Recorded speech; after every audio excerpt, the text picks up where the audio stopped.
410. Julien had never met the headmaster, Zhao Shi, who had been invited to visit the academy, but Li Baoping had mentioned the eye-catching white deer. Zhao Shi, who was wearing a laurel belt, walked with loud footsteps and slow breathing, just like an ordinary old man. Even though Julien did not notice anything strange, Julien's heart immediately tightened. At this moment, everyone who appeared in the courtyard was likely to be the great Sui Kingdom's men of sacrifice. Celestial spells were ever-changing and impossible to guard against. Celestial spells were a battle of wits and courage. Julien had sparred with Cui Dongshan twice and knew the many magical uses of cultivators' magic treasures. This was an eye-opener for him, who was once the most powerful person in the lotus flower-blessed land. If not for the fact that he had followed Qin Pingan and that his household register was in the Dali dynasty, Julien would have already made his move. It was better to kill the wrong person than to let the wrong person go. However, just because he was stubborn and did not kill, it did not mean that Julien did not have the means to test the other party's strength. Julien glanced at a sycamore tree on both sides of the road. A green sycamore leaf quietly broke off and shot like an arrow toward old Master Zhao Shi, who was accompanied by the white deer. Zhao Shi did not notice and just continued forward.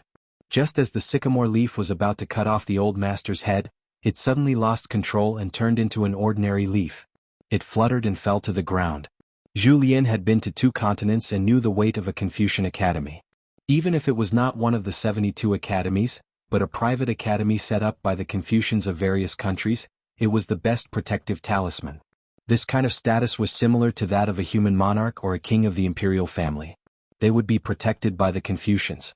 If a cultivator dared to assassinate without permission, they would be hunted down by the Confucian Academy.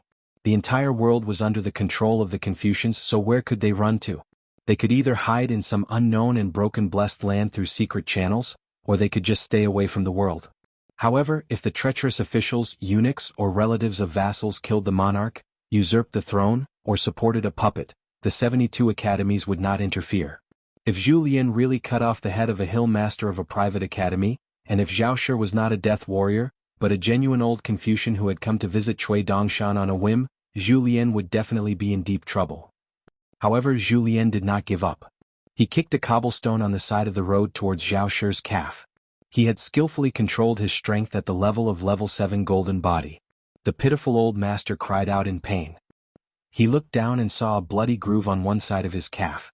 His head was covered in cold sweat. Zhao Shi raised his head and gritted his teeth. "Who are you? Why do you want to hurt people? Don't you know this is Cliff Academy?" Julien looked surprised and a little scared. He muttered and scolded, "Didn't they say that the master of the academy was a brilliant Qi cultivator who spoke with the heavenly constitution? Since he had the white deer as his companion, how could he be so easily beaten up and turned out to be a good-for-nothing? Miserable, miserable." Then Zhao Shi saw that person jogging over. He smiled apologetically and said, I'm sorry. I was in a trance just now and was kicking stones for fun. I accidentally blocked Mountain Lord Zhao's path. I deserve to die 10,000 times." Zhao Shi was in so much pain that he had to bend over. His face was pale and he was sweating profusely. He probably did not dare to look at the bloody wound and glared fiercely at the trembling old man. Julien came to Zhao Shi's side and reached out to support him. "Hill Master Zhao, I'll help you to the courtyard to heal." Zhao Shi allowed Julien to hold his arm and sighed, "How can there be such a careless and impatient martial artist like you? Since you have learned some martial arts, you should restrain yourself even more. How can a child throwing a tantrum and rolling on the ground and fighting with a strong young man be the same? Chivalrous people use martial arts to restrain others. It's referring to people like you." Julien nodded repeatedly in agreement. In the blink of an eye, Julien, who was already used to bending over, suddenly shrank his body like an old ape. He turned sideways and stomped heavily on the ground, fiercely crashing into Zhao Shi's arms. A natal flying sword that should have pierced between Julien's eyebrows only pierced through his shoulder after Julien turned into an ape. Zhao Shi was knocked back by Julien's powerful impact and flew backward, directly knocking the white deer behind him away. Zhao Shi's body floated and landed firmly on the ground. He was in a bad mood. Why was there a martial artist of the distant travel state hiding in the academy? Julien ignored the wound on his shoulder that was soaked with blood. His eyes were burning and he grinned. "I finally learned the ability of an Earth Immortal Sword Cultivator. Awesome." In the courtyard, Yulu leaped onto the high wall and said in a low voice, "They're here." He reminded them, Bao Ping, Li Huai, Pei Qian, the three of you retreat to the study in the main room. Remember to close the door. Unless I open it, none of you can take a single step out. The three children did not ask any more questions and ran into the house. Lin Shui said softly, I may not be able to help now. Yu Lu stared at Zhu Lian and old master Zhao Shi who were confronting each other on the road. Find your own chance. Xie Lian came to the courtyard and silently chanted incantations in her heart. Her hands formed a seal and her feet moved. According to the secret technique taught by Cui Dongshan, she began to control the small courtyard's spiritual qi and temporarily turned it into an exquisite pocket world. She would have a chance to taste the feeling of a sage controlling the river of time. If the time controlled by Mao Xiaodong was a river, then Xie Lian could only control a stream. Fortunately, the courtyard did not occupy a large area and it was not easy to have too many loopholes. The old master who had mysteriously become an assassin did not use his natal flying sword to fight to the death with Zhu Lian. The flying sword drew a long rainbow in the air and swept into the courtyard again and again. Every time the flying sword tried to break into the courtyard, it was blocked by the canopy of the small world and exploded into a ball of brilliant light, like pieces of glass shattering. Yu Lu had already retreated into the courtyard and asked softly, How long can you last? Xie Lian's forehead was covered in sweat and her voice trembled. She smiled bitterly and said, Even if Zhu Lian can delay the swordsman and prevent him from using his flying sword, I can only hold on for half an hour at most. The flying sword's attacks are too fierce and the spiritual qi stored in the courtyard is too quickly consumed. Swordsmen were the best at breaking through all kinds of barriers in the world. It was not a boast that swordsmen in the world could break everything with one sword. Xie Lian said helplessly, It's a pity that Mountain Master Mao has left Mount Donghua. Yu Lu shook his head and said, If Mountain Master Mao does not leave Mount Donghua, the enemy will have other countermeasures. Maybe Mountain Master Mao and Chen Pinggan have already succeeded in luring the enemy's main force. It's more dangerous than here. On the small path outside the courtyard, Zhu Lian's figure was so fast that only a trail of green smoke could be seen. The swordsman tried his best to avoid him and focused more on breaking through the small world with his sword kinesis flight. The sky above the small courtyard bloomed with colorful glaze. Facing a long-distance grandmaster who had the geographical advantage and could fight in close combat, the old swordsman was having a hard time dealing with him. If it were a pure martial artist and a qi cultivator who were on par with each other, once the former closed the distance, the latter would complain incessantly. However, the reason why no one wanted to provoke a swordsman was because of their long distance and close combat abilities. Their sudden outburst of killing power was terrifying. Zhu Lian swept the swordsman's head with his leg, causing it to crash into a sycamore tree and break the tree. Zhu Lian did not have it easy either. His opponent's natal flying sword pierced through his abdomen. Zhu Lian was indeed a martial arts fanatic. He wiped the blood flowing from his stomach and looked at it. He laughed loudly and wiped the blood on his face. He continued to chase after the swordsman. The battle was in full swing and life was on the line. Zhu Lian still had the leisure to remind the people in the small courtyard, Be careful, this old man is hiding his cultivation level. I don't think he's an ordinary nascent soul cultivator. What if he uses some *T secret technique? The old swordsman Zhao Shi vomited a mouthful of blood. He smiled after hearing Zhu Lian's words and took out a military armor pill. He covered his body with armor and planned to be a coward. He then turned his head to look at the small courtyard and shouted angrily, Open! He swung his sword. The natal flying sword, which had always been fast, overflowed with a purest fire. It crashed into the small heaven and earth barrier with a boom. The water of time in the entire small courtyard began to shake violently. As a martial artist of the Golden Body realm, Yu Lu was still able to stand firm. However, Lin Shui, who was sitting on the other side of the green bamboo corridor and had yet to reach the middle 5 realms, found it extremely difficult to endure. Traces of blood seeped from the corner of Xie Lian's mouth. He did not move at all. As the eye of this heaven and earth formation, Xie Lian's cultivation level was too low. He did not dare to move his feet.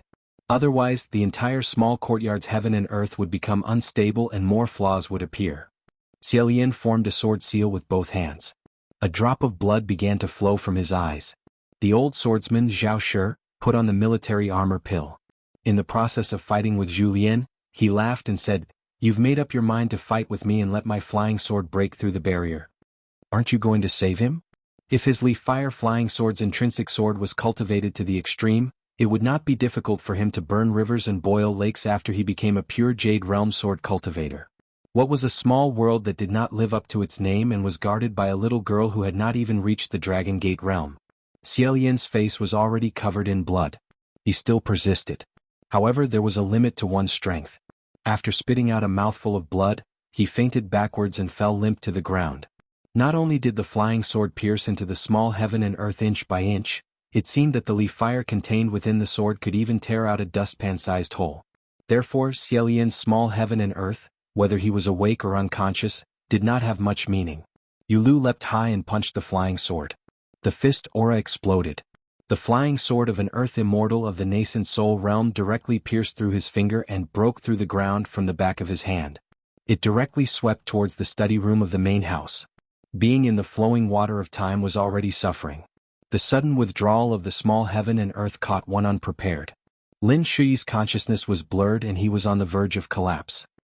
He reached out to hold on to the corridor pillar and said in a hoarse voice, "Block it." Shi Ro's figure appeared by the window of the study room.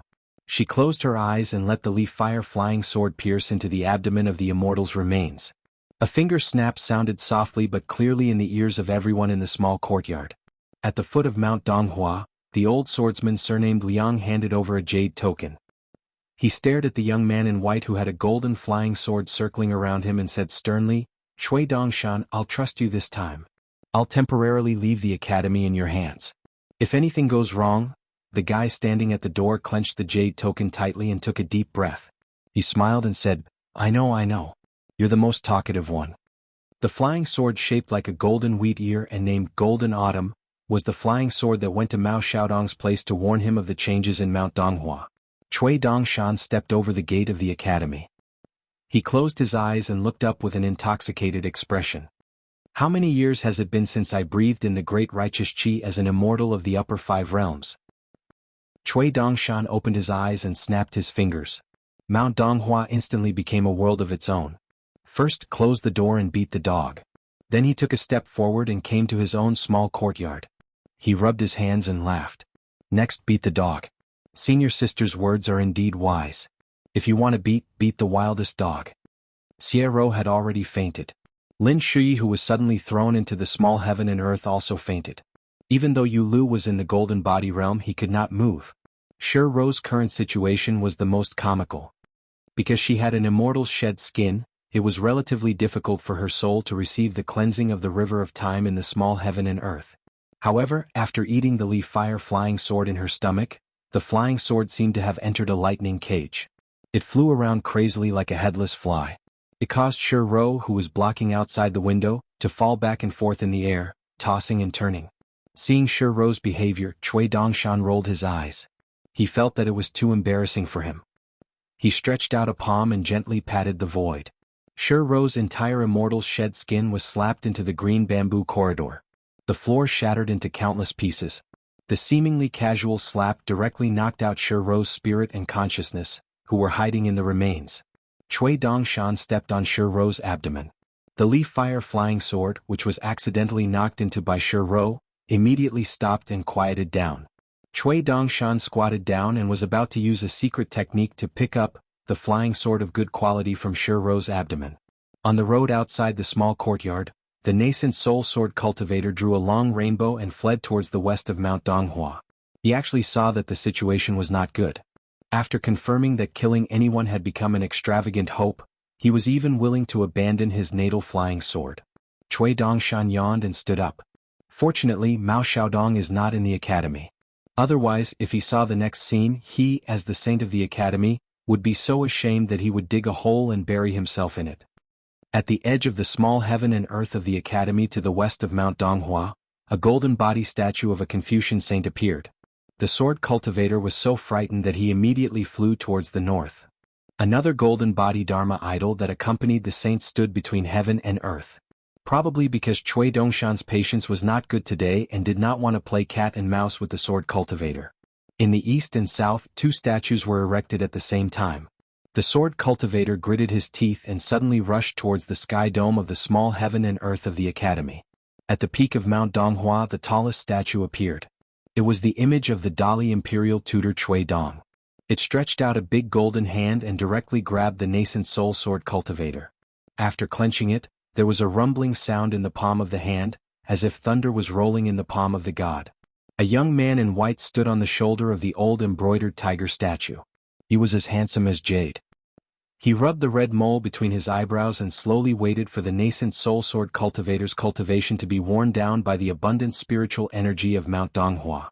Of course, if the old man was willing to go all out and explode his golden core and nascent soul, Cui Dongshan would not stop him. After all, only the literary luck and spiritual energy of Mount Donghua would be damaged. However, Cui Dongshan still hoped to squeeze something out of the hands of this nascent soul cultivator, such as the natal flying sword that was temporarily isolated in the abdomen of the immortal's remains. Cui Dongshan turned his head and looked at the small courtyard. The white deer was indeed the spiritual object of the sour scholar, Zhao Shi.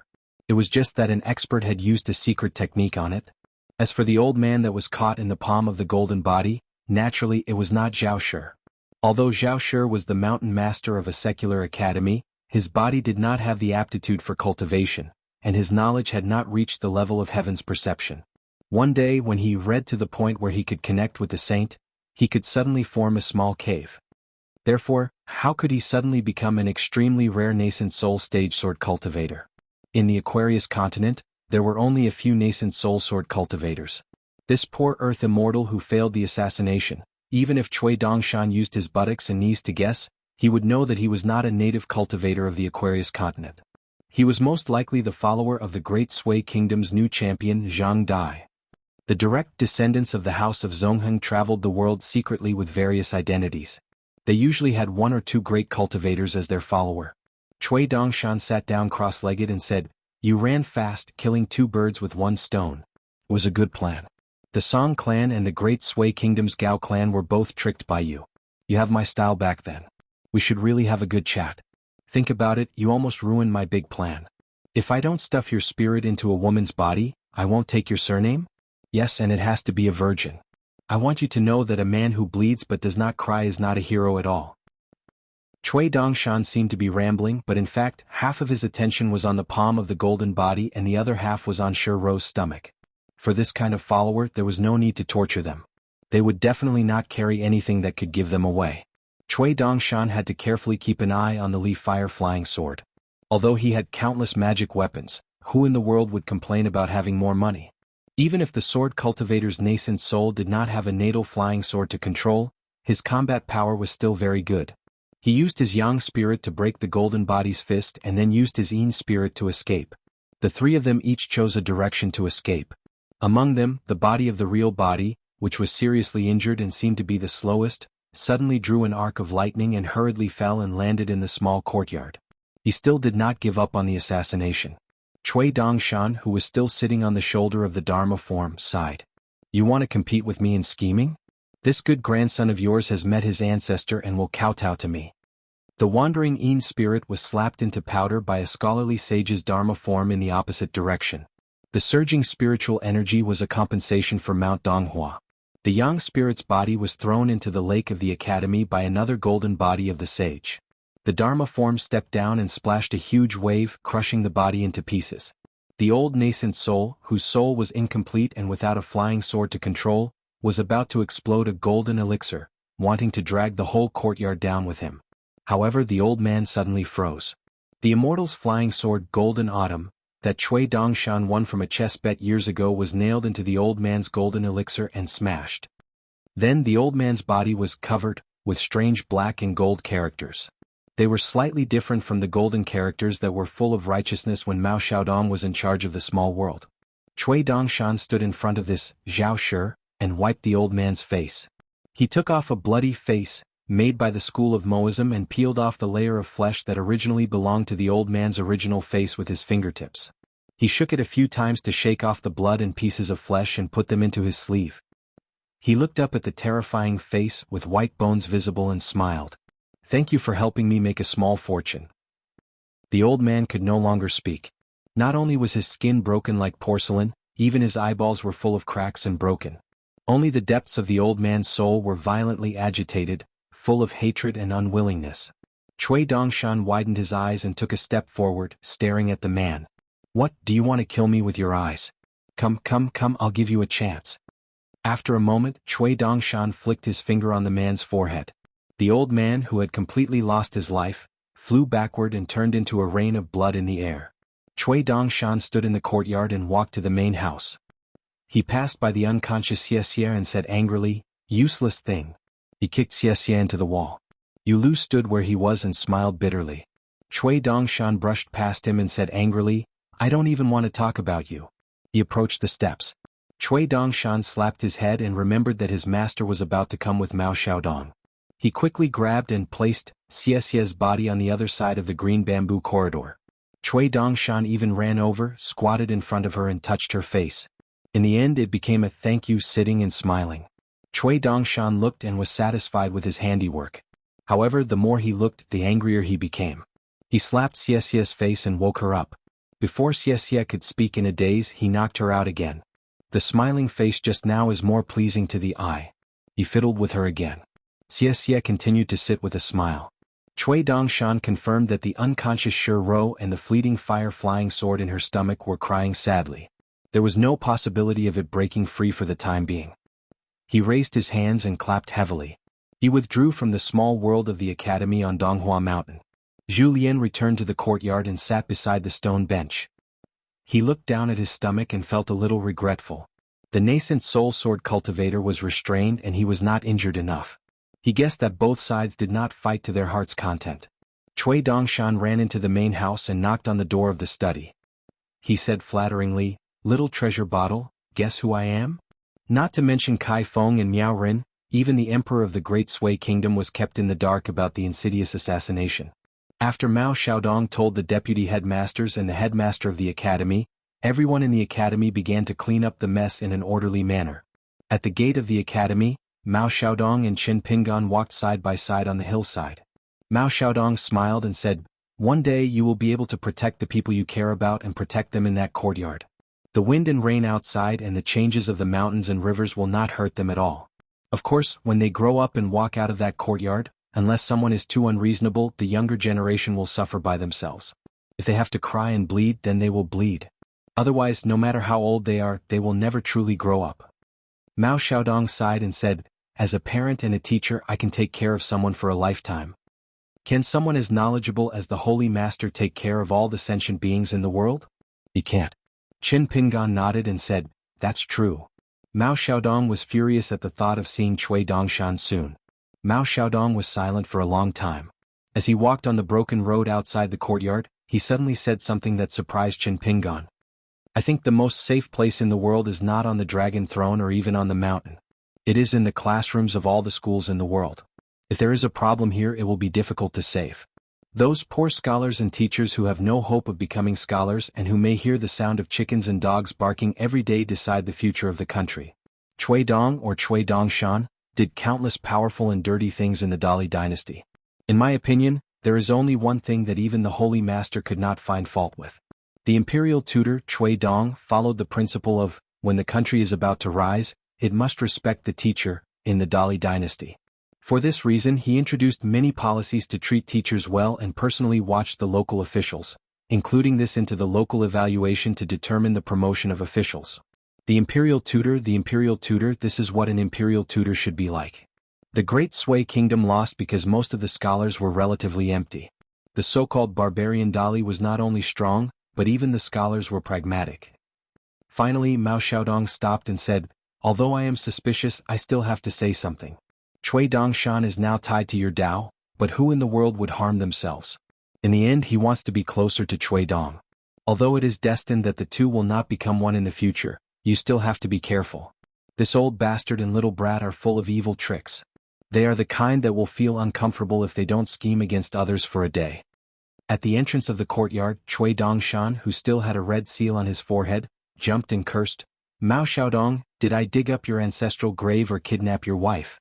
How can you drive a wedge between our teacher and his student?" Mao Xiaodong waved his sleeve and took the jade pendant that Cui Dongshan had hidden back into his hand. "Make the best use of it. You, me, and Qin Pingan will go to the study room to review the Go game. This matter might not end here." Cui Dongshan was about to curse Mao Xiaodong when the three of them appeared in the study room. The three of them sat down. Mao Xiaodong was surprised that Cui Dongshan did not pester him. Mao Xiaodong roughly told him about the trip to the Confucian temple and the assassination attempt. Qin Pingan would occasionally fill in the gaps. After listening to the story, Cui Dongshan stared at Mao Xiaodong in a daze. Mao Xiaodong glared at him and said, "Watch your dog eyes." Cui Dongshan sighed. "Didn't Yuan Gaofeng tell you all the answers?" Cui Dongshan stretched out a second finger. Second. The left assistant minister of rights Guo Xian and the Dragon Bull General Miao Ren are descendants of powerful families. The Great Sui Kingdom has been peaceful for a long time. They've been in the capital for a long time. They seem to be glorious, but in reality they're just empty titles. They see the capital and the court as a cage. They want to carry forward the legacy of their ancestors on the battlefield. In addition, they have a lot of family friends who have real power in the border army. They work together with people like Miao Ren, the right assistant minister of the Ministry of War Tao Jiao and the deputy commander of the infantry Yamen Song Shan. They're relatively pragmatic and are more familiar with military affairs. After the sudden death of the Emperor Dali Song Yongchun, it's a once-in-a-lifetime opportunity. It's fleeting and can't be missed. At this time, they're tearing up the alliance and taking advantage of the resentment of the Great Sui Kingdom. They're planning to follow the people's wishes and use the powerful border army of the Great Sui Kingdom to gamble. They're not willing to sit still and wait for death to come. They're going to be replaced by the rising Dali and become the vassal of the Great Sui Kingdom. These kinds of people are the ones who come to the conclusion after weighing the pros and cons. They're a little better than Guo Xian and Miao Ren, but they're still on the same level. The foundation of the Great Sui Kingdom lies in these kinds of people. There are many of them in the court and at the border. They can barely be considered the strength of a country.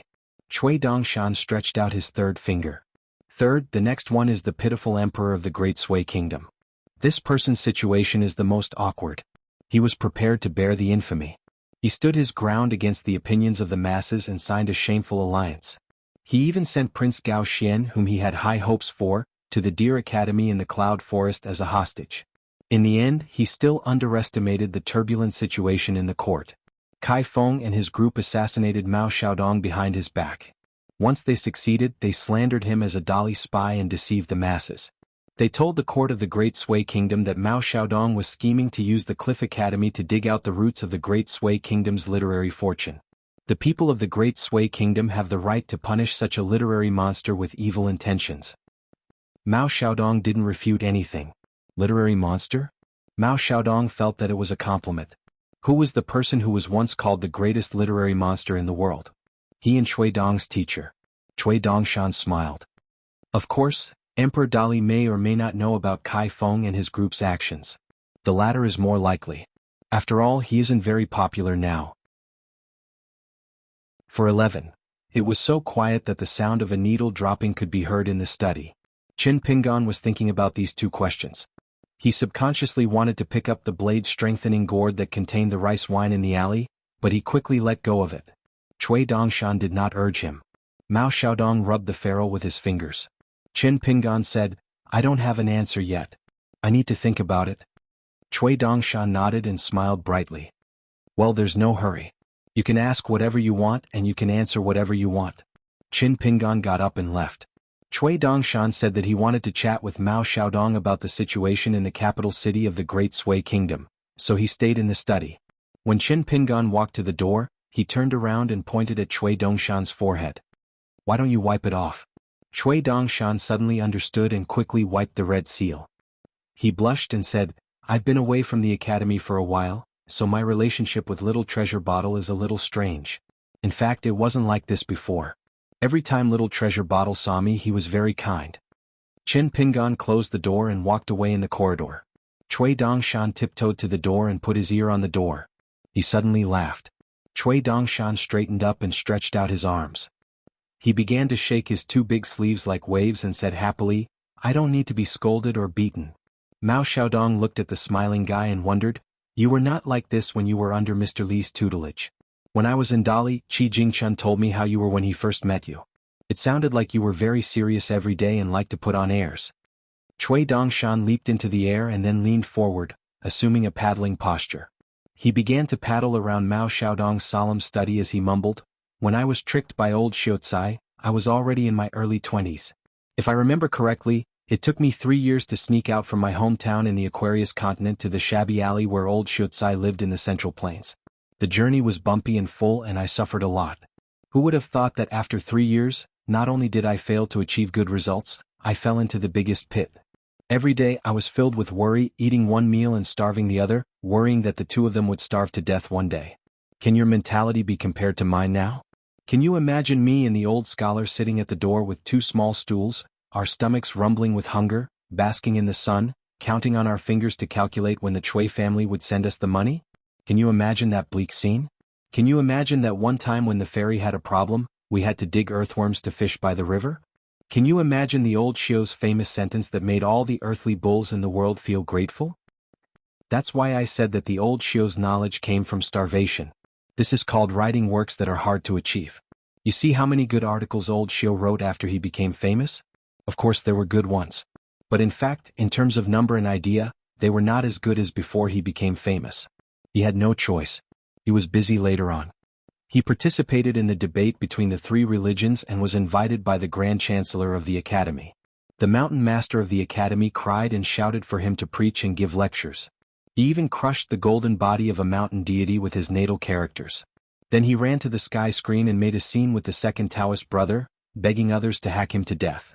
He went to the bottom of the river of time to fish out those broken caves and blessed lands. These were the big things. There were even more small things. He went to his old friend's wine shop to drink and chat. How could he write? Mao Xiaodong snorted coldly. Don't show off your old age in front of me. How could you have the face to reminisce about the past years of study?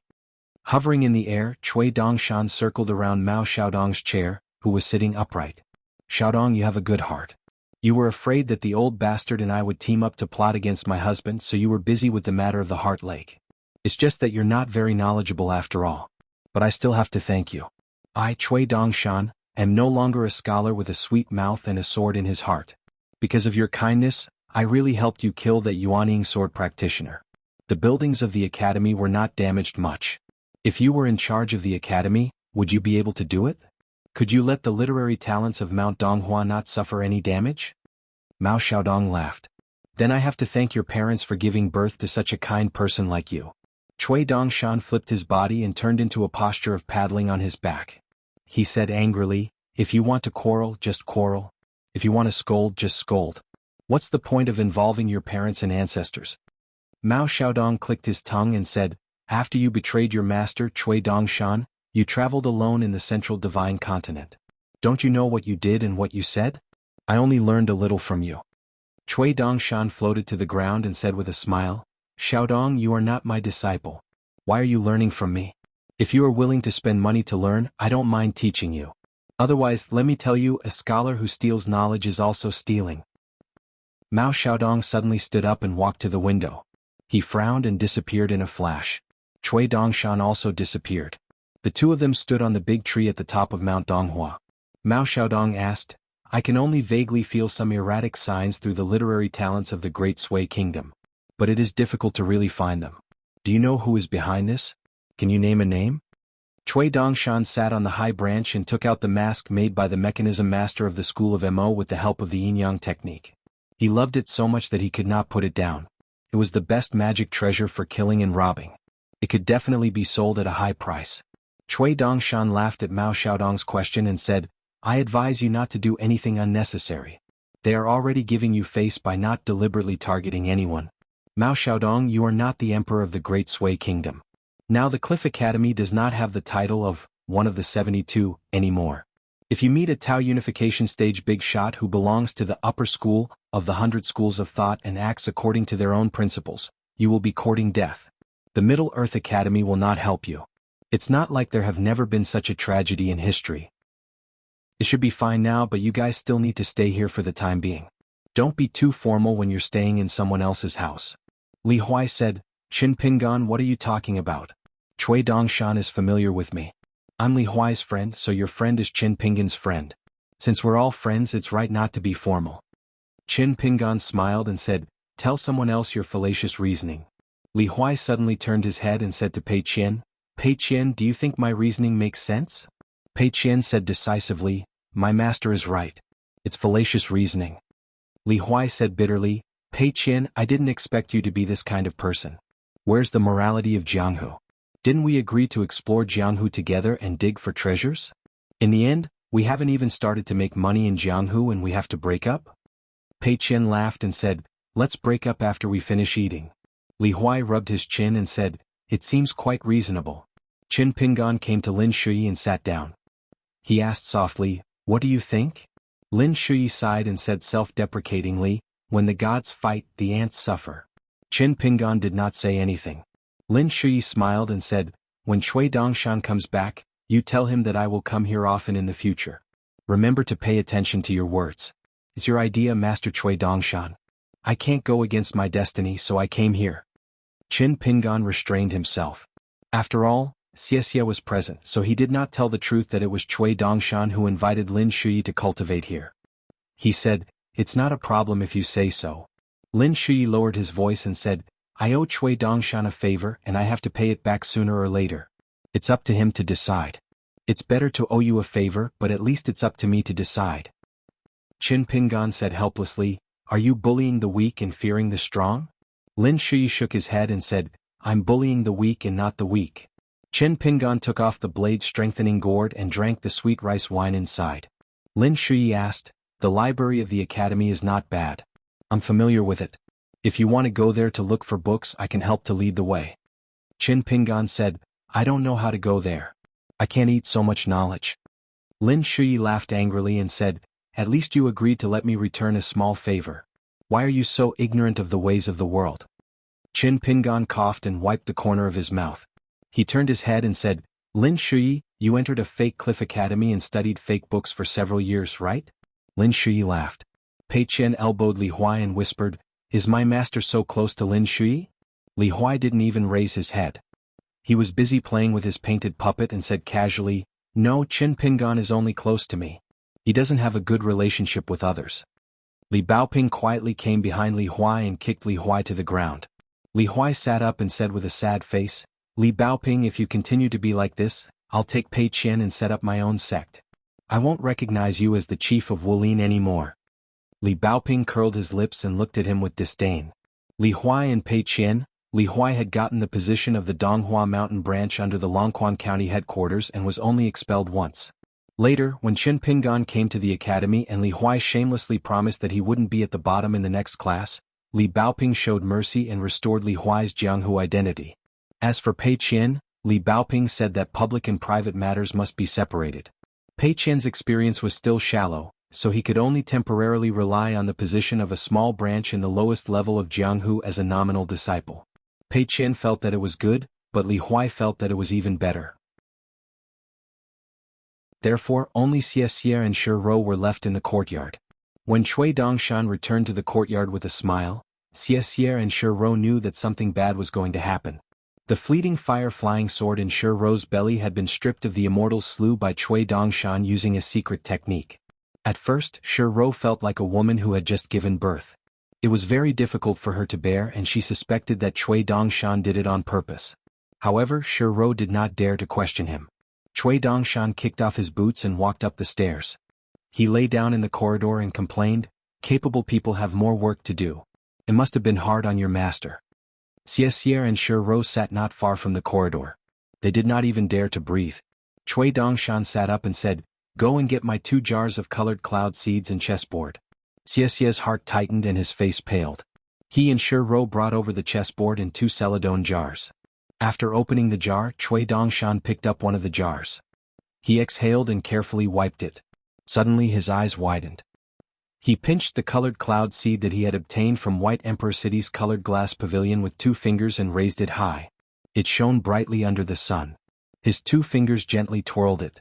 For some reason, the cloud seed at Cui Dongshan's fingertips was surrounded by mist.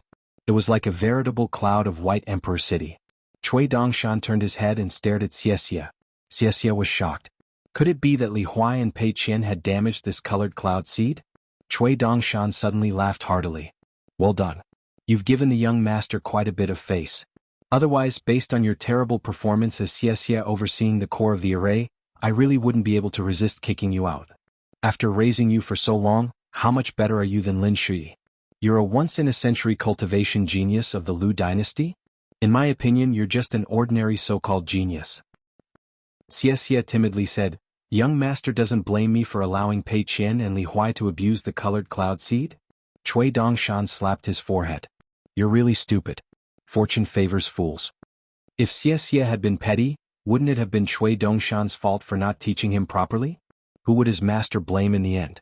2 jars of colored cloud seeds. Compared to Li Baoping, Pei Qian and Li Huai, was a strand of hair really that important in his master's heart? Cui Dongshan was in a great mood. He casually tossed the colored cloud seed back into the jar. With a crisp sound as if he had triggered some kind of secret restriction, the jar actually produced a mirage. Colored clouds floated above the jar, and the outline of a pocket-sized white emperor city could be vaguely seen. There was also a rainbow hanging in the sky, and snow-white cranes the size of rice grains cried out in the sky. Shi Rou's mind swayed as she watched. Cui Dongshan stared at Shi Rou's pleading eyes. He asked softly, "Do you need me to tell you what to do?" Shi Rou's consciousness was waning. If Cui Dongshan continued, her soul might be destroyed. There would be no more Shi Rou in the world. The golden seed of the Tao Meridian's last bit of spiritual light would probably wither along with Shi Rou's heart, and completely disappear. Cui Dongshan snorted coldly. He gently pressed down and threw Shi Rou onto the green bamboo corridor. "If you dare to tell others, your future will be 1,000 times worse than this."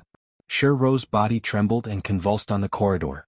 Xie didn't know what was going on, but he didn't dare to probe. Cui Dongshan kicked Shi Rou into the main room. He then turned to Xie and said, "Prepare to receive the guests." Not long after, Li Huai and an old teacher appeared at the door of the courtyard. Behind them was the white deer. It was the great Confucian Zhao Shi. However, the person in front of him was the true master of the private academy. He was a disciple of the Goose Lake Academy of the great sage Lu of the South Sa continent. Cui Dongshan stood barefoot on the steps. He gloated, "Zhao Shi, you didn't look at the almanac this time, did you?" Not only was he knocked unconscious with a stick and put into a gunny sack, he even lost the treasures that he used to look after in the scholarly circles and fish for fame. Zhao Shi, whose forehead was still red and swollen, smiled and said, "It was my fortune to get it, but it was my fate to lose it." Cui Dongshan pretended to be surprised. "What? Are you really willing to give this white deer to Li Huai?" Zhao Shi nodded and said, "No matter what, this time, someone used me to pave the way for the assassination. It is my dereliction of duty and I should apologize. Since Bailu has already taken a fancy to Li Huai, I will not hold Bailu back no matter what." Cui Dongshan dragged out the last syllable. He smiled and said, "I'm curious. Where did you get knocked out and thrown away? How did the authorities of the Great Sui Kingdom find you? Don't hit people in the face and don't expose people's shortcomings when scolding them." Although Zhao Shi was good at maintaining his composure, or else he would not have been able to become the hill master of a private academy highly respected by the Zhuang dynasty. However, Cui Dongshan had touched on his sore spot. He looked a little unnatural. Cui Dongshan laughed and said, "One who survives a great disaster is bound to have good fortune in the future. Zhao Shi, you are indeed a lucky man."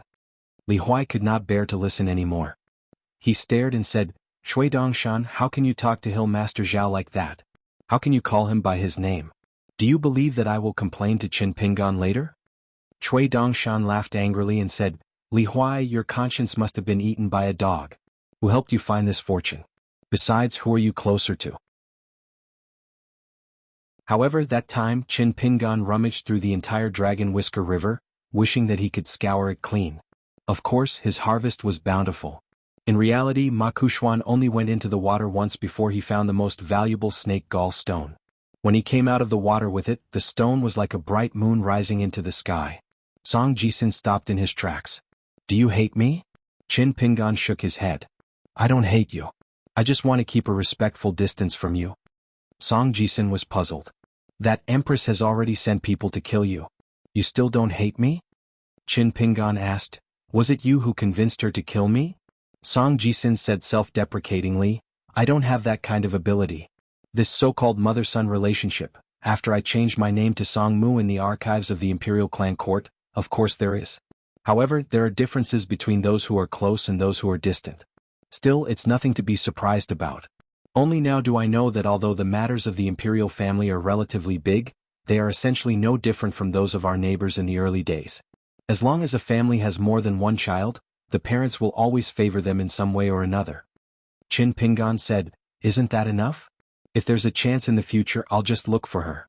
There's no need for me to hate you, Song Jisun. Song Jisun was plucking a willow tree, planning to weave a willow ring. Chin Pingan said softly, she's related to the imperial tutor? She's also one of the most powerful people in Dali. However, I don't think that's all there is to Dali. Dali has the earliest Cliff Academy, the prosperity of Red Candle Town, the Dali Border Army scout who took the initiative to ask me to go to the fire beacon to block the cold wind in the snow, the shopkeeper who welcomed me with a smile just by relying on my household registration in the Qinghuan Kingdom, and even the spy who she personally created the Green Wave Pavilion, who was willing to personally risk his life to send me a message for Dali. I think these are also part of the Dali dynasty. Chin Pingan turned his head to Song Jisun and continued, I know all these. In the future, if I still decide to kill her with a single punch, I can do it cleanly. The grudges between the two of us can be settled between the two of us, and try not to affect the other Dali citizens. Song Jisun laughed, she won't think that way. Chin Pingan laughed and asked back, I already have my reasons and I can't even find fault with the Confucian rules. Why should I care what she thinks? Song Jisun looked at Chin Pingan again, did you read some legalism books? Chin Pingan still asked back, the books that Mr. Qi left for you, some of them you left in the house in the town and some of them you took away. Did you read the books you took away? Song Jisun made a small willow ring, put it on his arm and shook it gently, why do you care? Chin Pingan didn't want to talk more about these things, so he asked a question that had nothing to do with grudges or private matters. Why did you come to the Great Sui Kingdom? Song Jisun put his hands behind his head. Back then Gao Xian came to our place to look for opportunities. Someone said that I'm not as good as him, so I came here for a stroll. Chin Pingan laughed and said, how can it be the same? You came to the Great Sui Kingdom to show off your strength. At that time, Gao Xian really went deep into the enemy's territory. Besides, Gao Xian is now a hostage of the Deer Academy in the Cloud Mountain Forest. Do you want to learn from him? Song Jisun couldn't help laughing. Chin Pingan, you're much stronger than before. You even know how to say strange things. Did you learn from me? Chin Pingan said, don't flatter yourself. Song Jisun squatted down, picked up a stone and threw it into the lake. I want to ask you for a favor. How about it? Chin Pingan said without hesitation, no. Song Jisun raised his head and said with an aggrieved face, why? Chin Pingan, ask yourself, except for that time when I tricked you into becoming an apprentice of the Dragon Kiln, have I done anything wrong to you? Chin Pingan said, you don't like me, so do I like you? Why pretend to be friends? Song Jisun didn't expect such an answer. He laughed and said, Chin Pingan, you're much more pleasing to the eye now than before. If you had such a temper, I would have sincerely been your friend back then. Chin Pingan shook his head and said, Song Jisun, in fact, you know that we can't be friends. As long as we don't become enemies, you and I should be satisfied. Song Jisun took off the willow ring and threw it into the lake. Then he picked up a stone and tried to throw it into the middle of the ring. The mountain god temple of Luapa Mountain is not in a good situation now. Wei Pai has a grudge against the mountain god on your mountain. I just wanted you to help me say a few words to Wei Pai. I don't expect Wei Pai to support the mountain god temple. I just hope that one day the statue in the mountain god temple will not be changed. Chin Pingan wanted to say something but he stopped. The current mountain god of Luapa Mountain was the former kiln supervisor Song Yuzhang. Song Jisun looked at the willow ring that was gradually drifting away and said softly, I know what you want to say. The reason why he was kicked to the curb after crossing the river and was demoted by the Liu family. His head was cut off to cover up the royal scandal of the covered bridge. Other than that, there was also the emperor's selfishness. After all, who would want their own son to have a cheap father in his heart? Well, his uncle told me in private that before he died, he had prayed for Whale. His uncle told me that for so many years, he had always wanted me to write him a spring festival couplet. Tell me, if such a rebellious subject doesn't die, who will die? Chin Pingan thought for a while. I was going to return to Longquan County, and I will talk to Wei Pai about this matter. But I will not ask Wei Pai to do anything, and I don't have the ability to order a Beiwei god around. I can tell you this now. I can even tell you now that Song Yuzhang will most likely stand on your mother's side in the future. As the mountain god of Luapa Mountain, he wants to deal with me. When the time comes, as long as I can do it, I will definitely smash Song Yuzhang's golden body into pieces. There will be no possibility of piecing it together again. Song Jisun laughed. Why do I feel that I don't need to thank you for these two debts? Chin Pingan sneered. I had never thought that you, Song Jisun, will thank me in this life. Song Jisun exclaimed, making a series of tsk sound. He stood up and clapped his hands. Chin Pingon, your words and actions right now are really like a cultivator from the mountains. You have the temperament of an immortal. Chin Pingon was unmoved. Song Jisun smiled and asked, now that I've seen you and asked for your help, I'll be satisfied and go home. By the way, Jigue is waiting for me at the gate of the academy at the foot of the mountain. Do you want to go with me and see her? Chin Pingon shook his head. There's no need. Song Jisun continued, the current martial mountains Ma Kushuan has broken through after seclusion. To him, breaking through is like an ordinary person who has eaten something bad and had diarrhea. So he is now known as the second Wei Jin of the Wind Snow Temple. Apricot Blossom Lane only relies on him, but in terms of reputation he can arm wrestle with our entire Clay Bottle Lane. Are you angry? Chin Pingon was silent. Song Jisun stretched out 2 fingers and bent one of them. I originally wanted to tell you 2 things in return for the matter of Luapa Mountain's Mountain God Temple. I found that I am still unhappy with you. I will just say one thing. Now in the mountains to the west of Longquan County, with the changes in the situation, it seems that our Song clan has signs of being overturned. Many forces from other countries who have bought mountains and built mansions are not very optimistic about us. Especially some mountain gates near the center of the Aquarius continent, they are planning to sell their mountains at a low price to avoid being used against them in the future. There have been 1 or 2 secret transactions that have been successful. Among them, Huanqi bought 3 mountains in one go. One of them is the Ox Horn Mountain from the Bundle House. If you go back earlier you may be able to grab 1 or 2 mountains. Now you only need Guyu's money. Chin Pingon asked, when did this happen? Song Jisun rolled his eyes. On the way here I just heard from Su Ruo. It happened about 10 years ago. Before that, who would be willing to sell their mountains? Each and every one of them wanted to move their entire mountain gates to Longquan County. It is said that the cloud-splitting mountain where Wei Pai is at has been bustling with noise and excitement these few years. They are all bootlickers. Fortunately, Wei Pai did not refuse them and was willing to deal with them with a smiling face. If it were me, I would have been disgusted to the point of vomiting. Chin Pingon nodded. I will try. Song Jisun smiled. You don't have to send me off. Chin Pingon said, then I won't send you off. Song Jisun laughed. This has not changed, it is still boring. Song Jisun left the lake and walked towards the foot of the mountain. Chin Pingon stood in the same place and watched him slowly leave. Song Jisun arrived at the entrance of the academy and smiled at GQ. Let's go. GQ asked, is young master in a good mood? Song Jisun smiled and said, I saw Chin Pingon and he is doing well. Young master is very happy. GQ said, oh. On the path of cultivation, 1 step slower would lead to another step slower. The invisible losses involved would drive Qi refinement warriors crazy. If they were slightly luckier they would also suffer great losses. For example, after obtaining a suitable refining item, they would have a rough idea of the price of the supplementary materials. The original plan was to spend 1 grain of grain rain money. This was the real price of the required heavenly minerals and produced treasures. However, even if they could find all the materials, how would they be able to get their hands on them? Most of the cultivators in the mountains and lakes relied on robbing. They liked to promote killing and robbing, saying that they would be blamed if they did not take it. Most of the immortal masters relied on buying, relying on incense, using the immortal money to buy or barter. If they did not have any friendship, they would be able to spend immortal money at Lingji Zhai of Inverted Hanging Mountain, Bao Zhai Zhai of Ox Horn Mountain in Longquan County, Qingfu Square and other big immortal shops. This was nothing. The most expensive situation was those heavenly minerals and produced treasures that were in short supply. The immortal shops would have a special heaven and earth pavilion in their sleeves.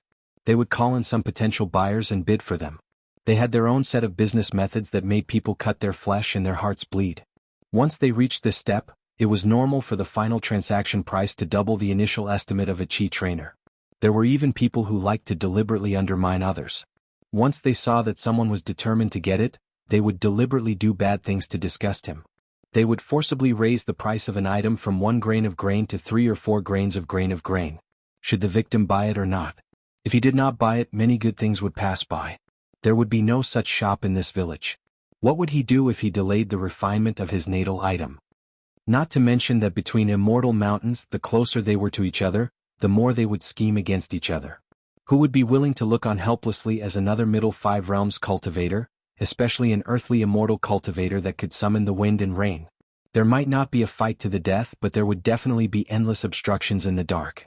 Therefore, when Mao Xiaodong finished collecting all the heavenly minerals and produce, Qin Pingan felt relieved but also a little worried. How was he going to refine his third natal item? According to the established plan, he should already be in the North Continent by then.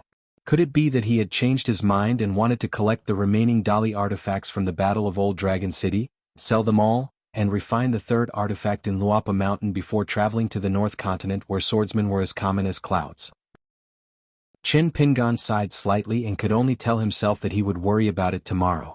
It was not appropriate to start thinking about the third natal item before he had even refined the golden script. It was inappropriate to finish what he had to do today. The right path was to complete what he had done today perfectly. Qin Pingan collected his thoughts and held his breath.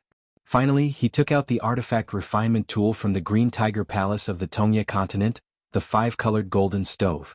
Then, he began to recite the artifact refinement formula that the goddess of the buried river had given him. Mao Xiaodong did not speak from beginning to end. It was useless to say anything more. Cultivation was one's own business. Even if it was a preacher, a few words of clarification and guidance would be enough. Even if it was a Tao protector, they wouldn't interfere in this at all. At most, they would try their best to protect the foundation of that person's grand Tao if that person was unfortunate enough to fail in the refinement, and they would do their best to pursue the survival of that person. Qin Pingan had placed all kinds of heavenly minerals and produce in front of him. He suddenly raised his head and looked at Mao Xiaodong sitting opposite him. He asked, "Mountain Master Mao, I actually have a question that I can't figure out." Mao Xiaodong nodded and said, "Ask." Qin Pingan asked, "We have a vast world. Since there are 72 academies in the 9 continents, why not 720? Is it because the Central Plains Confucian Temple is unable to do so, or is it because the Holy Master is unwilling to do so?" Before answering this question, Mao Xiaodong said slowly, "I'm only telling you my personal opinion. You can use it as a reference. It may not be correct, but it can be a possibility for you to understand the world. What do you think?" Qin Pingan nodded and said, "Okay." Mao Xiaodong then said, "I have discussed this with others before. Now, not many people in the secular world remember that a long time ago, before the battle of the 3rd and 4th dynasties, a place called the Worry-Free Country appeared in the northern snowy continent under the proposal of one of the ancestors of the 4 great schools. With the support of the Lu family and the consent of the quasi-sage, there was a place called the Worry-Free Country. The population was about 10 million. There were no Qi cultivators, 100 schools of thought, or even the 3 religions. Everyone was well-fed and educated. The knowledge and principles passed down by the teachers were the essence of the 4 great schools and the 100 schools of thought. However, they tried their best not to touch on the fundamental principles of their respective studies. They mainly focused on the classics of Confucianism and the other schools of thought. At this point, Mao Xiaodong paused. He spoke very slowly and seriously. Even as the sage of the academy, Mao Xiaodong seemed to be struggling.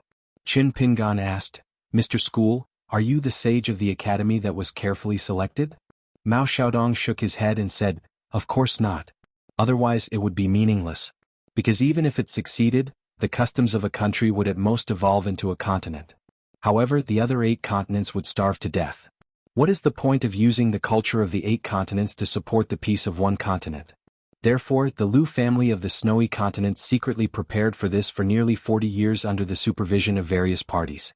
All aspects had to be approved by the representatives of the 100 schools of thought present. If one person denied it, it would not be able to be implemented. This was the only request made by the Sage of Rights. Qin Pingan asked curiously, "The final result was not satisfactory?" Mao Xiaodong nodded, "Otherwise, there would not have been the battle of the 3rd and 4th dynasties." On the 2nd day of February, the dragon raised its head, the candlelight illuminated the beam, peach blossoms hit the wall, and snakes and insects had nowhere to hide. That was probably the beginning of Qin Pingan's journey in Jianghu. At that time he had not met many people. But as he walked step by step, he met them one by one. Practicing martial arts was not difficult. Studying was worth it. Insisting on reasoning with others was not something that he would feel good about every time, but he would not regret it. So, I, Qin Pingan, can have such a day. So, Miss Ning's taste is so good? Mao Xiaodong yelled angrily, "You're too happy, stop." Mao Xiaodong almost hit him with his ruler. He scolded angrily, "Even if you have a girl you like, you should think about her after you successfully refine your natal item. By then, who cares how many hours you think about her? Are you happy or not? You don't know how to control your strength. Qin Pingan was resentful. He hurriedly wiped his face, restrained the smile on his face and calmed his mind. Mao Xiaodong seemed to be annoyed, but he was happy in his heart. He murmured, "Teacher, did I do well in this matter? It's not too much to ask for a reward, right?" At the peak of Donghua Mountain, Mao Xiaodong and Qin Pingan sat opposite each other. There were two people sitting opposite each other in the academy. They were Dong Jing, a great Confucian scholar who was proficient in thunder methods, and Lin Shui, a half-disciple. The world was silent and stagnant, and the flowing water of time was showing signs of manifestation. Dong Jing frowned when she saw that Lin Shui's natural spiritual light was about to stop. She waved her sleeves and isolated a small world, but this great Confucian scholar was a little tired. Dong Jing said in a low voice, "Don't be distracted. It's the same as reading. When you read the wonderful writings of the sages, you can immerse yourself in it. It's a skill. If you can pull yourself out, it's a skill. Otherwise, you'll be a bookworm for the rest of your life. How can you resonate with the sages?" Lin Shui nodded. Dong Jing continued the previous topic. "Don't worry. Try to open up 2 more natal qi residences. It's not too late to break the realm. Us Confucians cultivate qi, and our own physique and aptitude for cultivation are not the most important. The Confucian school is already the most orthodox school in the world, and the cultivation of Confucians is ultimately about the cultivation of knowledge. Let me ask you, Lin Shui, why are there so many people who clearly understand the principles of the books, but are still muddle-headed, and even do not stand upright?" Lin Shui said in a low voice, "If you don't know a certain principle or the root of a certain knowledge, you naturally don't know how to deal with the world with principles. Therefore, when you get the precious advice, it's like tattered cotton wool that flutters in the wind and can't resist the cold. In the end, you complain that the principle is not the principle. It's ridiculous. You're only half right. The other half is wrong because many principles of the sages are not for people to grasp many things with their hands, but for the heart to rest." Dong Jing nodded, pleased. "Then today I'll only tell you one sentence from the sages. We'll only make a fuss about it." Lin Shui sat upright. "I'm willing to listen to teacher's teachings." Dong Jing asked, "The sages say that a gentleman is not a tool. What do you mean? What does the Book of Rites mean? What does Mellow Scholar Chin mean? What does Goose Lake Academy mean? What does Azure Luan Kingdom's Tongqing sect mean? What do you mean by that?"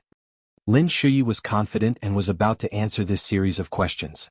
Suddenly, he noticed that Mr. Dong had turned his head and was looking out the window. He was much more distracted than Lin Shui. Lin Shui hesitated. Seeing that Mr. Cui Dongshan suddenly remembered the girl named Li Lu a few years ago. At the gate of the academy, she made a threatening gesture to him. The girl seemed to be ignorant of the world and didn't know the immensity of heaven and earth. Cui Dongshan fell backward with a thump. He punched again and said, "Master of the Jianghu, no wonder your heart is higher than the sky." Cui Dongshan closed his eyes and fell asleep. Xie Rou and Shi Rou turned to look at the peak of Donghua Mountain almost at the same time. For some reason, the flow of time over there seemed to be dyed with a layer of mighty golden flowers. Cheers. However, Shi Rou turned her head and quickly glanced at Cui Dongshan. That day when Qin Pingan said, "Think again," she clearly saw Cui Dongshan, whose back was facing Qin Pingan, with tears on his face. Cui Dongshan was clearly asleep, but he snapped his fingers. Shi Rou's stomach suddenly felt like thunder. It was a feeling she hadn't felt for hundreds of years. Cui Dongshan turned his head and reminded her with a smile, "Don't do it in my courtyard. Hurry and find a toilet. Otherwise either you suffocate me to death or I'll beat you to death." Shi Rou was inconsolable and ran away. Cui Dongshan kept rolling in the corridor and said, "Xie Rou, where are you going to find a young master who will help you clean the corridor, right?" Xie Rou could only agree, thank you, young master." Cui Dongshan lay on the corridor and swam from one end to the other like a duck. Then he turned around and did it again, repeatedly humming, "The toad doesn't drink water, the year of peace, oh the year of peace. First set a small goal such as 1 second, remember, 15. 4:14. The academy had already become a small world guarded by the saints. The peak of Donghua Mountain was another world.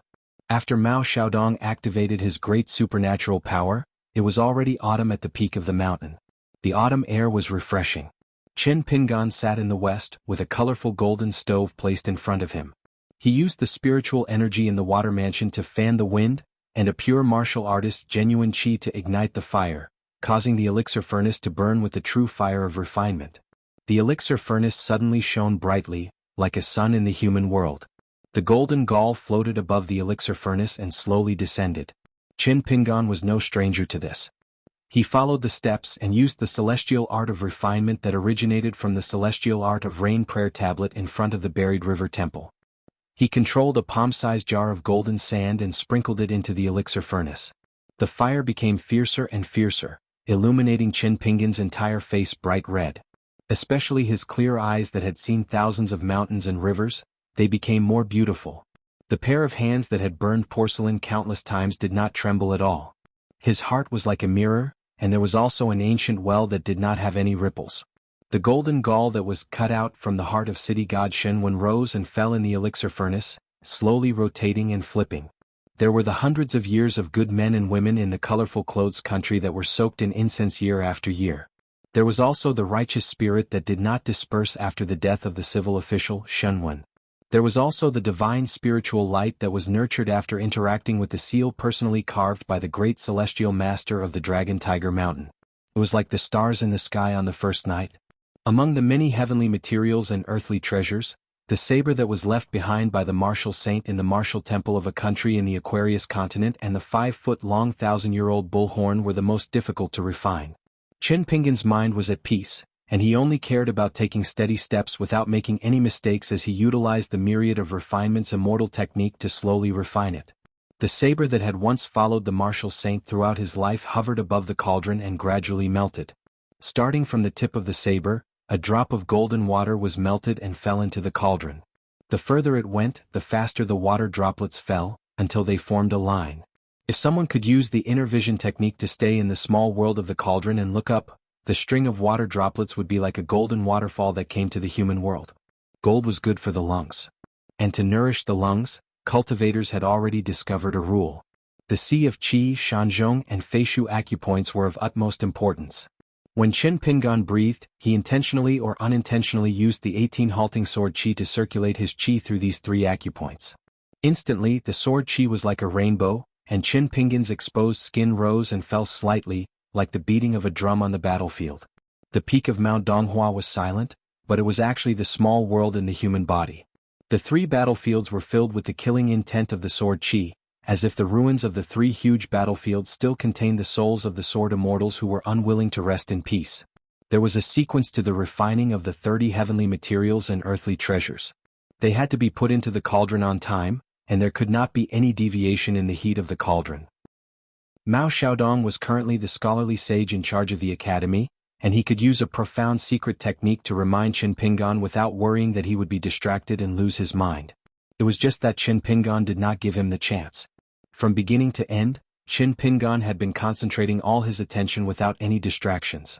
He used the immortal material refinement Tao formula to transform the heavenly materials and earthly treasures into virtual ones. He used the spiritual energy and pure Jinqi from the underwater residence to carefully control the heat of the cauldron. He used the 18 halts of sword qi to strengthen the battlefield of the 3 qi residences. Because refining this golden script involved the cultivation of the Confucian school, compared to refining the natal item of an ordinary qi cultivator, there was an additional matter that was extremely troublesome. He had to silently recite some words related to the metal element of the 5 elements. For example, he had to recite the writings and poems of the sages with the words west, autumn, and ran. Most of them were chosen by Qin Pingan himself from the bamboo slips, while the rest were suggested by Mao Xiaodong in the study room. This stage was known as paying a visit to the sages with words from the heart, in the cultivation of Confucianism. Mao Xiaodong was actually more worried about this stage. In fact, when Mao Xiaodong went to the Confucian temple in the capital of the Great Sui Kingdom for the first time, he not only wanted to take back the dividends of the Cliff Academy, but also wanted to borrow more ritual vessels and sacrificial vessels. This was because Mao Xiaodong was afraid that Qin Pingan's refining would make a mistake here. After all, Qin Pingan had never learned the cultivation methods of the Confucian disciples of the academy, and there was no shortcut to deceive them. Therefore, he could only use the rich literary qi in the instruments of the Confucian temple to make up for the mistake.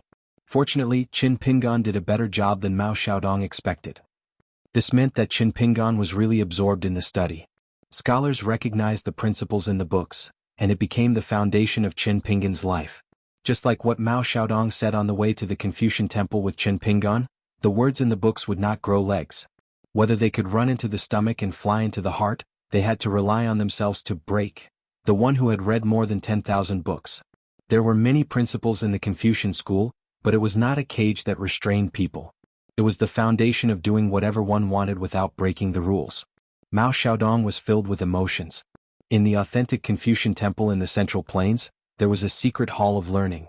It was filled with the writings and principles that the sages of the Confucian school had left for the world and were recognized by the heavens and earth. The words were of different sizes and the golden light was different. Then, it flowed from the jade token into Qin Pingan's hand and went to the Qi residence where the little man in the golden dress was. Wherever it went, it soaked into Qin Pingan's heart. When the golden stream of literary luck flowed into the Qi residence, the little man in the golden dress immediately stopped reading. He smiled from ear to ear and jumped around, dancing with joy. This was probably Qin Pingan's childish nature that he rarely had the chance to show in his life. The little man in the golden stream stopped at the cave residence. Walking along the water, he walked to the entrance of the cavern and shouted. A fire dragon made of pure jinchi flew over. It jumped and sat on the dragon's head. It roared and swung its legs vigorously. It rode the dragon and patrolled the small world of the human body. Qin Pingan saw this scene with his inner vision. He was a little embarrassed. Why was himself so naughty? He didn't feel any better than Gu Kan and the little boy in green. Mao Xiaodong had been observing silently. In the end, Qin Pingan used the golden jade token to absorb the literary luck of the great Sui Kingdom's Confucian temple, leaving nothing behind. Refining the natal item almost exhausted the accumulated anima qi in the water residence. Now that he was a real qi refinement warrior, he didn't even take the relatively worthless anima qi, let alone the literary luck of Donghua Mountain. Even though Mao Xiaodong had asked him, he still didn't take a single drop. It was only at this moment that Mao Xiaodong felt that he had a rough idea of why Qin Pingan was able to overcome the danger. Self-restraint. It was that simple. Such a pedantic and inflexible cultivator who didn't know how to pursue the maximization of benefits would give the smart people in the world a reason to mock and ridicule him. Therefore, the reason that Qin Pingan derived from this would be especially hated by unreasonable people. Mao Xiaodong's heart suddenly trembled. The huge stone that was pressing on his state of mind, which had almost cut off Mao Xiaodong's path to the 5 states, seemed to be loosening. Reason was not differentiated by culture. Mao Xiaodong respected his teacher and was determined to only follow him in this life. However, he didn't need to be constrained by sectarian views and deliberately exclude the knowledge of the sage of rites for the sake of the academy. Some principles in the world were interconnected and complemented each other.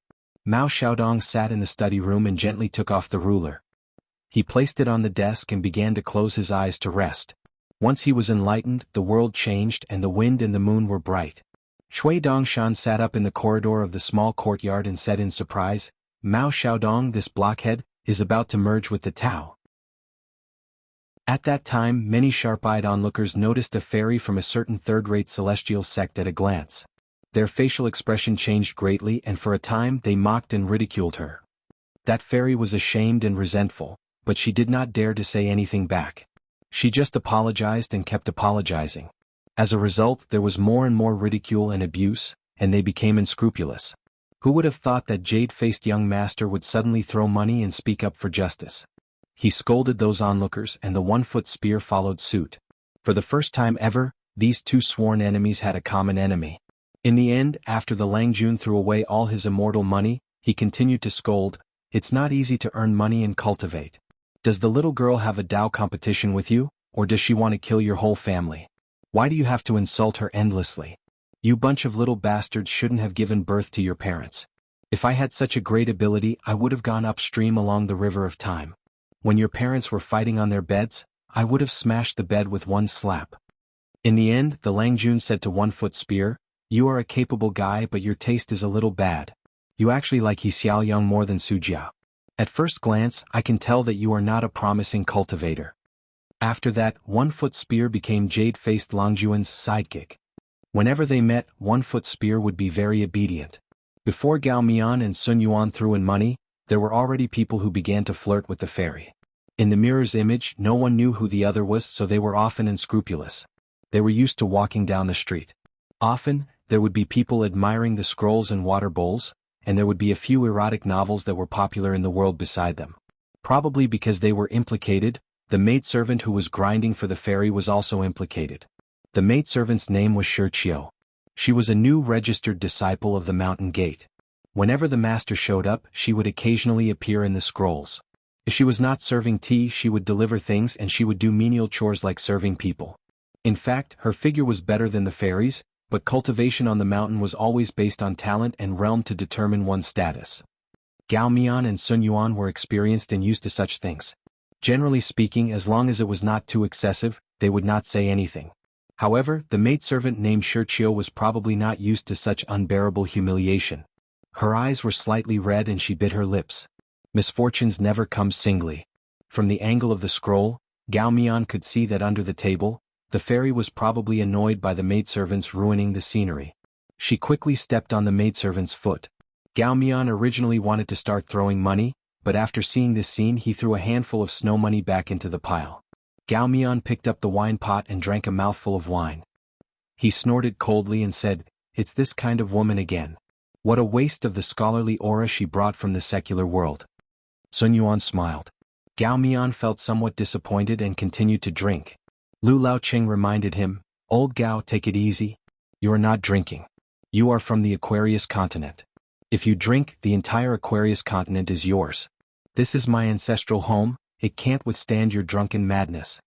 Gao Mian snorted and suddenly asked, "Little Fei Xing, what do you think of the name Invincible God Fist Gang?" Sun Yuan stared at the scroll and said without hesitation, "Strong, invincible, domineering. In the Aquarius continent, it is like a crane in a flock of chickens. It is unique." Gao Mian nodded, "At least you know your place. You know to speak the truth from the bottom of your heart." Lu Laocheng tried to endure, but he could not take it anymore. He said to Sun Yuan, "Old Senior Sun, what are you scheming? For other things, it is fine if you let old Gao do as he pleases. But the bullshit gang name that he came up with caused all the disciples to be unable to raise their heads. Old Senior Sun, you still have to go against your conscience and praise them. I, Su Laocheng, cannot take it anymore." Su Laocheng was the #1 uncultivated cultivator in the Aquarius continent. As a great cultivator in the Jade Pure realm who had fought his way out of the wilderness, he had seen many strange people and things. However, Sun Yuan and Gao Mian were like this. One was the leader of the immortal masters in the Tongya continent, while the other was the ancestor of the Aquarius continent who had fallen back to the nascent soul realm. It was rare to see them like old friends at first sight. Lu Laocheng could barely understand if they did not care about the difference between the two realms. However, Sun Yuan, did you have to flatter Gao Mian, this coarse old man who was illiterate? At first, Su Laocheng was afraid that Sun Yuan had ulterior motives.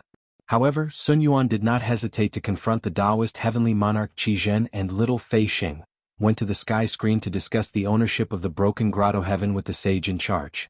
After that, the three of them had nothing to do and traveled together. Even the cautious Lu Laocheng had to admit that Sun Yuan flattered Gao Mian and Gao Mian ordered Sun Yuan around. Both of them were actually sincere. Sun Yuan smiled at Lu Laocheng and said, "I really feel that the name of the Invincible Divine Fist Gang is especially good." Lu Laocheng sighed and smiled bitterly. "I admire you." Gao Mian said, "Lu Laocheng, you are better than little Fei Xing in other aspects. However, you are not as good as little Fei Xing in terms of aesthetics." Sun Yuan slapped his knee and said, "Yes, yes, yes. You've enlightened me. I didn't understand why I was so lonely on the path of cultivation, but you've hit the nail on the head today. It's because of your aesthetic sense that I'm too high up in the social ladder that I'm rarely seen. If I did not meet you..." Gao Mian slapped the table. "Do I need you to flatter me? In the Invincible Divine Fist Gang, I have heard so much about it that my ears have grown calluses." Sun Yuan could only shut up. There was no other catoptric deflection to watch today. Gao Mian purposely removed the Qi refinement divine ability and drank himself to sleep. Only then did Sun Yuan dare to throw a few small coins into the painting. He said that if Miss Shirchio could appear in the painting alone in the future, his 1-foot spear would be willing to support her every time. Then Sun Yuan kept the painting. There were many joys and sorrows in the world. Sun Yuan was not willing to get involved in the mud of the secular world. 415. The emperor of the Gao family of the Great Sui attended the Feast of Thousand Old Men. The Great Li's envoy was the assistant minister of the Ministry of Rights who visited Longquan County that year. If Chen Pinggan saw him, he would definitely recognize him at a glance. At the banquet, which was full of gray-haired people, Song Jisin and Su Rua sat on either side of Dali's minister. They both used aliases. GQ did not show up. Su Rua was still dressed as a paladin with a sword behind her back. Except for the young embroidered tiger, no one knew how big of a deal Su Rua had done. She directly faced Mr. Fan and promised one of the branches of the Song clan that the Shang clan could intervene in the grand banquet that swept across the whole continent. The Song clan would not interfere in the grand banquet for the next 30 years. Su Rua drank wine. She was not thinking about these big events. Instead, she was thinking about how to cultivate Dong Shuijing, who still bought wontons every day, into a real person who could buy them on credit. Song Jisin looked at the Great Sui Kingdom's emperor and then looked around. He only felt that the whole Great Sui Kingdom was gloomy. GQ or Wang Zhu stayed alone in the deserted post house. A tall and thin middle-aged Taoist priest cast a camouflage spell to hide his true appearance. He led 2 cultivators from Marshall Mountain to the post house quietly. They found GQ leaning against the railing under the eaves, listening to the wind chime. The middle-aged Taoist priest withdrew his spell and revealed his true appearance. He was surrounded by immortal qi and had a fishtail crown on his head. Just by standing in the yard, he exuded the aura of the great Tao that coexisted with the world.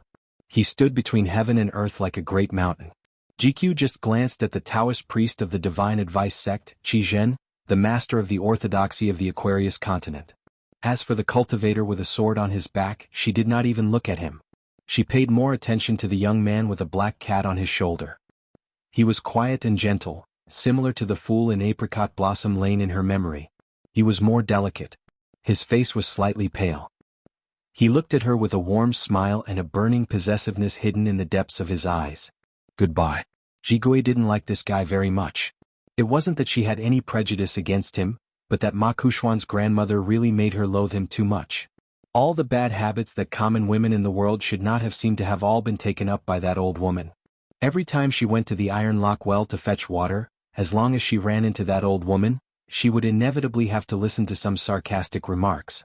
If Ji Gui hadn't been completely suppressed by the rules of Black Pearl Grotto Heaven back then, she would have 100 ways to make that long-tongued old woman wish she was dead. Later, Old Man Yang lost his mind and actually gave the old woman a good fortune, turning her into the river granny of the Dragon Whisker River in the small town. Ji Gui could only continue to wait for an opportunity. One day she would let that old woman, whose real name was Ma Lanhua, taste the taste of purgatory on earth. As for what would happen to Ma Kuxuan, did she care? He didn't care at all. Qi Jin smiled and said, Miss GQ, I've already done what Chief Lu asked me to do. Now that the Shinho sect has just obtained a brand new broken blessed land, I welcome Miss GQ to enter and seek opportunities. I'm willing to escort you all the way. Although Qi Zhen was from the second Taoist branch, Lu Chen was originally one of the 3 chiefs. Now he was even in charge of overseeing the Bek Okekyung building. Qi Zhen was naturally overjoyed to be able to do this for Lu Chen. Just as Zhao Yao was about to take a step forward, a gentle voice sounded from beside him. The heavens never seal off all paths. Are you really that disappointed in yourself? Zhao Yao's eyes were hazy with tears. He turned his head and saw a slender man in a green robe gazing at the sea. The young Zhao Yao wiped away his tears and suddenly asked, Sir, you must be an otherworldly expert. Can you accept me as your disciple? I want to learn the techniques of immortals. The man shook his head and smiled. I've never had a master and I've never accepted a disciple. I'm afraid of trouble. You stay here and recuperate. I'll send you away. Zhao Yao asked, Where is this? The man smiled. The mortal world. Where else could it be? Zhao Yao was probably at his most desperate and fragile moment.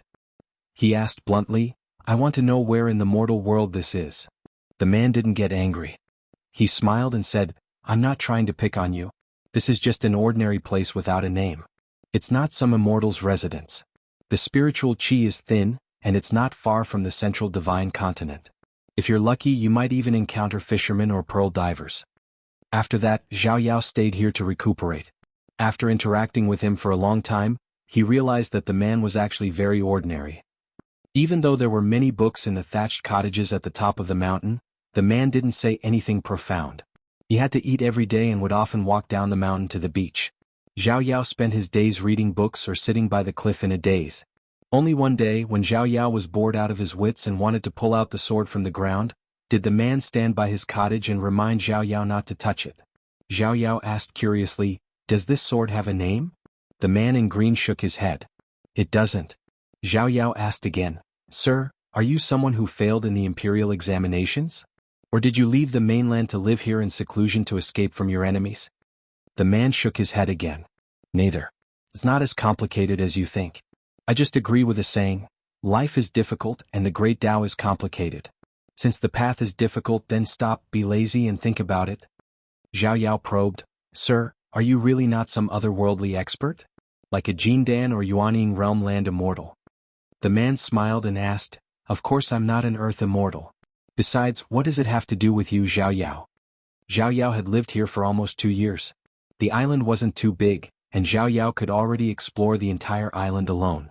Just as the man said, if he was lucky he could meet fishermen who went out to sea to fish, or pearl divers who took great risks but could become rich overnight. Zhao Yao's mind calmed down, and he took the initiative to tell the man that he wanted to travel to the central divine continent. The man smiled and nodded. "Be careful on the road." The old Taoist smiled mischievously and said, "It's embarrassing. I can't thank you enough for your kindness. We'll take our leave first. We'll come again in the future." He pulled the confused Zhang Shanfeng by the arm and used his feet to draw talismans. He directly shrank thousands of miles and went to a tall mountain in the central plains. The man in the green robe didn't mind. He stood where he was and continued to look at the sea. Zhao Yao was young and ignorant back then and had once asked him if he was a disappointed person. This question was really interesting, because this scholar had always been known as the proudest person in the world. He first set a small goal such as 1 second. Remember, 15. 416. Chapter 2, There were 3 moons hanging in the sky. This was a scene that could never be seen in the vast world. The pure moonlight shone freely between heaven and earth, illuminating the 100,000 mountains as if they were covered with thick snow. Rustling sounds could be heard in the endless mountains, and the sound could easily spread for hundreds of miles. If there were immortals who could freely ride the wind in the sea of clouds and look down, they would see golden armored puppets as tall as mountains moving mountains and slowly trudging. There were also some ancient fierce beasts that were thousands of feet long and covered in scars. Without exception, they were ordered by the golden armored puppets with long whips to do hard labor and drag the mountains without complaint. Occasionally there would be some savage beasts that were able to rest for a short while, and they would use some mountain peaks as pillows in exhaustion as they slept soundly. Their bodies didn't have the slightest innate ferocious aura since a long time ago, and it had been completely worn away by the endless years of hardship. This scene could only be passed down by word of mouth in this world. It was far from the truth, because no one dared to fly over the 100,000 mountains without permission. In the long history, there were indeed some great demons of the upper 5 realms who didn't believe in heresy. Then they were dragged down by countless golden armored puppets and eventually became one of those great demons who worked hard. They became huge skeletons that slept forever in the mountains and couldn't even be reincarnated. At the top of the mountains there was a dilapidated thatched cottage. Behind the cottage was a vegetable garden with rare greenery. The thatched cottage was surrounded by a crooked wooden fence, and a skinny watchdog was lying at the door, panting slightly. A thin old man stood in the open space outside the door. Facing the mountain, he stretched out his hand and scratched his cheek. No one knew what he was thinking. The skinny dog suddenly got up and flew out, roaring toward a direction. A majestic wind in the shape of a tornado swept out in a mighty manner, directly blowing up a large sea of dark clouds that covered one of the bright moons. The old man was still indifferent. When the sea of clouds was broken, golden armored puppets stood on the ground around the mountain, holding all kinds of exaggerated weapons that matched their bodies. Among them, there was no lack of snow-white skeletons of ancient fierce beasts as long spears. One of the golden armored puppets threw the white-boned spear in its hand into the sky. Thunder rumbled as if it had the might to split the heavens and earth apart. The spear was aimed at the 2 grain-sized figures in the sky. The 2 visitors who had come from afar were in human form. One of them was a tall old man dressed in a bright red robe. The surface of his robe rippled, and a sea of blood surged. Vicious-looking faces vaguely appeared on the robe, and they attempted to reach out of the sea. However, they were quickly drowned by the blood. This tall and sturdy old man was wearing a black belt made of an unknown material. Pieces of sword fragments were embedded in it. Beside the old man was a young-looking junior with a long sword hanging from each side of his waist.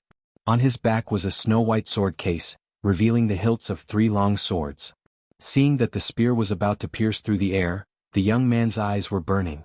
However, it was not directed at the spear, but at the old man on the peak of the mountain whose back was facing them.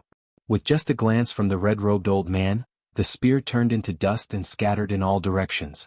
The other sharp weapons that were thrown were the same. They all shattered before they could get close to the old man. The red-robed old man was a little annoyed. We did not purposely belittle legalism to elevate Confucianism. They were said by a ruthless official of the Central Plains whose name went down in history. Qin Pingan nodded his head in agreement. In Chui Dongshan's courtyard, Pei Qian and Li Huai would often get together, flipping and flipping, reading those novels about chivalrous Jianghu characters. They read at varying speeds, so they would often argue about whether or not they should turn the pages. Occasionally, Li Baoping would also read with them for a while. However, Pei Qian and Li Huai liked to see the flash of swords, the flying of flesh and blood, and the soul-stirring scenes of life and death.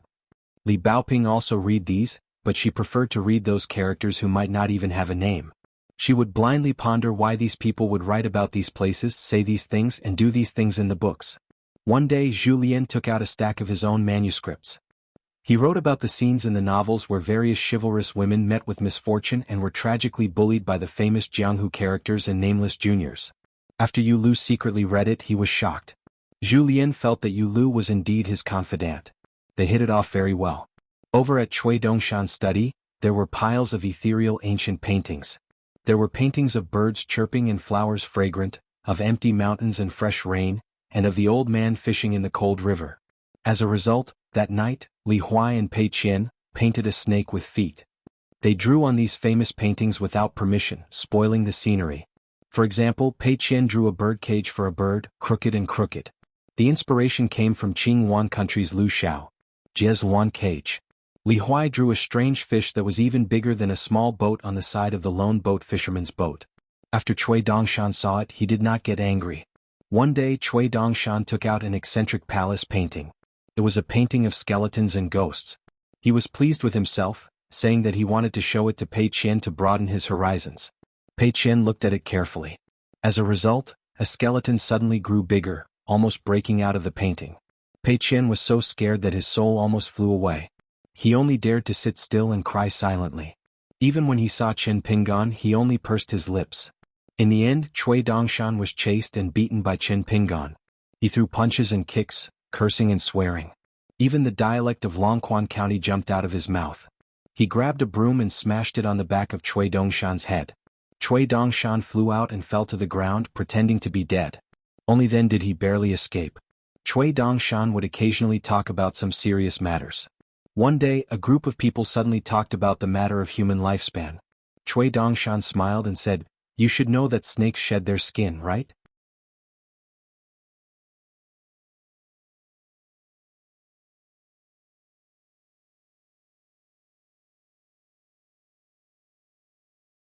Previously, Qin Pingan had sent a letter to Wei Pai, asking about the sale of the mountain in the west. Qin Pingan had a natural trust in Wei Pai, the earliest and only surviving mountain principal god of divine water nation. In the letter, Wei Pai told Qin Pingan that there were a total of 9 mountains, including the Su family in Clear Wind City looking for a buyer. Ruan Ting, the Li family in Fulu Street, and a few other families had taken over. For now there were only 2 mountains left. If Qin Pingan wanted them, he could help negotiate the price. Moreover, Wei Pai suggested that although the remaining 2 mountains were leftovers, Qin Pingan would not suffer a loss if he bought them. He also complained that Qin Pingan did not send the letter earlier. Otherwise he could have bought the entire Oxhorn Mountain. Even if Qin Pingan did not have enough money in his pocket, he, Wei Pai, could pay for it first. The 2 of them would divide the Oxhorn Mountain. Oxhorn Mountain had a bundle shop, which was equivalent to a half-sold, half-given immortal fairy. Qin Pingan read the letter again. After ensuring that he did not miss any hidden secrets, he kept it in his fengsuan object.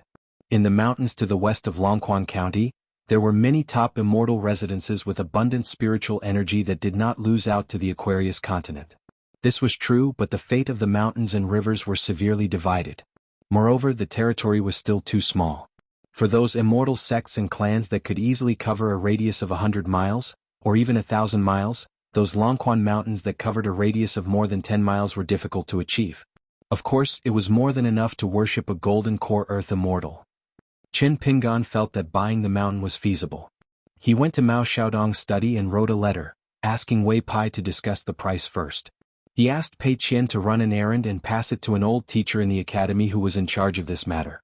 Sitting in the antique study, Qin Pingan thought of a recent chat, where Cui Dongshan casually talked about the debate between Buddhism and Taoism in Qinghuan country. Previously, he mentioned to Qin Pingan that there were not many proper books about the 100 schools of thought. Therefore, he casually asked Qin Pingan to go to the academy's library to find the few classics of Buddhism and Taoism.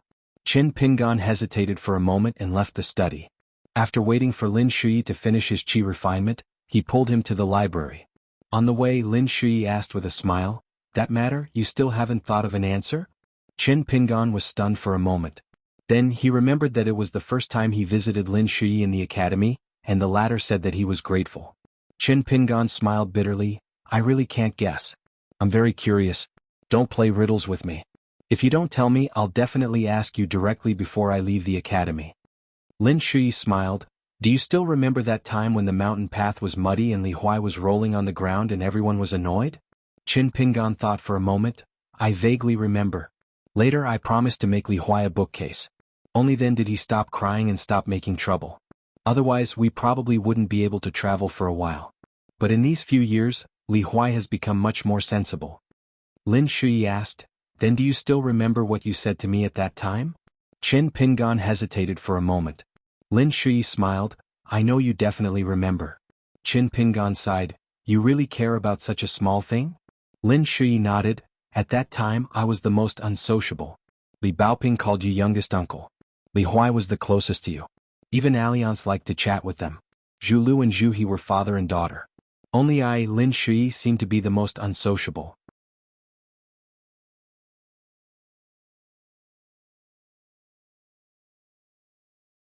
No wonder loyal officials and good generals have such a hard time meeting a good end since ancient times. There was another bang. The little boy in green was sent flying again. When he returned to the top of the mountain for the second time, he saw a barefoot old man in scholarly robes standing on the second floor of the bamboo house. The little boy in green immediately shouted, "Old Chui, I didn't say anything this time." He was sent flying down the cliff again. The girl in pink was already wiping the railing on the second floor, somewhat puzzled. The old man surnamed Chui smiled, "Your skin is itching for a beating. You'll remember." The girl in pink was unable to refute and did not plead for mercy for the little boy in green. On the mountain path of Luapa Mountain, the little boy in green cursed as he ran up the mountain.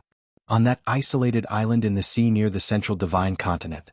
On this day the scholarly man rejected yet another visitor, causing a grand chancellor of the secondary saint lineage to be shut out. If this was before, even if the scholarly man was unwilling to open the door, he would still show his face. This time he did not even show his face. The Grand Chancellor could only leave in disappointment. He could not help but feel anxious in the depths of his heart. He did not know why that scholar was so unreasonable this time. The scholarly man stood in the thatched house where Zhao Yao had lived back then. There was a path on the mountain of books.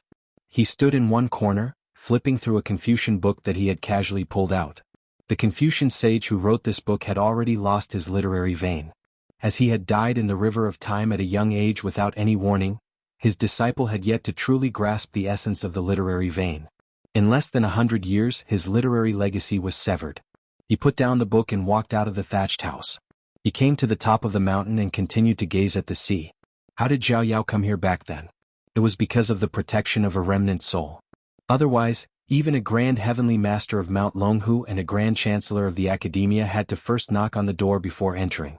How could Zhao Yao have just gone with the flow and arrived here by coincidence? He retracted his gaze and looked at the cliff. Back then Zhao Yao had been there wanting to take a step out. Of course he did not care. It was just that at that time, there was a middle-aged Confucian with white hair on his temples who had winked at him. Only then did he persuade Zhao Yao. After Zhao Yao had left the island, he had a conversation with the Confucian who had sent Zhao Yao here. He asked, "Since you care so much, why don't you show yourself to him?" That person replied, "Zhao Yao is still young. If he sees me he will only feel more guilty. Some of the knots in his heart need to be untied by himself. After walking a long path he will think it through sooner or later." Then there was an even bigger nightmare, which was the farce in Qinghuan country. She took the wine pot from Lu Qingshan's hand and said in a low voice, "I've barely studied, so I can't say anything. You're a scholar, so you might not listen to me. But no matter what, I hope you know something." Lu Boqi, the female champion of the saber division, held the wine pot with one hand and pressed the saber at her waist with the other. Her expression was sharp. There are many stupid and bad people in the world. It has nothing to do with how many books they've studied. When they meet a little good person or thing, they will hate it so much that they will either own it or destroy it. In the future, if you're willing to talk to such people about your principles, just say it. But if it doesn't make sense in the end, I'll do it. Lu Qingshan just kept shaking his head, shaking it with all his might. I understand all of this. I just want to know why Big Brother did that. I want to talk to my most respected Big Brother about my principles as a son. What should I do? I know that I'm not as good as Big Brother in all aspects. I just want to go home and talk to him about this. Is that okay? Lu Boqi shook her head for the first time. She had always gone along with Lu Qingfeng, but she didn't give in to Lu Qingfeng on this matter. Don't talk about this. You'd better bear with it. Lu Qingshan murmured, Why? Lu Boqi said, I don't know the reasons and principles behind this matter. I also don't want to talk nonsense to ease your mind. But I know that your big brother will only be in more pain than you right now. If you feel that rubbing salt on his wound will make you happy, you can go. I won't stop you, but I will look down on you. So Lu Qingshan is such a good for nothing. His heart is even smaller than a woman's. Lu Qingshan's face was blank. Lu Boqi was a little nervous. She asked directly, Did I say it too harshly? Lu Qingshan stared at her blankly for a long time. Then he suddenly laughed. He wiped his tears and snot away. It's okay. Lu Boqi then returned the wine pot to Lu Qingshan. You can drink now. Lu Qingshan didn't stand on ceremony. He took the wine pot and gulped down the wine. He drank until he vomited by the river. Lu Boqi patted his back gently. If you still want to drink, I'll buy more for you. Lu Qingshan shook his head gently. In the end, Lu Boqi carried Lu Qingshan on her back and walked on the street in front of everyone. On the road outside a county of Qinghuan country after the heavy rain, it was muddy and puddles of water formed. A carriage driven by an old man from the county office slowed down. After a while, it sped up and rushed towards the county. Sitting in the carriage with the county magistrate was. He glanced at Lu Qingfeng, who was resting with his eyes closed. Wang He was one of the two people that the imperial tutor, Cui Dong, secretly sent into Qinghuan country. Now he was the county magistrate in name, but he was actually Lu Qingfeng's secretary to prevent some assassinations. From this, one could see how much Cui Dong valued this county magistrate of a small country. Wang He knew that there were a few women and children walking on the road behind the carriage. Wang He also closed his eyes. He, the fallen general of the Lu dynasty, finally started to look forward to what position this Qinghuan civil servant could reach in the Dali imperial court. The northern border of the Zhuang dynasty. Chaos was everywhere. On a mountain road, there were a few immortal masters from small sections. They hid their identities and pretended to be mountain cultivators. They had already set their eyes on a convoy of officials who were escaping to the south. They were coincidentally met by Ma Kuxuan. One of the Qi refinement warriors was dragging a beautiful woman out of the carriage by her hair. He said that he wanted to have a taste of the county magistrate's wife. At first, Ma Kuxuan did not want to interfere. He continued on his own path. In the end, he was stopped by a Qi refinement warrior. Ma Kuxuan killed 1.5 with 2 punches. The last person fled in panic. Ma Kuxuan ignored him. The pitiful Qi refinement warrior was half dead. Ma Kuxuan stepped on his chest. Ma Kuxuan smiled and said, Is this how a bad person should be? If you are a bad person, you should at least have some judgment. Do you still need me to teach you this? Ma Kuxuan stepped on that person's chest. Ma Kuxuan continued on his way. He did not expect that among the relatives of the disheveled woman, there was a young man who felt extremely humiliated. He angrily asked Ma Kuxuan why he did not kill the last person. Was this not nurturing a tiger and inviting calamity? Ma Kuxuan killed that young man with a punch. Only then did he pass through the silent convoy. He only said, Stupid people who commit stupidity deserve to die more than bad people. After he left, the military cultivator from the Martial Mountain appeared. He frowned and said, That ignorant young man did not deserve to die. Ma Kuxuan smiled and said, Everyone should have died. Shouldn't you thank me for being chivalrous for once? The woman lay on her son's corpse and wailed. She was filled with hatred and fear towards that crazy young man who did not care about human lives. The immortal sect closest to the capital of the Li dynasty, Changcheng. It was very quiet. The security was tight. Prince Songhe and his mother stood at the top of the mountain. They smiled and asked, "Uncle, are you trying to usurp the throne?" Songhe quickly shook his head and said, "But is there a need to go through so much trouble? Can't you just directly carry out an assassination? Can't the death warriors of the Great Sui Kingdom and the remnants of the Lu dynasty do the job?" "Mother, I think that at this moment, not to mention the Dali border army, even in the imperial court, there are many people who are urging Uncle to ascend the throne. Those who side with me and Mother are mostly civil officials. They are not of much use." The Dali woman who had lost all her power smiled and said, Don't underestimate your uncle. His heart is big and he doesn't care about the dragon throne." Songhe did not believe it. Whether or not he cared about it was one thing. In the secular dynasty, who would care about the butt of the dragon throne? The woman comforted him, "The people of Dali can be used." Songhe turned his head and said, "The people of the people? Mother, didn't you always say that those people are ignorant ants?" The woman covered her mouth and laughed. "It's fine for us mother and son to talk about such things. But in other situations, remember, if you know, but you cannot say it. In the future, when you become the emperor of a continent, you also have to learn to pretend to be stupid. It's the same with the wise and mighty uncle, and it's also the same with the civil and military officials." Songhe asked, "Then what about the people on the mountain?" The woman was actually a little hesitant. Songhe said, "I actually don't understand why father always wants to compete with those immortals. If I were a chi cultivator, especially when my realm is high, who would be willing to be restrained by a human monarch? If I really become the emperor in the future, if I change the established national policy, do you think there will be more immortal forces who will surrender to me and surround my dragon throne? Maybe I can rely on this to gradually balance the imperial tutor and uncle?" The short but extremely exquisite woman in the palace dress sighed. Don't say such stupid things in the future. It's best not to even think about it." Songhe said, "Okay, I'll listen to Mother." The woman smiled sweetly. Was the most likable in this aspect. He was obedient, so mother and son were of the same mind. As for the other one, she deliberately did not let herself think too much. Dragon Spring Sword Sect. Ruan Xiao stood in her courtyard, eating the pastries bought from Dragon Riding Alley. In the courtyard, the chicks grew into hens and gave birth to a nest of chicks. The number of chicks and hens increased. That San Xian, who had been enlightened, showed signs of taking over the mountain and acting wildly in the mountains in the west. Fortunately, it had suffered before and did not dare to be too presumptuous. When it saw people in the streets, it would obediently tuck its tail between its legs. Ruan Xiao finished eating the pastries, put away the embroidered handkerchief and clapped her hands. She swept up. She came to the cliff where someone had carved the words Tian Kai Shin Xiao. She walked down from the top of the cliff. When she reached the bottom of the cliff, she went back the way she came. On this day, Qin Pingan took Li Baoping and Pei Qian to the capital of the Great Sui Kingdom for a stroll.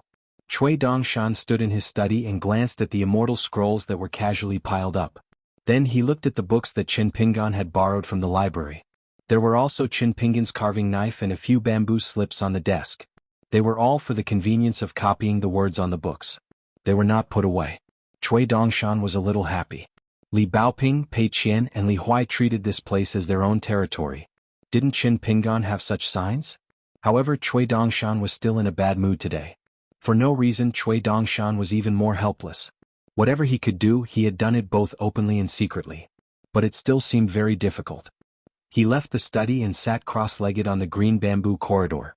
He pressed his palm against the floor and smiled. "Little fellow, come out." Cui Dongshan suddenly raised his sleeve. A little fellow was pulled out. It was dizzy and swaying. In fact, that day was the first time Cui Dong left the school of the Sage of Literature, although it was only for a short period of less than 2 hours. But later on, his junior apprentice brothers Zhua and Qi Jingchun, as well as all the students and registered disciples of the Sage of Literature, did not know about this. Cui Dong did not say anything and the old scholar also did not say anything. Today Cui Dongshan used his finger to knock on the head of the little lotus and smiled. "I want to talk to you about something serious. It has to do with my teacher. Do you want to hear it?" The little guy hesitated for a long time and nodded. Cui Dongshan slowly said, "My teacher has a mountain called Luopa Mountain. There is a pond there and there is a golden lotus seed in it, It is very likely that it is your chance to prove your Tao. For example, you can break through the Yuanying bottleneck and become the first of the 5 realms in the Aquarius continent. At that time, Luopa Mountain will also benefit greatly. Through you, it can stabilize and condense a large amount of Ling Qi and chance. In the matter of cultivation, there are some barriers that I think are first come first served. If you are late, you won't even have the chance to squat in the latrine. The little lotus blinked and then raised his arm and clenched his fist, probably to encourage himself. Cui Dongshan shook his head, but I want you to do one thing. In the future, when my teacher is not by your side and someone tells you this, when you feel that you are particularly useless, when you feel that you should do something for my teacher. Cui Dongshan said, don't do it. The little lotus was even more confused. Cui Dongshan pointed to his heart and then to the little guy and smiled, you are the paradise in my teacher's heart. The little guy tilted his head, indicating that he did not understand. Cui Dongshan turned his head and looked up. In you he saw the most beautiful scene in his heart, and at least one of them.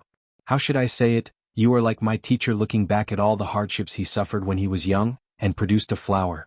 Seeing you, my teacher will feel at ease. So in the world he is not alone, there are also fools like him, exactly the same. And then your luck was so good you met. Perhaps one day, due to the complicated ways of the world, my husband will be helpless and change as well.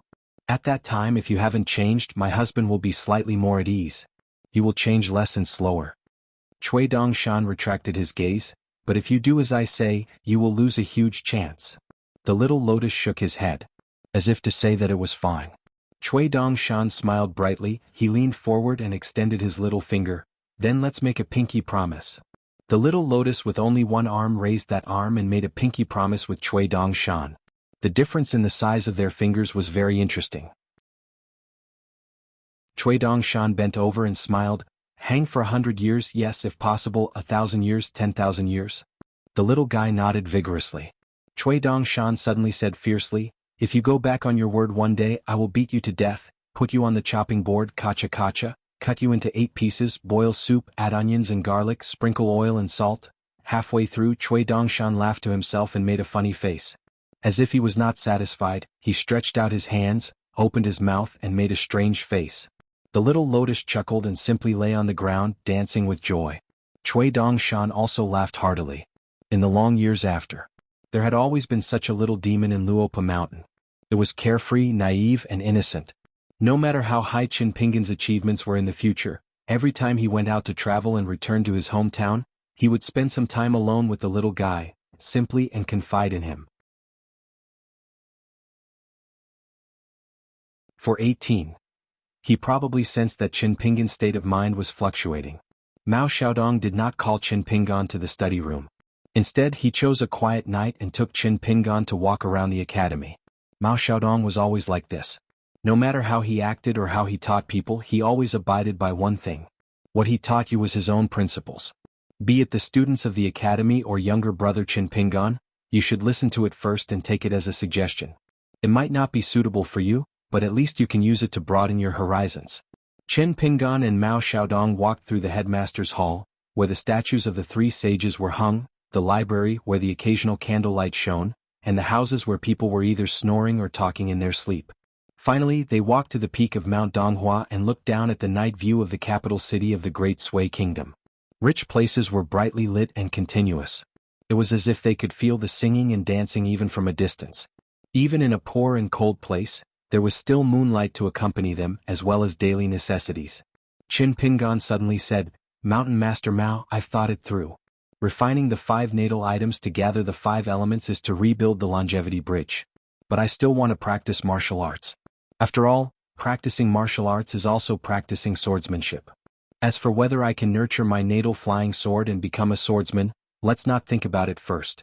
So next, except for the few key aperture points that may be suitable for the natal items of the 5 elements, I will still give the pure martial genuine qi in my body to nurture as much as possible. Mao Xiaodong nodded and said, I think this plan is feasible. As for whether the final result is good or bad, don't ask about the harvest first. Just ask about the cultivation. Qin Pingan nodded. Actually, Mao Xiaodong did not say it clearly. The reason why he approved of Qin Pingan's action was that Qin Pingan only opened up 5 mansions and gave the rest of the territory to Wu Fu with both hands. It was not a dead end. The human body was a small world. In fact, there was also a saying that it was a paradise. Below the level of Jindan, all the acupoints and mansions, no matter how well you managed them, were still in the category of a paradise. Only after forming the Jindan could one have a preliminary understanding of the mysteries of the paradise. A certain Taoist classic had already stated clearly, revealing the mysteries of heaven. The cave in the mountain is connected to the heavens, connecting all the mountains, resonating with each other from afar. The chi of heaven and earth is one. Only by becoming a Jindan expert can one be considered a member of my generation. Naturally, there was a reason why this saying was so popular in the world and was regarded as a standard by all chi refinement warriors. Mao Xiaodong didn't mention it because as long as Chen Pinggan moved forward step by step, he would reach that step sooner or later. If he said it too early and suddenly had a beautiful vision, it might shake Chen Pinggan's state of mind that had calmed down with great difficulty. Imparting Tao had never been easy. How could one not be cautious? To carve a beautiful jade, one had to remove the impurities and preserve the essence with every cut.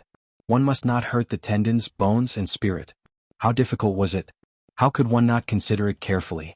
Taking a step back, wasn't Chen Pinggan the same way when he treated the young lady named Pei Qian? It was just that Chen Pinggan might not be aware of it for the time being. Mao Xiaodong said softly, regarding the evil of human nature that teacher mentioned, all of us disciples had our own understanding in our early years. Some of us were silent like teacher, denying themselves and changing their tune. Some were hesitant and self-doubting. Some used this to fish for compliments and flaunted their own mavericks.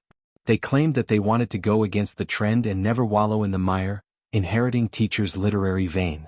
With all these, the human heart is changeable. Our branch's literary vein has almost been cut off. Internally, it is already a chaotic scene with all kinds of living beings. Think about it, how complicated would it be if the sage of rites and the secondary sage had their own literary vein and truly had disciples all over the world? Chen Pinggan's shoulder was lightly patted by Mao Xiaodong. There's still a long way to go. Chen Pinggan smiled bitterly. There are only 2 shoulders. Mao Xiaodong laughed and said, this is called watching people carry a burden without difficulty and watching the tide from the shore find the water too small. Chen Pinggan smiled knowingly. The first half of the sentence was an old saying from his hometown. That night, Pei Qian and Li Huai hid outside the small courtyard. The 2 of them agreed to put on black scarves and pretend to be assassins to secretly assassinate Cui Dongshan, who liked to sleep in the green bamboo corridor. They couldn't read so many Jianghu novels for nothing. They had to apply what they had learned. Pei Qian generously lent a bamboo sword to Li Huai. The 2 of them discussed at Li Huai's school and felt that they had to climb over the wall instead of through the gate. Otherwise, they couldn't show the demeanor of a master and the danger of Jianghu. Lu Guan and Ma Lian wanted to join and be the lackeys of Princess Pei Qian. Unfortunately, they were firmly rejected by Pei Qian, who said that they were just inexperienced young heroes and couldn't kill the big devil. They would only be courting death. The 2 of them arrived at the quiet path outside the wall of the small courtyard. Using the same path as before, Pei Qian leaped onto the top of the wall first. Then he tossed the mountaineering staff, which had made a great contribution, to Li Huai, who was anxiously standing below. Li Huai didn't make any mistakes when he jumped on the wall. Pei Qian looked at him with admiration. Li Huai straightened his chest and stroked his hair like someone else. When the 2 of them landed, Pei Qian was as silent as a cat while Li Huai made a big noise in the middle of winter. Pei Qian said angrily, Li Huai, what's wrong with you? Why are you making such a big noise? That's called fighting on the battlefield, not sneaking into the tiger's den to assassinate the big devil. Again. Li Huai admitted that he was in the wrong and didn't talk back. He asked in a low voice, then how do we leave the courtyard? Pei Qian stared at him and said, go through the gate. Anyway, we've failed this time. The 2 of them left the courtyard through the unlocked gate and came to the path outside the courtyard wall. Cui Dongshan, who was lying on the other side of the corridor, rolled his eyes. Pei Qian held the mountain walking stick and said, I'm an iron-blooded and cruel man in Jianghu. Li Huai imitated him and said, I'm a merciful killer. I kill without blinking. I set off a bloody storm in Jianghu. Pei Qian was a little dissatisfied. Why are you talking so much? You're losing momentum. Look at the most famous heroes in books. Their nicknames are at most 4 or 5 words. Do you think it's reasonable to have more? Li Huai felt that it made sense. He pretended to wear a bamboo hat and imitated a certain someone. He reached out his hand to adjust the bamboo hat and held the bamboo sword at his waist with one hand. I am a merciful killer and swordsman. The 2 of them climbed up the wall one after another. This time they didn't make any mistakes. Then Pei Qian and Li Huai did a roll in the courtyard one after the other. This was a premeditated step. Otherwise they would find it too boring to just run up the steps and give Cui Dongshan a knife and a sword. After getting up from the ground, the two of them tiptoed up the stairs and stretched out their hands to hold down the bamboo blade and bamboo sword. Pei Qian was about to slash the notorious great devil of the Jianghu to death when Li Huai suddenly shouted, "Devil, die!" Pei Qian suddenly stopped and turned to glare at Li Huai. Li Huai was stunned. "What's wrong?" Pei Qian asked. "Aren't you an assassin who comes and goes without a trace? Why would an assassin yell before killing someone?" Li Huai suddenly understood. Pei Qian stomped his foot. "We have to do it again." Li Huai apologized profusely. The two of them didn't care about the devil at all. The two of them ran to the courtyard gate again. Cui Dongshan sat up and said helplessly, "I'm a big devil waiting for death. I'm even more tired than you." After leaving the courtyard, Pei Qian scolded, "Li Huai, if you mess around again, I won't take you to Jianghu anymore." Li Huai promised, "It won't go wrong." Pei Qian suddenly asked, "I'm just a nominal disciple now. My position in the gang is even lower than yours. After making this contribution, do you think Baoping Jejie will promote me to be a small branch leader?" Li Huai nodded. "Definitely. If Li Baoping doesn't know how to reward or punish, it doesn't matter. I can give you the position of a small branch leader. I'll just be an assistant." Pei Qian said like an old man, "I didn't expect Li Huai to be such a warm-hearted true swordsman even though your martial arts are ordinary." Li Huai retorted, "Assassin, swordsman." As a result, the two of them were hit on the head by a chestnut. "It's so late. Why aren't you sleeping? What are you doing here?" Pei Qian saw that it was Qin Pingan and immediately kicked Li Huai. Li Huai said heroically, "I invited Pei Qian to help me get rid of evil for the people and assassinate the big devil Cui Dongshan." Qin Pingan smiled and said, "Okay, the big devil will be dealt with by a swordsman with unparalleled martial arts. You two are not strong enough now. Let's talk about it later." Pei Qian took back the bamboo sword from Li Huai and went to sleep in the side room of the courtyard. Previously he slept with Li Baoping in the school dormitory, but today was an exception.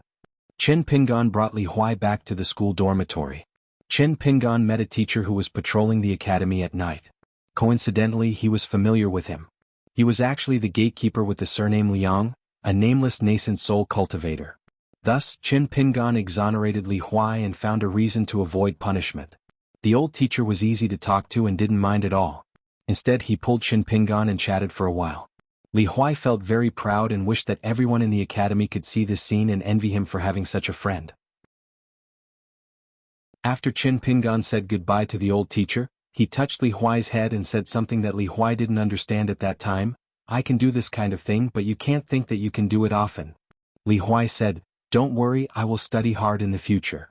Qin Pingan said, "Whether you study well or not and whether you have the ability to understand are one thing, but the attitude towards studying is, to a large extent, another thing than the achievement of studying. It is often more important on the road of life. So, it is not a bad thing to study hard when you are young. In the future, even if you don't study and don't deal with the books of sages, when you do other things that you like, you will get used to working hard." Li Huai didn't quite understand. As Qin Pingan walked, he casually drew a line in front of him. For example, this is a line in everyone's road of life. All of our temperament, state of mind, reason, and cognition will involuntarily move closer to this line. Other than the teachers and teachers of the academy, most people will one day move further and further away from reading books and sages on the surface. But our attitude towards life and context may have long existed a line. In the future, our life will move forward along this line. Even we don't know about it, but the influence of this line on us will be with us for life. Then Qin Pingan drew a circle around the front of the line. "I have walked a long road and know many people. I also understand your temperament, so I can plead with the old teacher to let you not follow the curfew tonight and be exempted from punishment. But you can't do it yourself because you are younger than me. You're much younger than me. You can't compete with the rules, because you don't know the real rules." Li Huai stared blankly at Qin Pingan.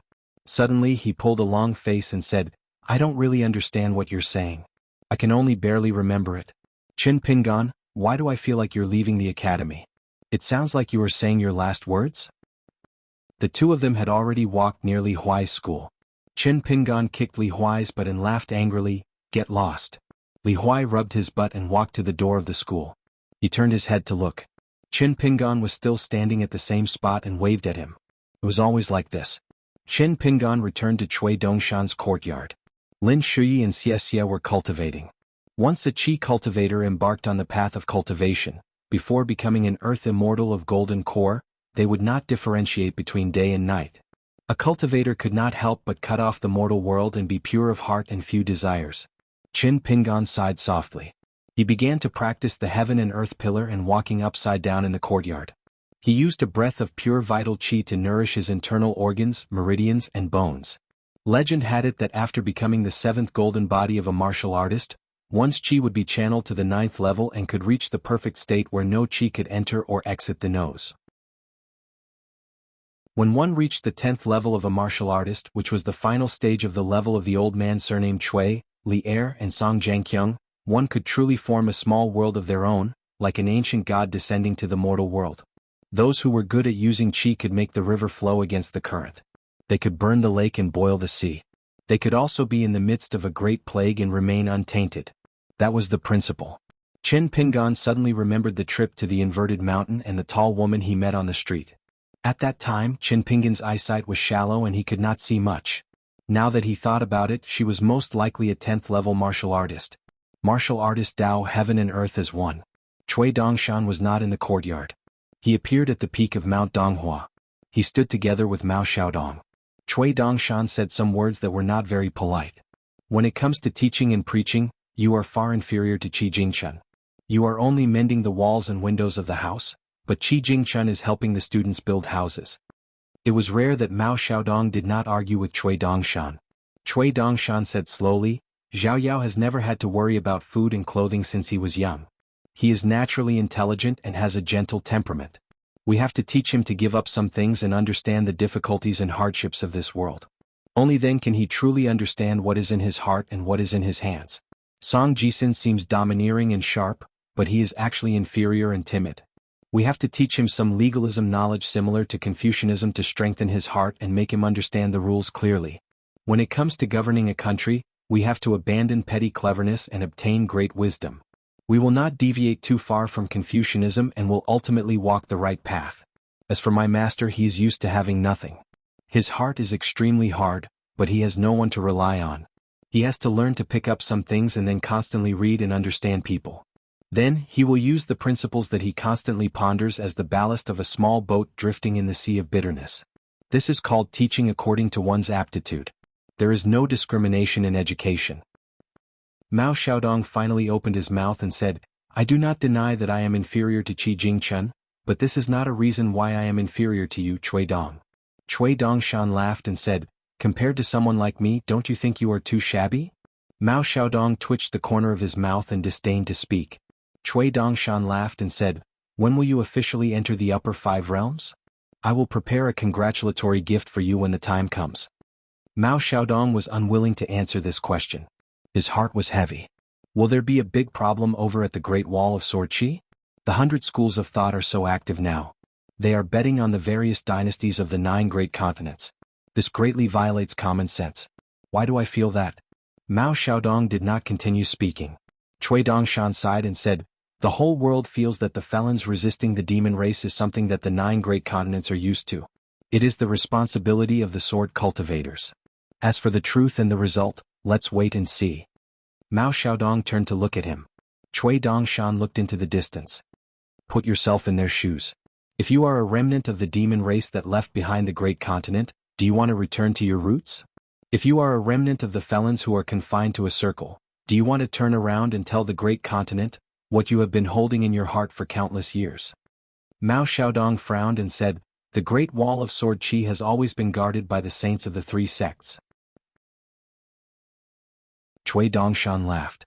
Not to mention the entire desolate world, even half of it, as long as they are willing to work together and are willing to pay any price, they can take down a Great Wall of Sword Qi and swallow a few continents of the great continent. Is it difficult?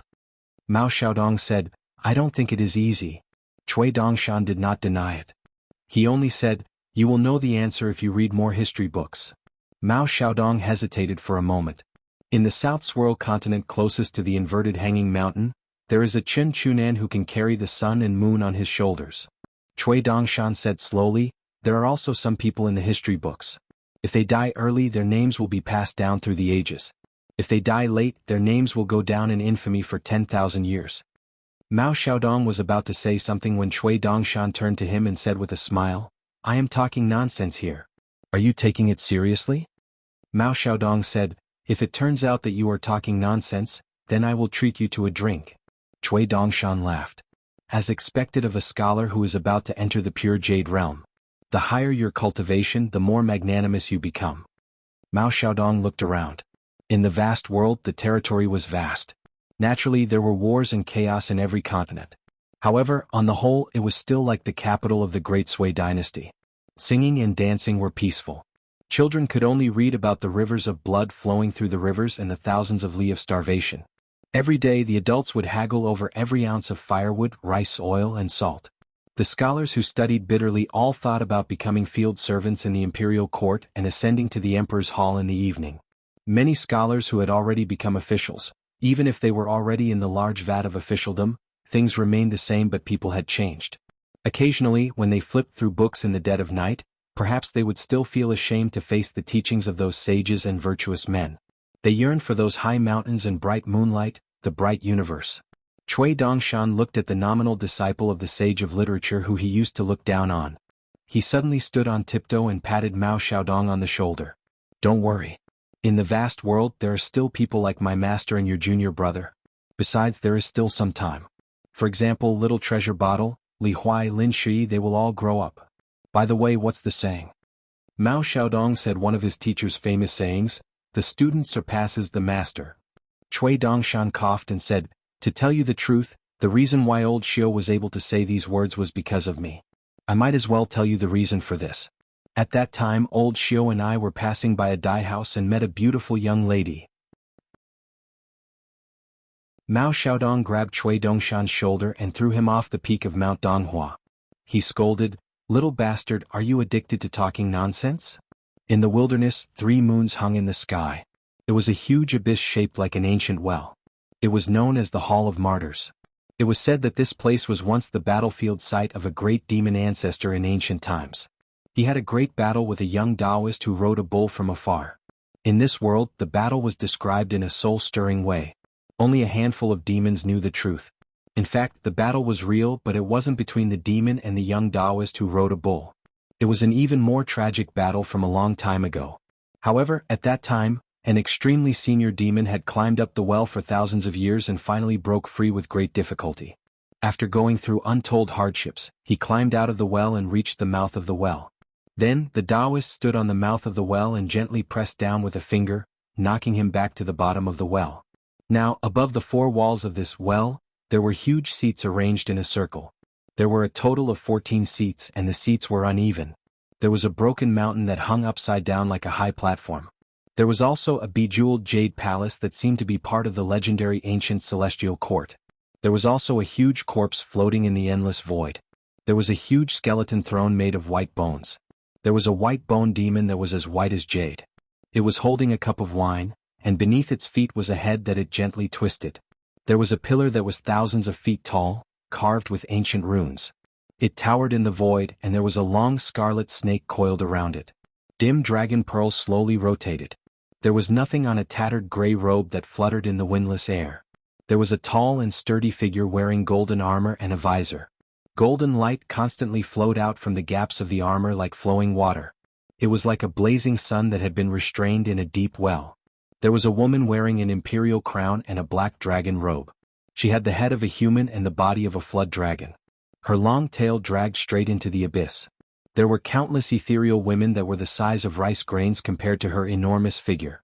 They held pipa in their arms and colorful ribbons lingered around their graceful bodies. There were hundreds of them. The woman was bored. She held her chin with one hand and stretched out 2 fingers with the other, crushing the pipa women one by one. There was a Taoist in a snow-white Taoist robe whose face could not be seen clearly. He was 3,000 feet tall. Compared to the other neighbors on the other thrones, he still appeared extremely small. However, a crescent moon appeared behind him. There was a burly giant with 3 heads and 6 arms, who was bare-chested and exposed his stomach. He sat cross-legged on a chair made of stacked golden books. On the chair there was a shocking wound on his chest. It was caused by the sword immortal of the Great Wall of Sword Chi. None of the great demons here had participated in the earth-shattering battle at the Great Wall of Sword Chi. Most of the hidden existences were awakened from their endless slumber. A small number of them had been famous for thousands of years, but they had never cared about the battle at the Great Wall of Sword Chi. They had always chosen to watch coldly from the sidelines. The two great demons that had visited the blind old man in the 100,000 mountains were also not qualified to have a seat here.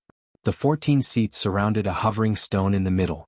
When the figure of an old man slowly appeared in the middle, two more ancient great demons hurriedly appeared, as if they absolutely did not dare to be behind the old man.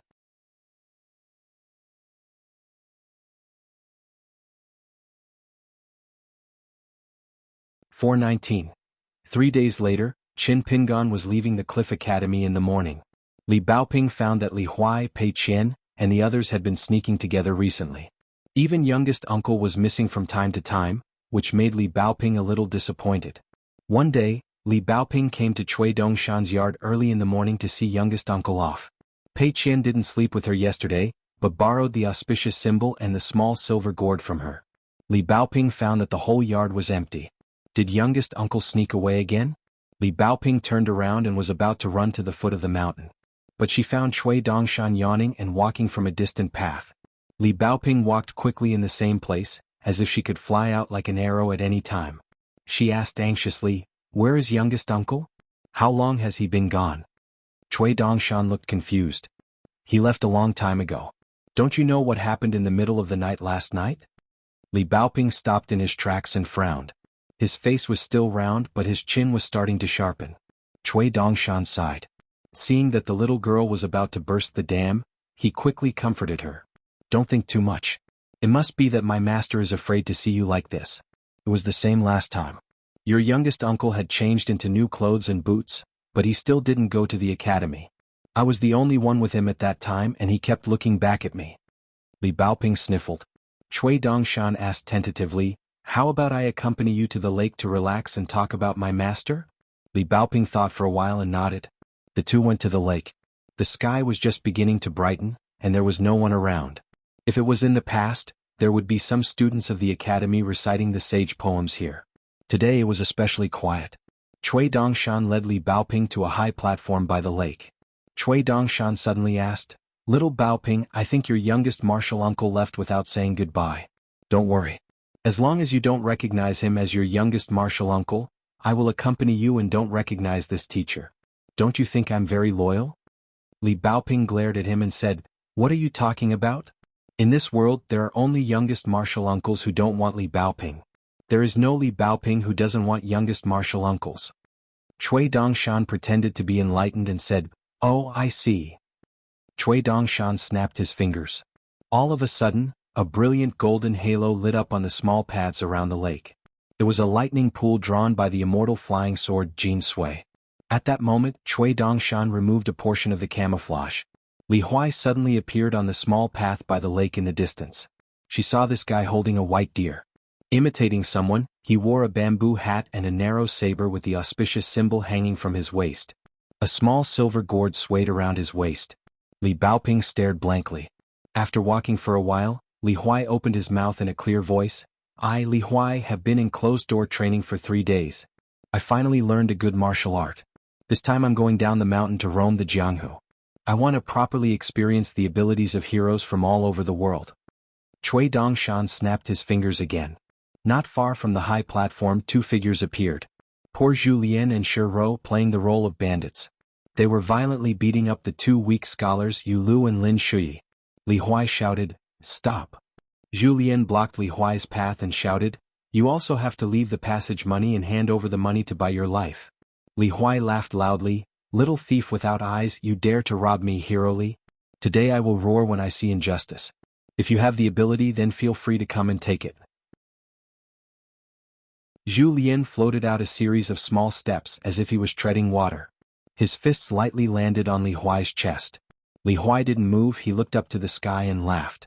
Zhu Lian looked like he was struck by lightning. His body was like a sieve, he said with a trembling voice, This young hero has such deep internal strength." Then he flew out and twitched twice. He was probably dead. Just like in the Ranger romance novels? Wanhuan Bo? Wanhuan Xing Bar? Ba Gong Xian 11? Yeah. Lang Wei Ji Gao Shu Shushi Ro shyly followed and lightly slapped at Li Huai. Li Huai waved his hand from afar and laughed. Scram. Sure Ro seemed to have been injured by the energy. She spun a few times in the air and fell to the ground in the distance. She raised a hand and pointed at Li Huai. She suppressed the shame and anger in her heart. Just who are you? I have never heard of such an unfathomable expert in Jianghu. Li Huai stretched out a hand and placed it in front of his chest. He imitated the monk's words and said, I've sinned. It's because my martial arts are too high that I couldn't stop myself. Li Huai stopped his movements and came near the high platform. He looked around. Remember, I am Li Huai, the branch leader of Longquan County's headquarters, Donghua Mountain Branch, and the branch leader of the academy. Hero Li, known in Jianghu as the Invincible Dual Fists and the Peerless Dual Fists and Feet. Our branch leader is the current Wolin Jianghu Alliance leader who shook the world and unified the world. Li Baoping. Li Baoping crossed her arms in front of her chest and nodded lightly. Cui Dongshan snapped his fingers. Li Huai, Bai Lu, Zhu Lian, Shi Ro, and Yu Lu and Lin Shui all disappeared. At the same time, Yu Lu and Xie Xie appeared on both sides of the lake. One of them was standing and playing the flute, while the other was sitting and playing the zither. They were like a pair of immortal heroes in Jianghu. The sound of the flute was faint, and the sound of the zither was melodious. It was getting more and more passionate. On the shore of the lake opposite Li Baoping's high platform, after Cui Dongshan smiled slightly, a dark and thin figure appeared in an instant. He ran wildly and used his walking stick to support himself on the ground. He leaped high into the air and pounced into the lake. In the air he pulled out the bamboo blade and bamboo sword at his waist. His body spun and landed on the ground. He looked very impressive and very domineering.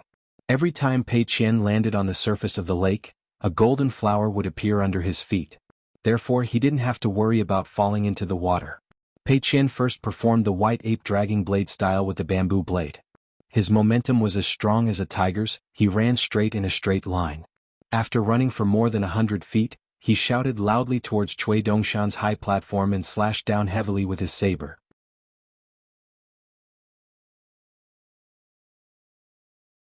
As Qin Pingan walked slowly, the flying sword followed him and drew circles. From small to big, it shone brightly on the lake.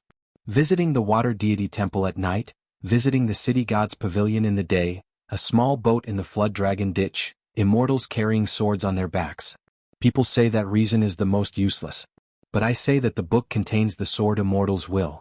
Every word has the sword's light. Let the sage see my sword's chi rushing into a bull. Li Baoping clapped her hands hard. Her face was red. Chen Pingan took off the blade strengthening gourd and threw it casually. He reached out his hand to control the sword. The tip of the sword touched the wine gourd. He waved the sword more freely than Pei Qian's crazy sword art. But no matter how he waved the sword, the blade strengthening gourd stopped at the tip of the sword. Chen Pingan did not know that Cui Dongshan had already removed the thunder pool created by the golden sword's chi. Although outsiders could not hear him, many people in the academy could see him controlling the sword. A group of people stood at the gate of the academy. Chen Pingan had already carried the deity of sword and the big bamboo box.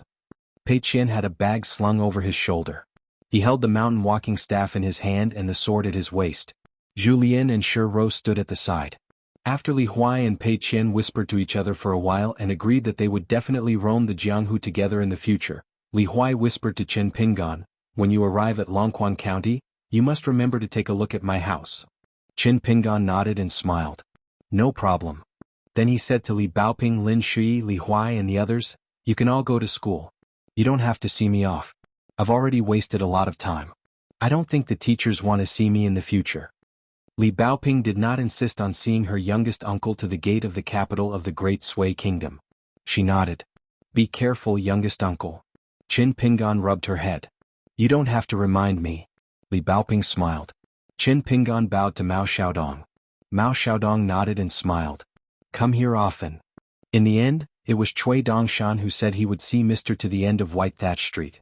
Pei Qian and Baoping Jiejie also whispered to each other. Their heads were close together. Finally Pei Qian beamed with joy. Great, I got the young branch master. Chen Pingan and Cui Dongshan walked slowly at the front. They walked out of the main street and turned into White Thatch Street. Finally, at the end of White Thatch Street, Cui Dongshan finally stopped and said slowly, Mister, I don't think the world has become worse than before. There are more and more cultivators on the mountain, and there are more and more people at the foot of the mountain. What do you think? Qin Pingan nodded. That should be the case. Cui Dongshan raised his head and looked at the sky. He murmured, but it's undeniable that the mountain peaks that rise above the earth are like swords pointing straight at the canopy of the sky. Every 100 or 1,000 years they do appear less and less. So I hope that all our joys and sorrows don't become the pecking outside the chicken coop, the chirping of sparrows in the nest, and the mournful cries of cicadas on the branches.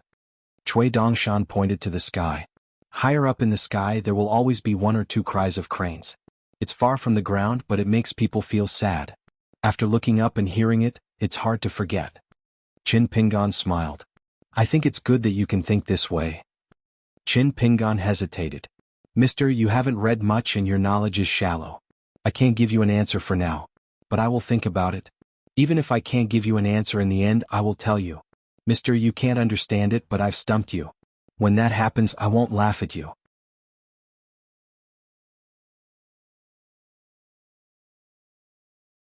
For 20? Sorry for the long wait. A chapter of 14,000 words. Qin Pingan was very familiar with the road from the capital of the Great Sui Kingdom back to Longquan County in Dali. He tried his best to choose small paths in the mountains. There was no one around. Other than using the heaven and earth stakes to walk, he would let Julien help him punch every day. The bigger the fight, the more serious it was. Julien started at level 6 and finally reached the peak of level 7. The more he fought, the more Pei Qian was worried.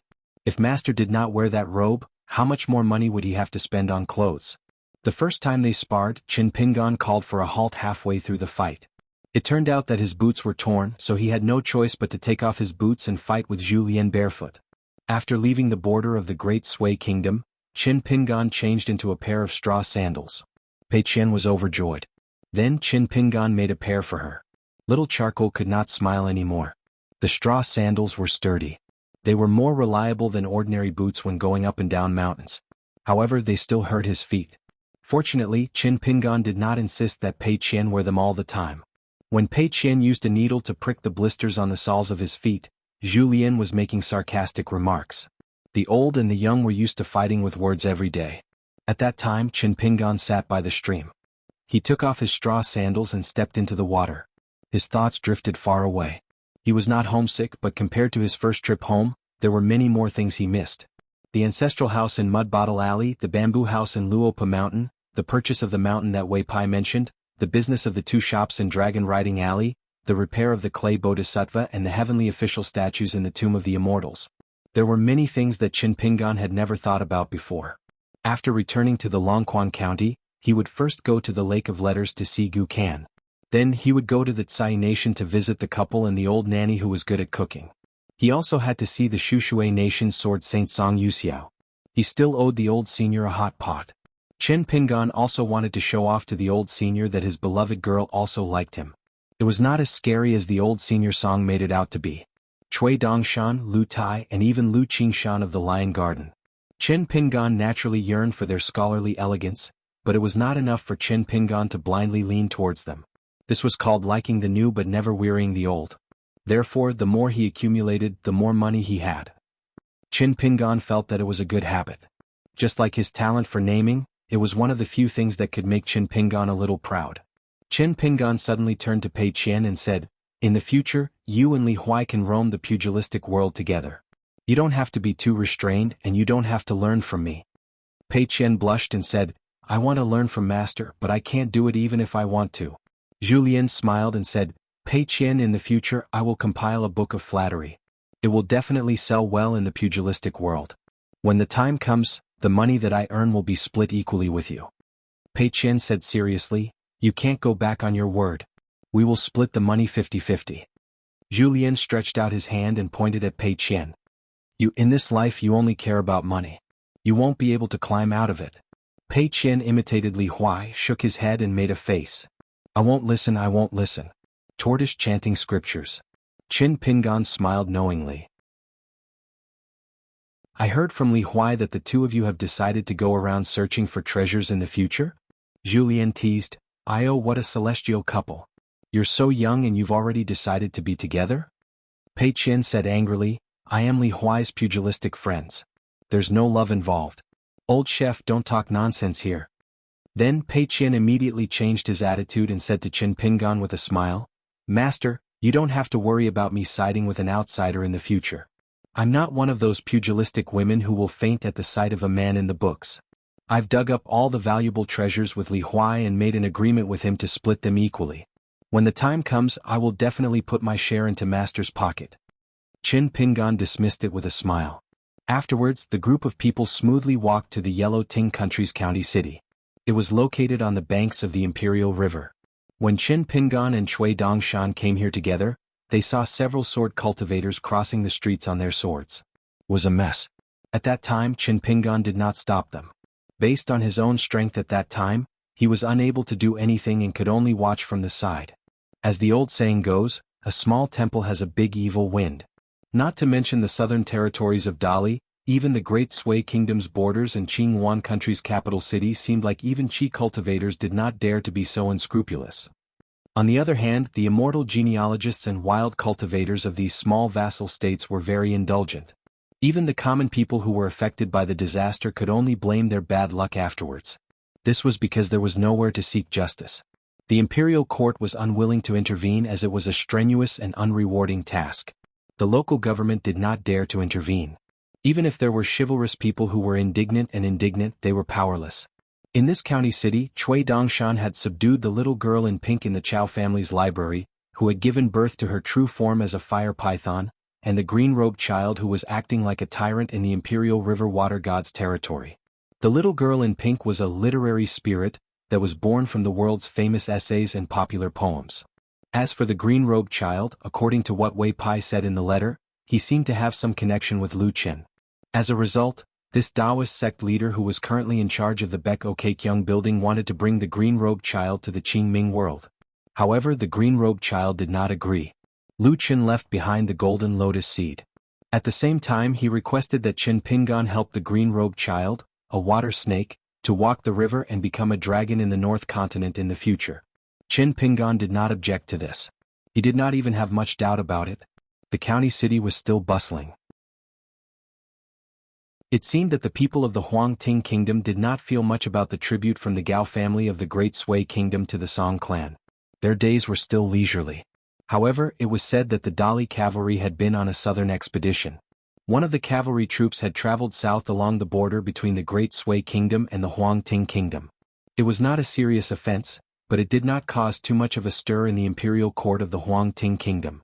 As they traveled deep into the hinterland of the Huang Ting Kingdom, they could often hear the discussions of the people in the streets. They were proud of the people of the Dali people for the Dali cavalry's invincibility. They were skeptical about the wise decision of the Huang Ting Kingdom's emperor at the beginning, but now they were all full of approval and praise.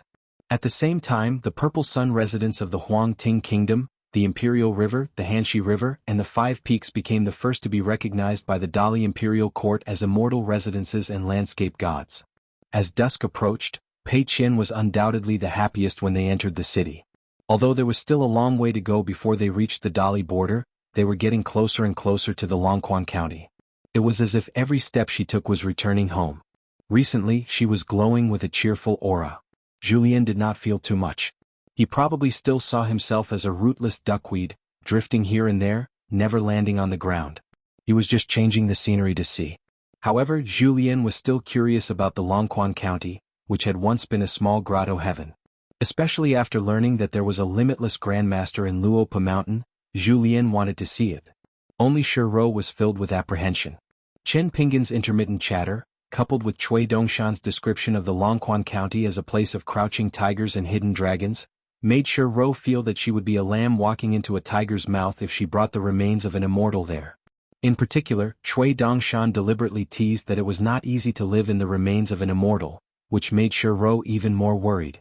Chen Pingan first bought some miscellaneous items when he entered the city, then chose a downtown restaurant, drank a few cups with Julien, bought 2 jars of wine, and then went to find an inn to stay at.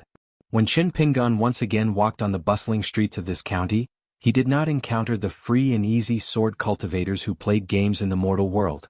Otherwise, Chen Pingan would not mind directly punching them out of their flying swords when they wantonly hurt people. As for whether there would be any subsequent disturbances that would implicate a few ancestors of the mountain, Qin Pingan did not mind. After walking through the inverted mountain and the map of the two continents, one would know about small vassal states like Huangting country. Generally speaking, a Jindan Earth Immortal was already the leader of a country's immortal master and was out of reach. Moreover, if he really encountered a nascent soul cultivator, Qin Pingan did not dare to say that he could win in a single battle. With Zhu Lian, a martial artist in the remote travel realm, holding the line, and Shi Ro, who could swallow a nascent soul sword cultivator's natal flying sword unscathed, running away would not be difficult. For example, back then, the group of people stayed in the private residence of the old assistant minister of the Huangting country's Ministry of Revenue. Old Assistant Minister Cheng was a great scholar of Huangting country who was famous in the northern literary world of Aquarius continent. That Qin Pingan later learned that the old assistant minister had actually traveled the world in the history of Huangting country with different identities and appearances. At that time, the old assistant minister had treated Qin Pingan and his group with great hospitality when they happened to pass by. There was a large cliff near the elegant residence. It was a scenic spot that was frequented by tourists and the scenery was marvelous. Later on, Cui Dongshan revealed the heavenly secret that the old assistant minister was a descendant of the ancient Shu country that had been in hibernation for a long time. Back then, with the personal recommendation of his student, he had already been recruited by the Dali imperial court as the deputy mountain chief of the Lu Academy in Cloud Mountain Forest. As for the old dragon's eldest daughter, she was the founder of the #1 sect in Huangting country, Purple Yang Manor. His youngest son was the water god of Hanxi River. Among them, the old dragon's eldest daughter was a female Jindan flood dragon. Limited by her own natural endowments, she attempted to break through the bottleneck of the Jindan stage and ascend to the nascent soul realm. Unfortunately, she was still a little short of success. Within 100 years, she could forget about advancing any further. Flood dragons were blessed by the heavens on their path of cultivation. However, after forming their gold core, it was as difficult as ascending to the heavens. The 5 greatest fated chances of the Lizhu Grotto heaven back then were the golden carp of Gao Xian, the prince of the Great Sui Kingdom, the 4-legged snake that refused to stay in Qin Pingan's ancestral residence no matter what, the fire dragon that transformed into a bracelet and coiled around Ruan Xiu's wrist, Zhao Kuang's wooden hornless dragon paperweight that was temporarily dormant, and the loach that Qin Pingan had personally caught and gifted to Gukin back then. The reason why they were so coveted was that they could ascend to the nascent soul realm without any obstacles. Whoever could raise one of them was equivalent to having a retainer whose combat power was equivalent to that of a Jade Plane realm cultivator. In the Aquarius continent, where there were only a handful of cultivators in the upper 5 realms, which cultivator would not be envious? Moreover, these 5 flood dragons that were very close to the bloodline of a true dragon, once they recognized their master, their souls would be linked to each other, and they would be able to continuously nourish their master's corporeal body. Imperceptibly, it was equivalent to giving their master a sturdy physique equivalent to that of a pure martial artist in the golden body realm. When Qin Pingan was about to lead the way into an inn, he and Zhu Lian turned their heads to look at the main street. A tall and slender woman with a cold expression came slowly and walked in front of Qin Pingan and the others. She revealed a smile and said in fluent Dali official language, "Young Master Qin, my father is a good friend of your Dali North Peaks god Wei Pai. He is currently the deputy mountain head of Linlu Academy, and he had once received young Master Qin. Before leaving Huangting country, my father told me that if young Master Qin passes by this place in the future, I must do my best as a host and not neglect you. Not long ago, I received a letter from home from Mount Piercing Cloud, so I have been waiting in the vicinity for a long time. If this snooping has offended young Master Qin, I hope you can forgive me. Here, I sincerely invite young Master Qin to my Purple Sun Palace as a guest for a few days." Qin Pingan asked, "Since I'm in a hurry, will it bring trouble to Senior if I politely decline Senior's invitation today?" The tall woman, who was the eldest daughter of old Jiao and the founding ancestor of Purple Sun Palace, smiled and said, "Of course not, but I really hope that young Master Qin can stay in Purple Sun Palace for a day or two. The scenery there is not bad and there are some mountain specialties that can be taken out. If young Master Qin doesn't agree, I won't be scolded by my father and the mountain god. But if young Master Qin is willing to give me face, I will definitely be remembered by my father and Wei Pai." Qin Pingan hesitated for a moment and nodded with a smile. "All right, then shall we trouble Senior for a day or two?" The tall woman, who was a descendant of the ancient Shu country's Jiao dragon, took out a small boat that was as small as a woman's finger and threw it on the ground. Mist filled the air, and suddenly, a pocket-sized ship with engraved railings and painted rafters appeared. It was 3 stories high and could easily carry 40 to 50 people. Fortunately, when she threw this magic treasure, the woman had already waved her sleeves silently, and the pedestrians on the street were gently pulled to the sides of the street.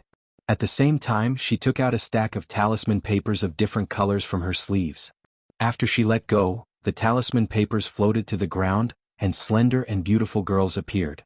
They were dazzling, and it was impossible to recognize that they were just a stack of talisman paper dolls just a moment ago. They were nimble and quickly moved a boarding plank from the ship. The tall woman smiled and said, "Young master, please board the ship." Pei Qian looked at them intently. He felt that if he also had 2 treasures like the ship and the talisman papers in the future, he would have to buy them even if he had to sell his pots and pans. Chen Pinggan patted Pei Qian's head and led him to board the ship together with the tall woman cultivator. Under the watchful eyes of the crowd, the ship slowly rose into the sky and sailed away with the wind. Its speed was extremely fast, and in the blink of an eye, it had already traveled dozens of miles. Standing on this immortal ferry that belonged to the ancestors of Xiang Manor, the imperial river that meandered for nearly 1,000 miles was below their feet. Chen Pinggan stood beside the railing, and together with Pei Qian, they looked at the picturesque scenery on the ground. Chen Pinggan couldn't help but think of his hometown, as well as the counties and small towns along the way to Longquan County, and the beautiful mountains and rivers that Chen Pinggan had walked through. He also thought of some people from his hometown.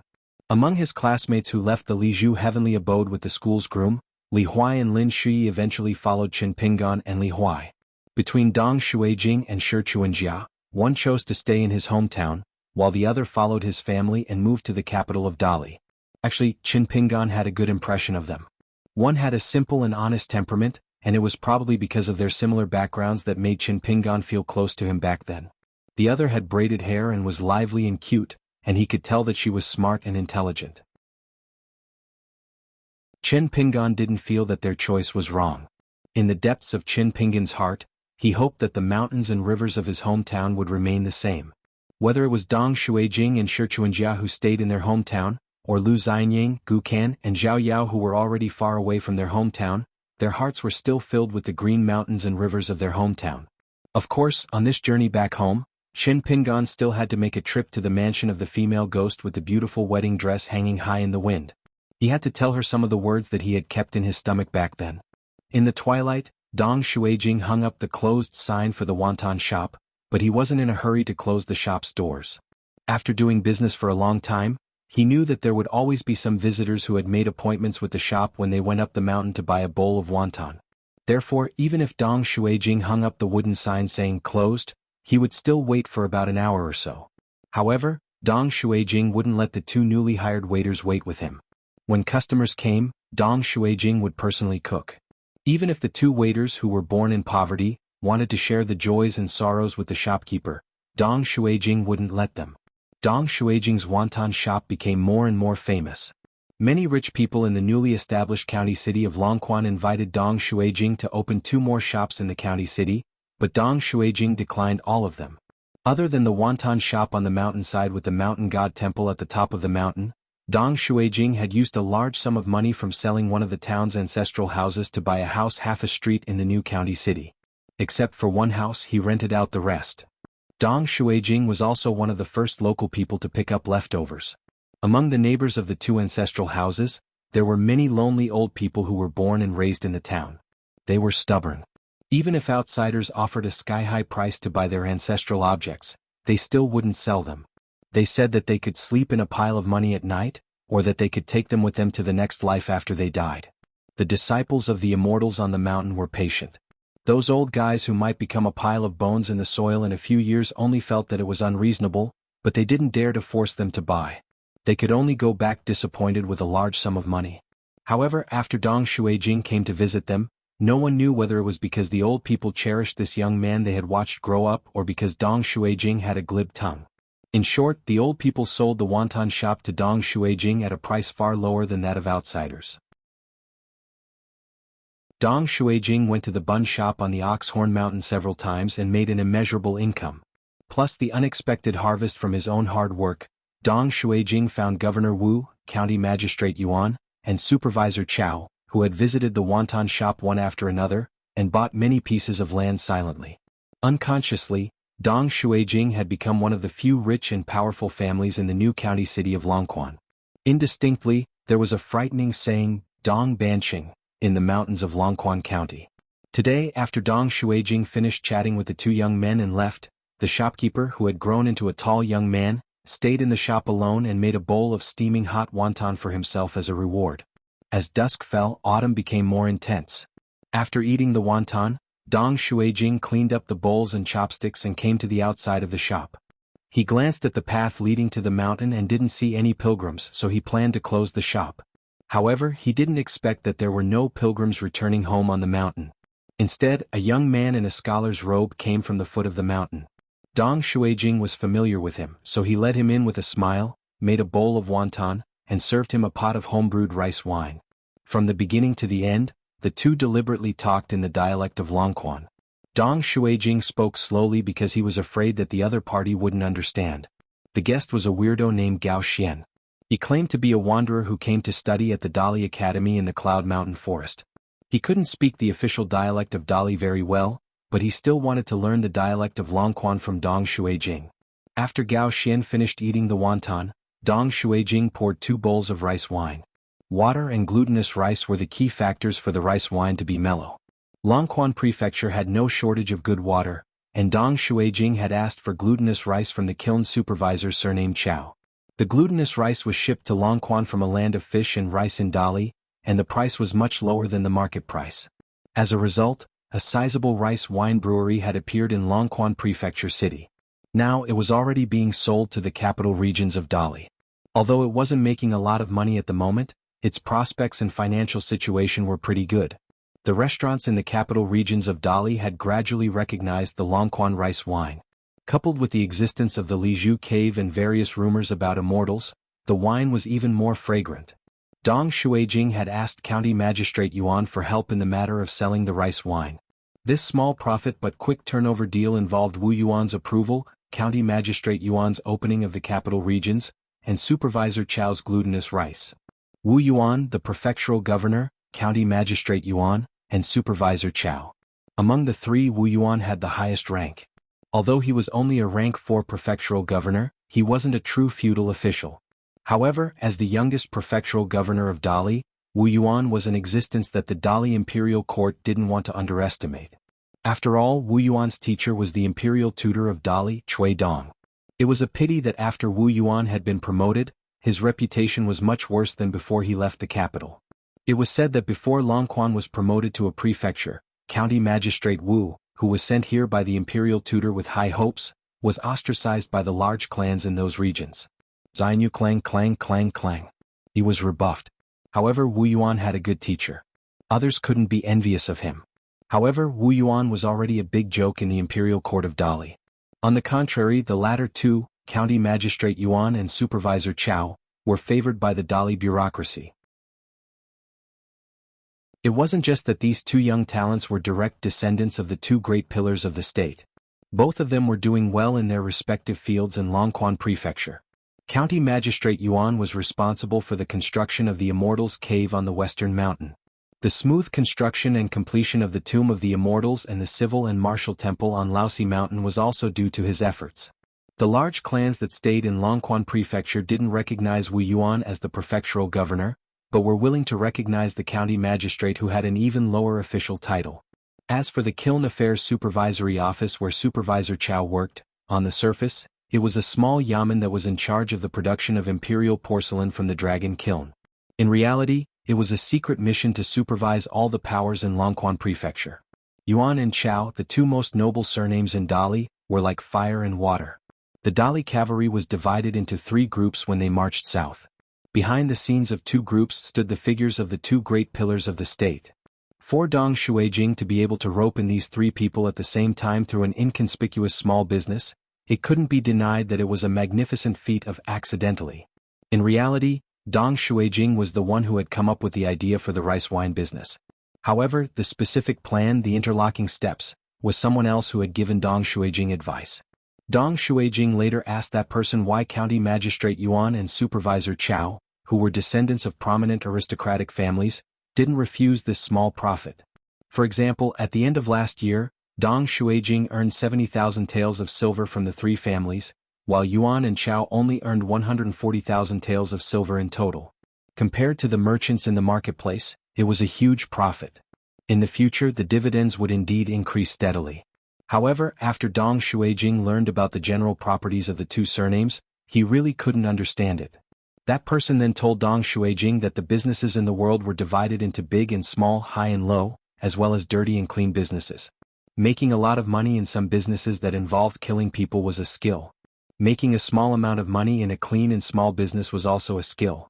Moreover, many small businesses, when done to the extreme, would have the opportunity to become a real money-making business, a business that could solidify the foundation of a tycoon for 100 years. In the end, that person took out an ordinary copper coin, placed it on the table and pushed it towards Dong Shuijing, who was sincerely asking for advice. He said, "Even the god of wealth in the vast world, the Lu family of the pure snow continent, started their business from the first copper coin. Think about it carefully." That person, who was still holding his sword horizontally behind his back, swaggered away, saying that he was going to the capital of the Great Sui Kingdom. If he was lucky, he might be able to meet the founder of the Shang family. That young-looking old man once won the trust of the world with the Tao integration great magical power of descending a heavenly wood, and was finally recognized by the Sage of Rites. Dong Shuijing thought for a long time before remembering that that person ate 2 big bowls of wontons, drank a pot of rice wine, and finally left the shop with a copper coin. However, Dong Shuijing, who was used to haggling over every penny, not only didn't feel that he was losing money, but he even profited. Gao Xian saw that Dong Shuijing was drinking wine and seemed to be daydreaming. He asked with a smile, "Something on your mind? Why don't you tell me? I can't help you, but I can listen to shopkeeper Dong complain a little." Dong Shuijing shook his head and said jokingly, "I'm just thinking about the future, no complaints. Every day when I return to the manor in the county capital, I'm half dead from exhaustion. After counting the money, I can fall asleep immediately. When I wake up, it's a new day, busy and fulfilling." Gao Xian sighed, "I really envy you." Dong Shuijing was speechless. He didn't think that Gao Xian was making a fuss about nothing. Every family had their own problems and it had nothing to do with money. Dong Shuijing didn't reply and drank a mouthful of his self-brewed rice wine. The wine pots in the wonton shop were all stripped of the Dong family workshop's red paper, or else it would easily cause trouble. This simple shop that was used to cultivate one's temperament quickly became foul. Now, there were still very few people who knew how much wealth Dong Shuijing had in the entire Longquan County, where all kinds of deities and crooks mixed together. After Gao Xian paid the bill, he said that he wanted to continue climbing the mountain and spend the night in the mountain god temple. Tomorrow he would watch the sunrise from the top of the mountain. Dong Shuijing handed the shop's key to Gao Xian and said that if he regretted it, he could stay in the shop. At least it would be a place to shelter from the wind and rain. Gao Xian rejected the kindness and went up the mountain alone. Dong Shuijing went down the mountain and met Su Ruo, who should have just returned from the capital of the Great Sui Kingdom. He said that he wanted to have a bowl of wonton to fill his stomach, and then go to the ferry at Oxhorn Mountain to continue his journey to the capital of Dali. Dong Shuijing had to return, open the door of the shop, and directly made 2 big bowls for this hero of Moism. He didn't take the rice wine as he didn't want to be polite with this person. Dong Shuijing sat opposite him and watched Su Ruo wolfing down the food. Su Ruo said vaguely, "Guess who that young man is?" Dong Shuijing didn't think much about it. His relationship with Gao Xian didn't involve too much profit. Dong Shuijing also liked this kind of interaction. He was born to do business, but business was always not everything in life. However, since Su Ruo asked this question and Dong Shuijing wasn't stupid, the answer naturally came to light. The prince of the Great Sui Kingdom of the Gao family of Guiyang? He came to Dali as a hostage? Su Ruo nodded. Dong Shuijing hesitated and asked, "Can you not do business with Gao Xian?" Su Ruo smiled and said, "Why not? The reason why I said this is that I hope you understand something."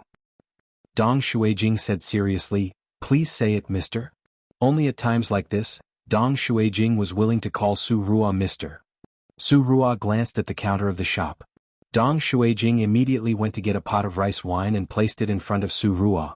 Su Ruo took a sip of the rice wine, which had a lingering aftertaste. When you start a small business, you need to be diligent.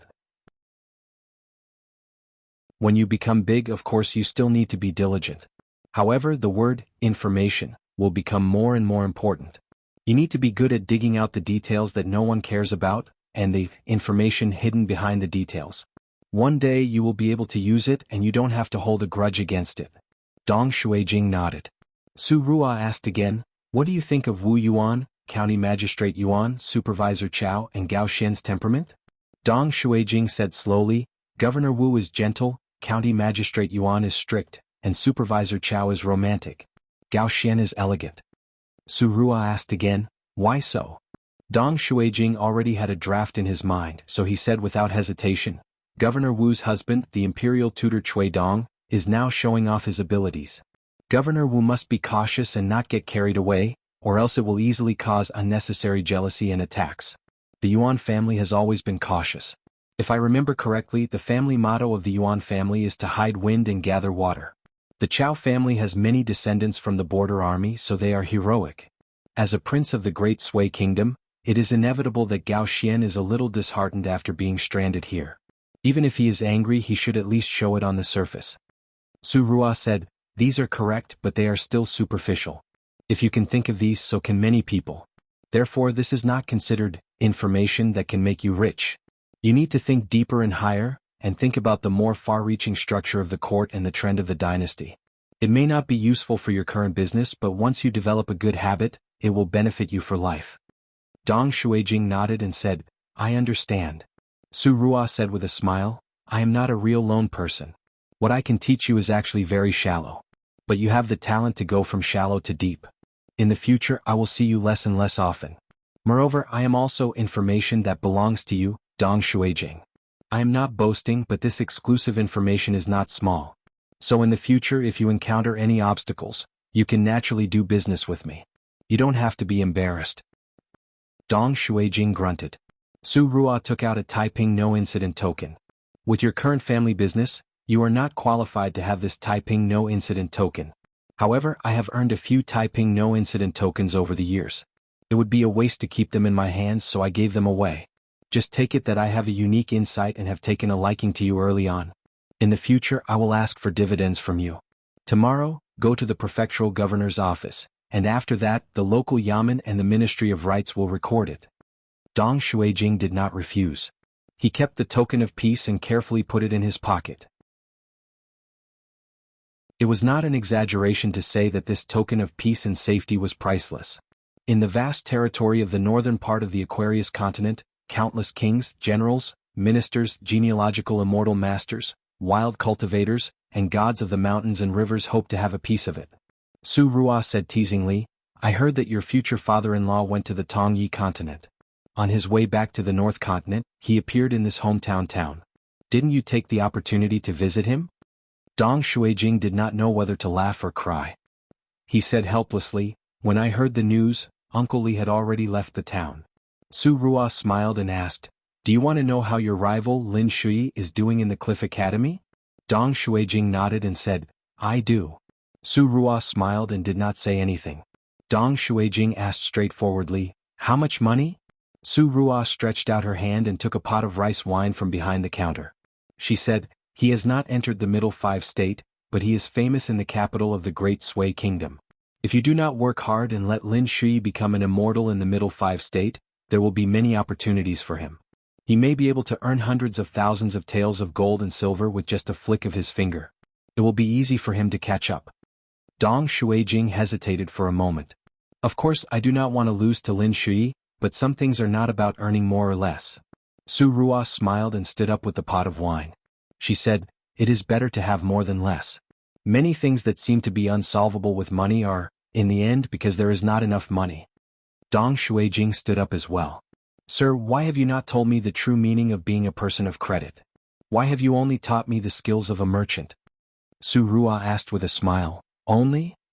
Dong Shuijing was confused. Su Ruo did not say anything more and left the shop. Dong Shuijing cleaned up the mess on the table, closed the door of the shop, and went down the mountain to the new city of Longquan County. The young man, who thought he reeked of money, traveled under the moonlight and stars in the night sky. In the Longquan Sword sect, the sect master Huan Qiong had taken in more than 10 new registered disciples, which finally made the deserted mountains more lively. There was a lot of discussion about how many people the sage Ruanqiong would take as her inner disciples. The reason why there were these temporary registered disciples in the Longquan sword sect was that the Song clan attached great importance to Ruanqiong, the master of swordsmithing. The imperial court had specially selected 12 young boys and girls with excellent aptitudes, and sent 1,000 elite cavalrymen to escort them all the way to the foot of the mountain where the Longquan sword sect was located. At that time Ruanqiong was forging swords in the furnace and did not show up.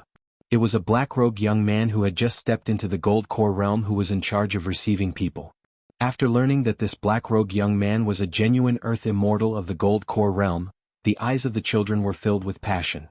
In fact, Ruanqiong's title as a sage, the elite armored soldiers of the Dali imperial court as his retinue, and the signboard of the Longquan sword sect, had left a deep impression on these children. The legendary path of cultivation and becoming an immortal on the mountain was actually full of unknowns and dangers. If they could join the Longquan sword sect and be chosen by Sage Ruan, and eventually become an inner disciple, it meant that they would at least step into the middle 5 realms of immortals, and their lives would be extremely smooth. Among the 12 people, one of them was identified as an extremely rare innate sword embryo, who would definitely be able to nurture a natal flying sword. The other 3 had the aptitude of an earth immortal, and the other 8 also had the potential to step into the middle 5 realms of cultivation. From this, it could be seen that the Song clan had spared no effort in supporting Ruanqiong. After the 12 people settled down, Ruanqiong only showed up once during the swordsmithing period. After confirming the aptitudes of the 12 people, she handed them over to the other direct disciples. What followed would be a process of continuous selection. For the Longquan sword sect, the aptitude to become a chi cultivator was only a stepping stone. In Ruanqiong's eyes, the aptitude for cultivation and the fundamental disposition were more important. When these people arrived at the mountain, they learned that sect master Ruan had an only daughter named Ruanxiu. She liked to wear cyan clothes and tie her hair in a ponytail, which was unforgettable at first glance. Some of the youths were even more excited, but dared not to show their thoughts. These juniors of the Longquan sword sect all liked to address Ruanxiu as eldest senior sister. Ruanxiu, who was amiable to everyone but not particularly close to anyone, tried to persuade them several times, but still could not change their mind, and so they just called her eldest senior sister. As time went by, some of the disciples who had stood out from the crowd, and some who were beginning to feel the strain, found that the eldest senior sister was the strangest existence in the already strange sect. No one had ever seen this eldest senior sister cultivate. Every day she would either stay in seclusion, or help the sect master forge swords in the forbidden area of the sword furnace. Otherwise she would wander among the mountains. Apart from the Shinshio mountain where the sect was located and a few mountains further away, there were also the Baotou mountain, the Rainbow Cloud Peak, and the Immortal Grass mountain near the Shinshio mountain. It was not until later that people learned that these 3 mountains were rented by the sect from someone for 300 years, and did not actually belong to the Longquan sword sect. Apart from traveling alone among the mountains and rivers, Ruanxiu also raised a yard full of old hens and fluffy chicks. Occasionally she would look at her fellow Gold Core disciple from afar, explain the steps of cultivation in detail, teach them the unique breathing technique of the Longquan sword sect, and split up a set of superior sword technique that was said to have come from the Wind Snow Temple.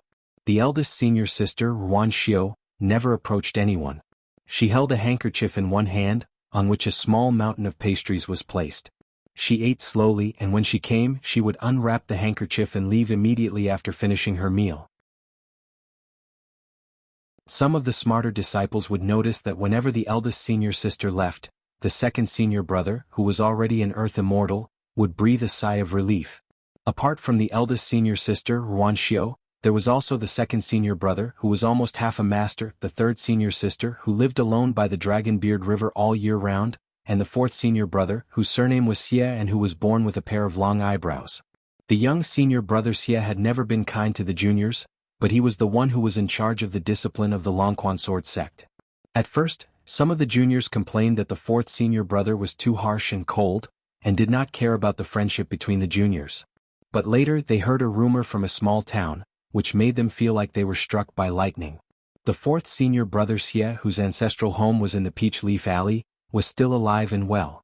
He was a Taoist heavenly lord from the North Continent, an immortal of the 12th realm. Before they ascended the mountain, among the 12, only a few of them knew that the earth immortals in the world were divided into Gold Core and Nascent Soul.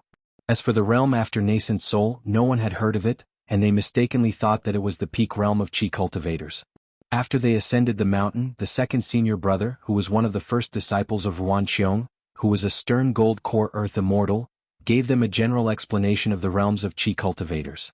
Only then did they know that there were the upper 5 realms, the Jade Unadorned realm and the Immortal realm. After that, except for a few ignorant or naive children, the others did not even dare to breathe when they saw the fourth senior brother, who liked to scold others with a straight face. The fourth senior brother would only smile when he was with the eldest senior sister, Ruan Xiu. In the entire mountain, he was the only one who did not call her eldest senior sister, but called her sister Xiu.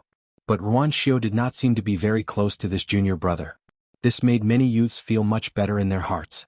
Anyway, none of them were favored by the eldest senior sister, so there was no need to feel disappointed. On this day Ruan Xiong showed up again. She only said 2 things and then returned to the sword furnace. The first thing was that as long as he became a disciple, Ruan Xiong would forge a sword for him personally.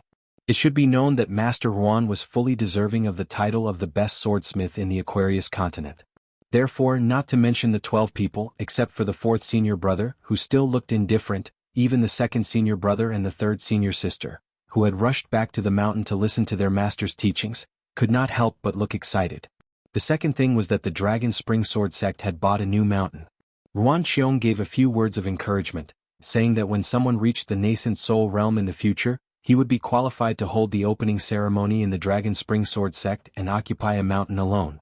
Moreover, as the first cultivator of the sword sect to ascend into the earthly immortal realm, according to the agreement from before, only Donggu was allowed to make an exception and choose a mountain to be his residence. The Dragon Spring Sword sect would announce this to the world. But Donggu refused and begged his master to open a mountain only after he reached the nascent soul realm. Ruan Qiong agreed.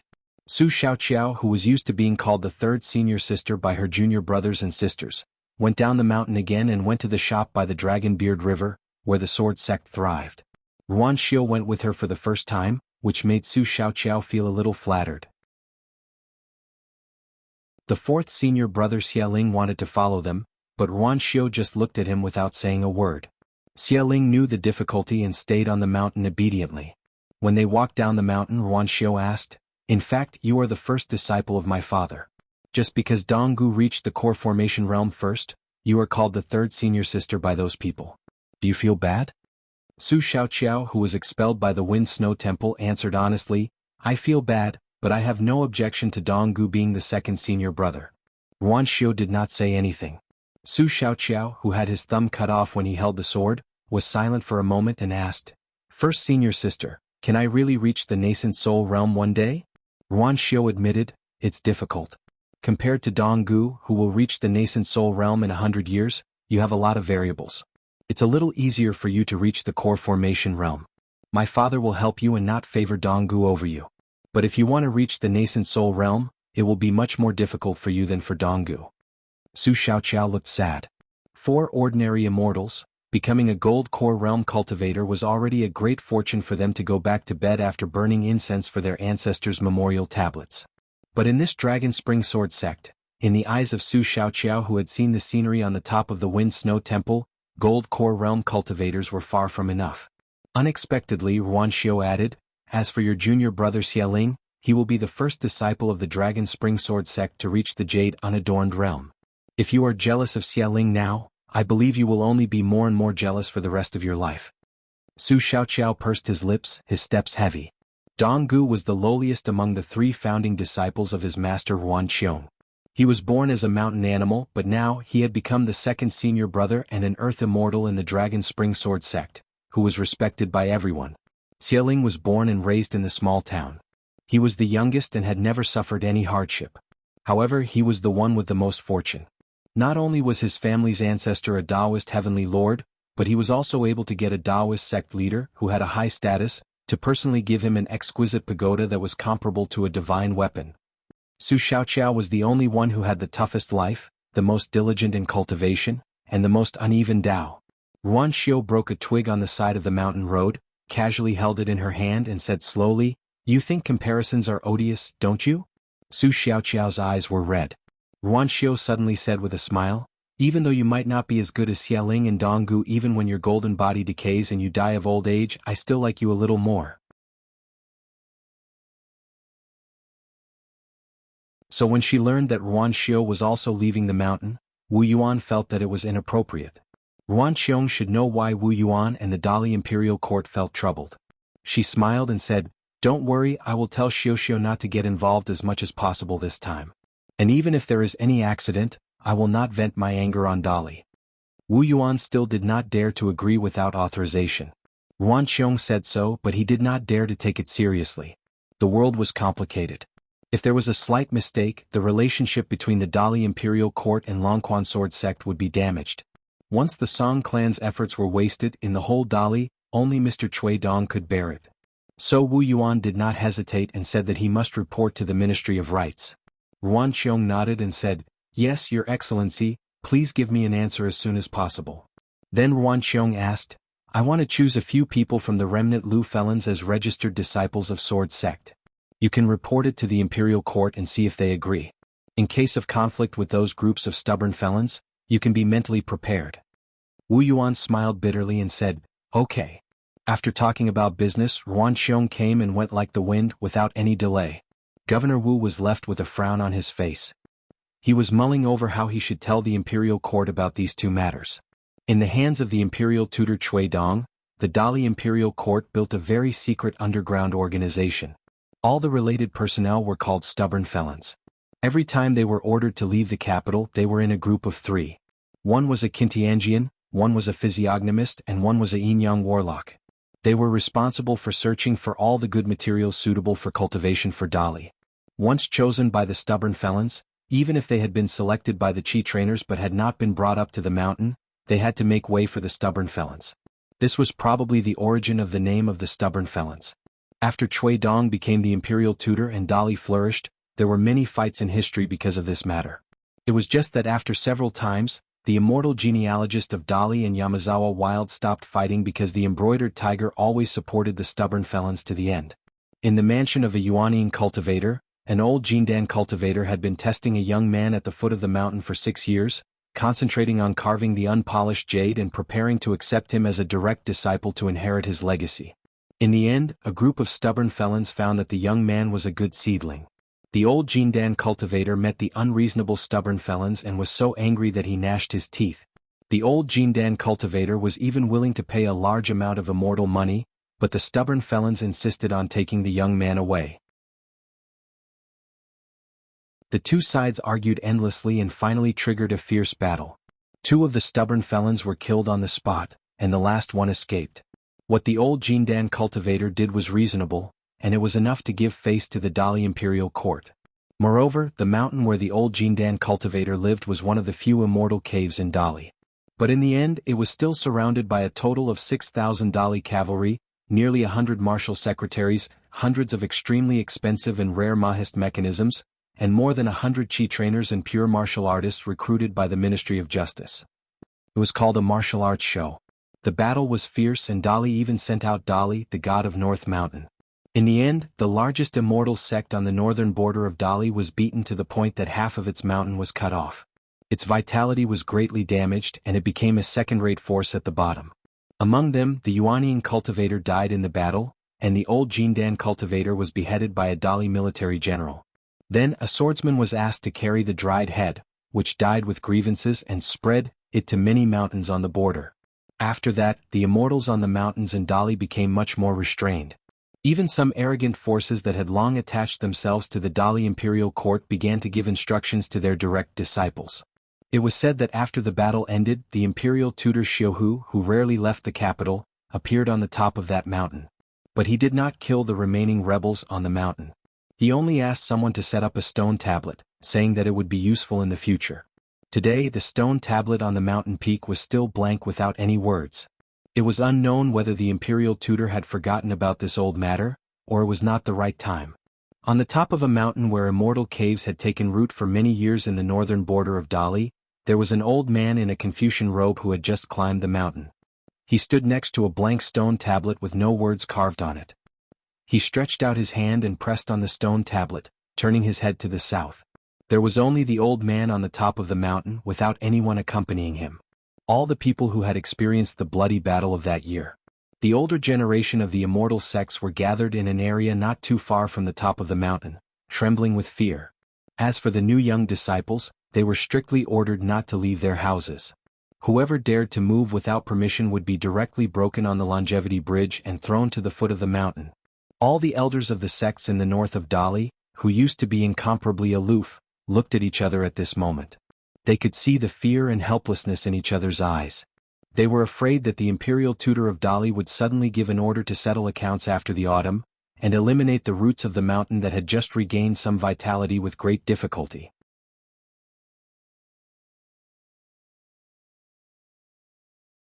"421.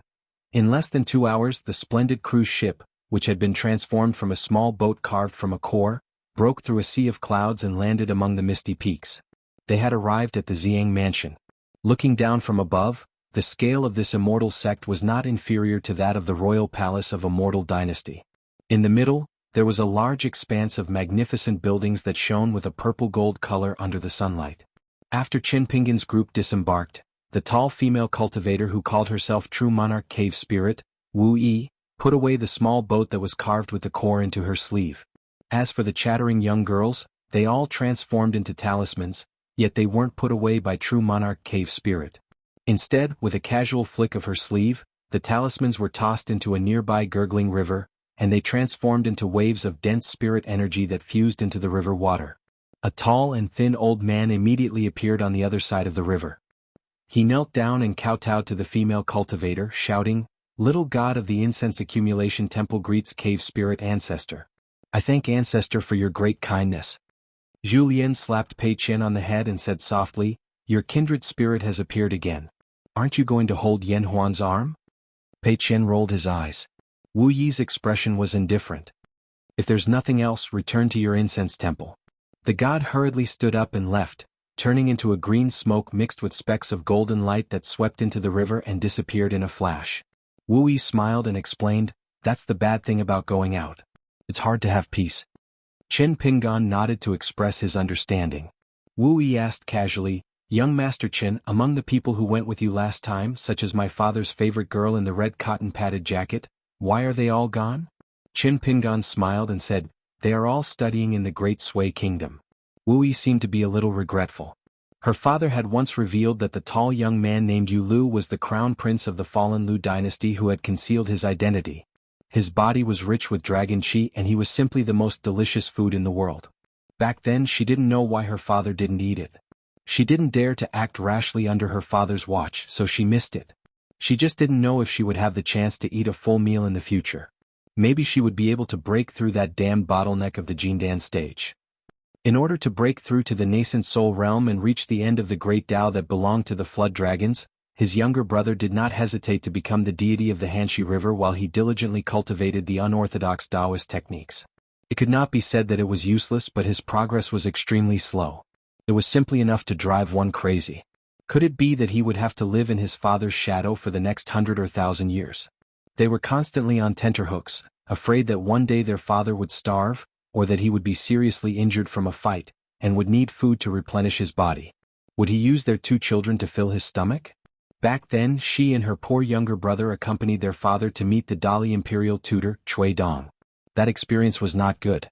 Their father was beaten by Xiu with an ancient ink stone and forcefully lost 300 years of cultivation with his ancient supernatural power.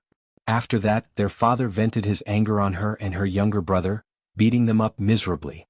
However, the outcome was not bad. Their father finally left Huangting country, and she and her younger brother no longer needed to worry about him. The 2 of them felt as if a mountain was pressing down on their hearts. After all, in the thousands of years, the number of children and grandchildren that were eaten by this ruthless father was uncountable. Moreover, Xiang Prefecture and Hanxi River had each become a vassal territory recognized by the Dali imperial court, and were extraordinarily independent of Huangting country. Of course, Wu Yi was only a pseudonym. As the old ancestor of Xiang Prefecture, her true body was a descendant of Gu Shu. If it was not for the letter that her father sent her, she would not have bothered to pay attention to Qin Pingan, who had a martial artist of the distant travel realm as his retainer. It was nothing more than a single plank bridge and an open road, each going their own way. Why would she need to be so attentive and personally welcome him, and even force a smile to a young man? Wu Yi brought Qin Pingan and the others along the main road by the river. It was abnormally flat, paved with large pieces of green stone. Their faces were clearly reflected in it. Pei Qian, who was holding a walking stick, kept staring at the green stone ground that was as bright as a mirror. He looked at the charcoal girl inside and grinned, enjoying himself. Wu Yi had not really chatted with Qin Pingan on the ship earlier, so she used this opportunity to introduce the history of Xiang Prefecture to Qin Pingan. Qin Pingan's response could only be said to be barely polite. In matters like this, let alone Lu Baqiao of the Wind and Thunder Garden, even Li Huai was better than him. Perhaps it was because he had established an underwater palace and refined the water word seal. Qin Pingan could feel the essence of water when he stepped on it. The essence of water was hidden in the green boulder under his feet. Qin Pingan looked around and understood. The descendants of the serpents in the world would definitely cultivate close to the water. Even the descendants of the serpents whose great Tao seemed closer to the mountains would still need to obediently leave the mountain as long as they formed their aura's core. Whether they walked on the river or walked on the blasphemous river, they still could not leave the water. Presumably, the cultivators of the entire Xiang prefecture would never be able to guess why this founding ancestor would choose this place to establish a prefecture and spread his family. The Xiang prefecture was one of the top immortal residences in the Huangting kingdom. However, it was not like ordinary immortal residences that were built on the peak of a mountain. Instead, it was placed on the bank of a beautiful river with a wide view.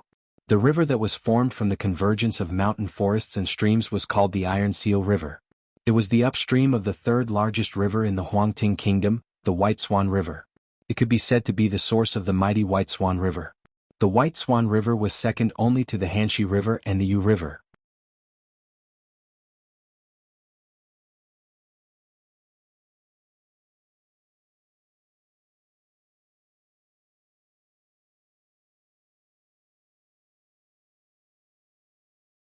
But Song Jisin, no matter how I look at him, he still looks like that sloppy guy from back then. Zhu Lian raised the wine pot and lightly clinked it with the blade-strengthening gourd in Qin Pingan's hand. Qin Pingan took off the blade-strengthening gourd and didn't do anything. Only now did he take his first sip of wine. Zhu Lian sighed. If Song Jisin becomes Emperor Dali one day, won't it be even more unimaginable for young master? Qin Pingan nodded, definitely. The two of them were silent for a moment. Qin Pingan suddenly said, Cui Dongshan once had a very interesting theory. He said that the three sect sages are trying to use a different method to slow down the flow of the river of time that's destined to be unstoppable. Zhu Lian's interest was piqued. He asked curiously, how? Qin Pingan leaned on the railing and patted it. The immortal mountain is one thing. Zhu Lian was confused.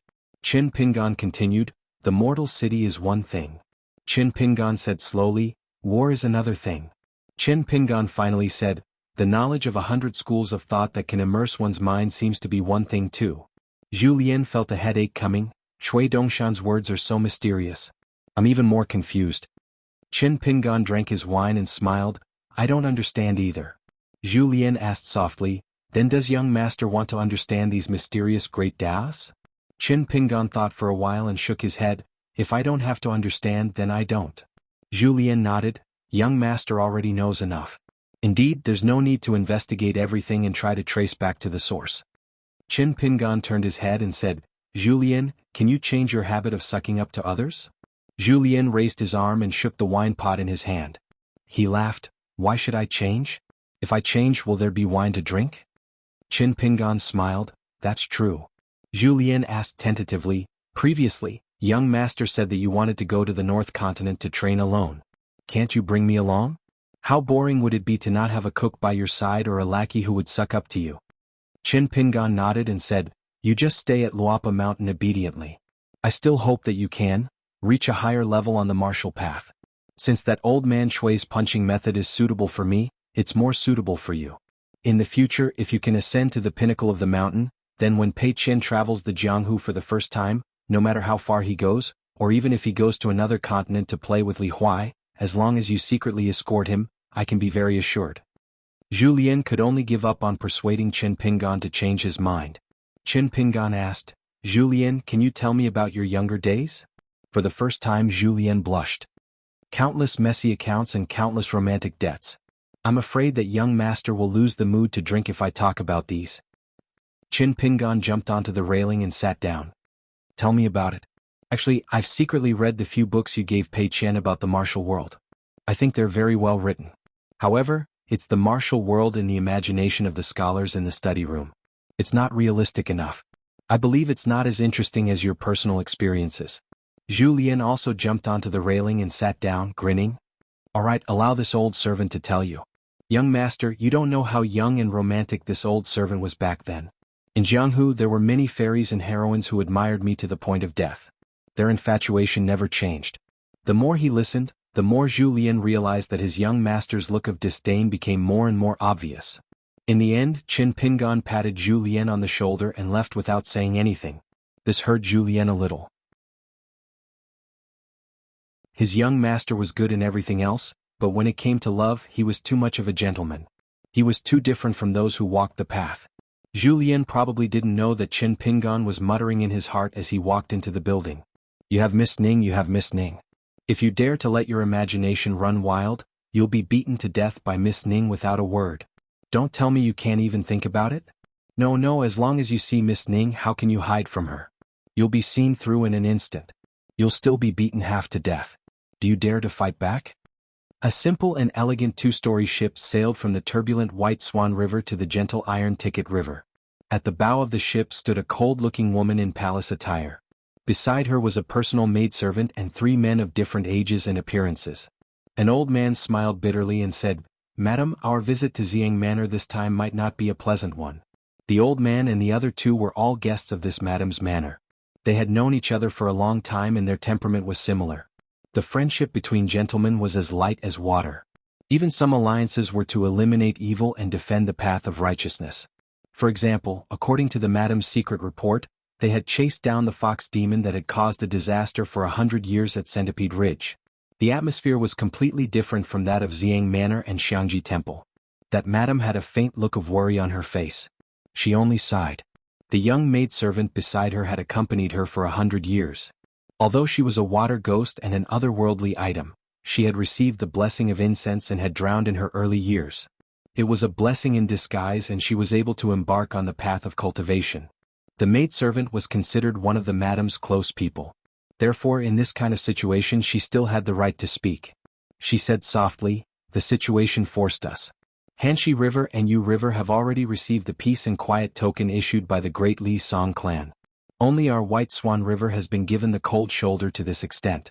This isn't much, it's just that we don't have any dealings with the great Li's imperial court. It's just that Madam's trip to the capital this time, according to His Majesty's words, White Swan River might have a great calamity behind it. We can forget about keeping ourselves clean. The old man was puzzled and asked, Great disaster? The maidservant was also full of worry and her tone was a little low.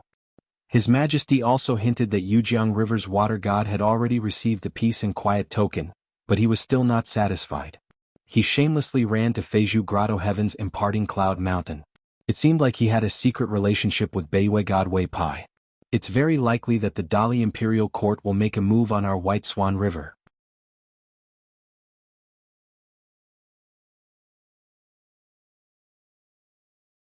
He did not forget to add fuel to the fire and waved his hand vigorously, shouting loudly, Let me tell Madam a great piece of news. Our Xiang Immortal Manor's ancestor cave spirit is now in the manor.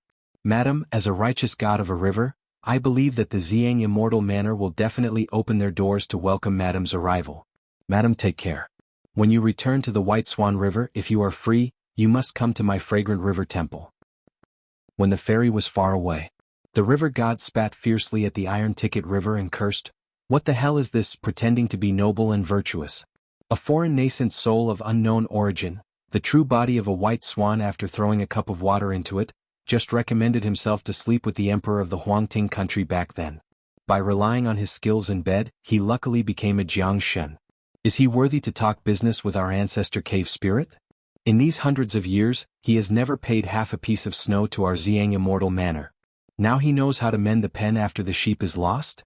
Haha, it's a pity that our Xiang Immortal Manor's ancestor cave spirit is personally in charge now. Otherwise, a bitch like you would be willing to give up your skin and flesh and shamelessly climb into the manor master's bed. You might really become Happy, happy, happy. The river god turned and swaggered back to the fragrant river temple. He suddenly swallowed a mouthful of saliva and smiled slyly. He wondered what it would feel like to touch this woman's golden skin after she took off her palace dress. If the White Swan River was in trouble, perhaps he would really have a chance to have a taste? Xiang Immortal Manor, Sword Chaser Hall. Wu Yi had almost reached the limit of her patience. She was about to let the group of people who were still incessantly asking for credit and rewards to leave. Suddenly, an outer sect housekeeper stood behind the door of the Jian Shitang Hall and said respectfully, "Ancestor, the river god of the White Swan River has brought a valuable gift to seek an audience. I hope that Ancestor can grant me the honor of meeting him." The corners of her mouth curled up into a smile that was not a smile. Looking at the crowd, she asked, "My front foot had just arrived, and this by Gu Jiang auntie followed behind. Was it that fellow from Jixiang Temple who tipped me off? Does he want to die?" Everyone present was well aware that this was the sign of the ancestor's anger. For a moment, all the old immortals with high positions in the Xiang Immortal Manor were on tenterhooks. Whenever the ancestor was angry, the earth would shake and the mountains would shake. Either the outsiders who did not have eyes would be annihilated, or a large group of people who did not do their job well would lose a layer of skin. An old cultivator of the Xiang Immortal Manor who had a good relationship with the river god of the Iron Voucher hurriedly braced himself and stood up, saying a few words of praise for the river god whose life was hanging by a thread.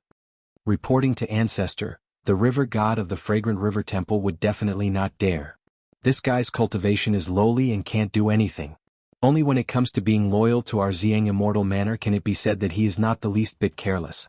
Therefore, I dare to guess that the ancestor must have ridden the immortal boat and returned from a long journey. That river god raised his head and widened his pair of dog eyes and saw the ancestor's peerless demeanor. Thus, he eagerly rushed over and wagged his tail to beg the ancestor for pity.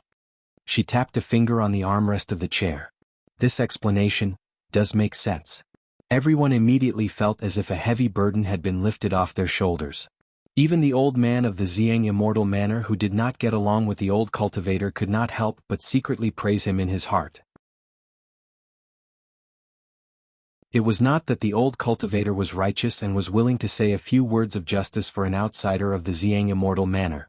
It was because he was in charge of the financial transactions of the Xiang Immortal Manor's outer sect.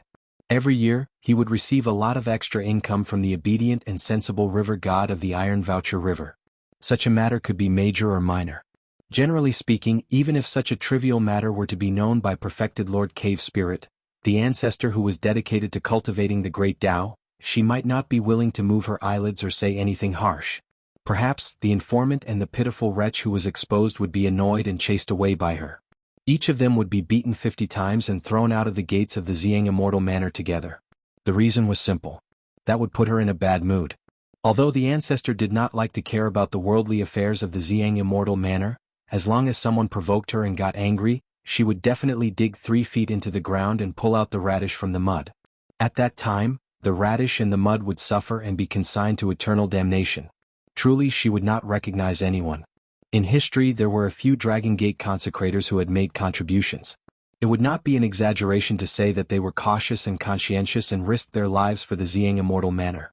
They did not lack in contributions and hard work. There were also a few direct disciples of the ancestor. Without exception, all of them had great potential as Golden Core Earth Immortals. However, after the incident they were all captured by the ancestor personally and were never heard from again. Wu Yi still did not give his own opinion. He asked casually, "Do you all think we should meet her?" Everyone had different opinions. Some said that this White Swan River god was extremely daring. Relying on her little relationship with the Hong clan, she had never paid tribute to the Xiang Immortal Manor. Since she dared to come to the Xiang Immortal Manor, there was no harm in finding a random reason to capture her and imprison her under the Xiang Immortal Manor's water prison. Later on, they could support an obedient puppet to succeed the White Swan River god. It was the best of both worlds. There were also people who refuted. They said that this Madame Xiaoluan was one of the few righteous deities in the Yellow Court Nation. Currently, there were undercurrents surging in the Yellow Court Nation. Although the Xiang Immortal Manor could be considered to have come ashore, it would be best for them to act more prudently in the near future. Why should the Xiang Immortal Manor squabble with a nearby river god? If this were to spread out, they would become a joke. Wu Yi was very annoyed. He patted the armrest of the chair and said to the current Golden Core Realm Master, "This Madame Xiaoluan does not have enough face for me to receive her. Huang Liang, go and meet her. Find out what she wants to do. If the words she says are not to your liking, or if the price she offers is too low, capture her and throw her into the water prison. If she is docile enough or the price is fair, then do business with her. Although the Xiang Immortal Manor is a big family, who would be willing to go against money? If the conversation goes well, you can invite her to the banquet tonight to welcome young Master Qin. Remember her seat. Put it at the place closest to the main entrance." The Xiang Immortal Manor's Manor Master, Huang Mang, cupped his fists and accepted the order. Wu Yi's gaze swept across everyone and he said with a playful smile, "When I'm not here, I don't care what you do. But now that I'm in the Xiang Immortal Manor, if any of you act selfishly, then you're treating me like a fool." Huang Mang, the mansion lord, did have some dirty thoughts. Madame Xiaoluan, the river deity, was famous for her beauty, and he had long coveted her beauty. Moreover, this river deity's dual cultivation technique could greatly nourish a cultivator's divine soul. Once he was imprisoned in the water dungeon, he could slowly grind away his edges and corners. When the patriarch left the Purple Sun Mansion one day, wouldn't he, the mansion lord, be free to do whatever he wanted? However, Wu Yi's words made his scalp tingle. He was horrified and frightened. He lowered his head and cupped his fists again. "Huang Mang would not dare to disregard the old ancestor's kindness in cultivating me. How would I dare to seek my own death?" Wu Yi put on a fake smile and did not say anything. Huang Mang slowly left the sword-beating hall. When he walked out, he was sweating profusely. The rest of the people left one after another, but they were somewhat gloating. Wu Yi suddenly frowned and reached out to catch a flash of light. It was a flying sword message that completely ignored the Xiang Immortal Manor's array. Such a shocking move, without a doubt, must be from her father, who went to be the deputy mountain master of the academy. After reading the letter, Wu Yi rubbed the space between her eyebrows. She had a headache and an uncontrollable anger. She smashed the handle of the red sandalwood dragon chair with a slap. She was already polite enough. How much more hospitality did she want? Did she want to worship that Qin Pingan as the old ancestor? However, when she thought of her father's gloomy face, Wu Yi's expression changed. In the end, she sighed deeply. "Forget it. I'll just endure it for a day or two." Dusk fell. The entire Purple Cloud Palace was brightly lit, as bright as day. The Xiang Immortal Manor held a grand banquet tonight. The venue was the vast snow hall, which was used to entertain the first-class guests. The White Swan River God, Madame Xiaoluan, brought her personal maidservant, Sun Dengxian, and the other two. Under the lead of a young female cultivator from the Xiang Immortal Manor, they went to the vast snow hall banquet. The matter had been settled. For some reason, Madame Xiaoluan felt that the manor master, Huang Mang, was a little reserved. He was far from the high-spirited person he used to be when he appeared in various immortal mansions. Their residence was arranged in a remote area of the Xiang Immortal Manor by Huang Mang. It was impossible for it to be the Purple Cloud Palace that belonged to Wu Yi's private residence. Moreover, there was only one third realm female cultivator among the outer disciples of the Xiang Immortal Manor who was responsible for their food, clothing, housing, and transportation. Even so, a mere third realm cultivator did not give a good face to a righteous goddess of the great river. The Xiang Immortal Manor was a big bully. Apart from Madame Xiaoluan, the maidservant and the three men looked a little ugly at that time. Only Madame Xiaoluan remained calm. What happened next was even more outrageous. The maidservant and Sun Dengxian could not keep their faces straight and snorted coldly. After the third realm female cultivator entered the Purple Cloud Palace, trembling with fear, every step she took was as if she was walking on thin ice. The rumors about the Purple Cloud Palace were all very awe-inspiring. In the end, she only walked half the way. She gave the group of guests a rough direction and told them to let Madame Xiaoluan go to the vast snow hall by herself. Anyway, the seats were easy to find. It was just near the door. Madame Xiaoluan comforted the two of them. Seeing that it was not very effective, she could only smile bitterly and take the lead.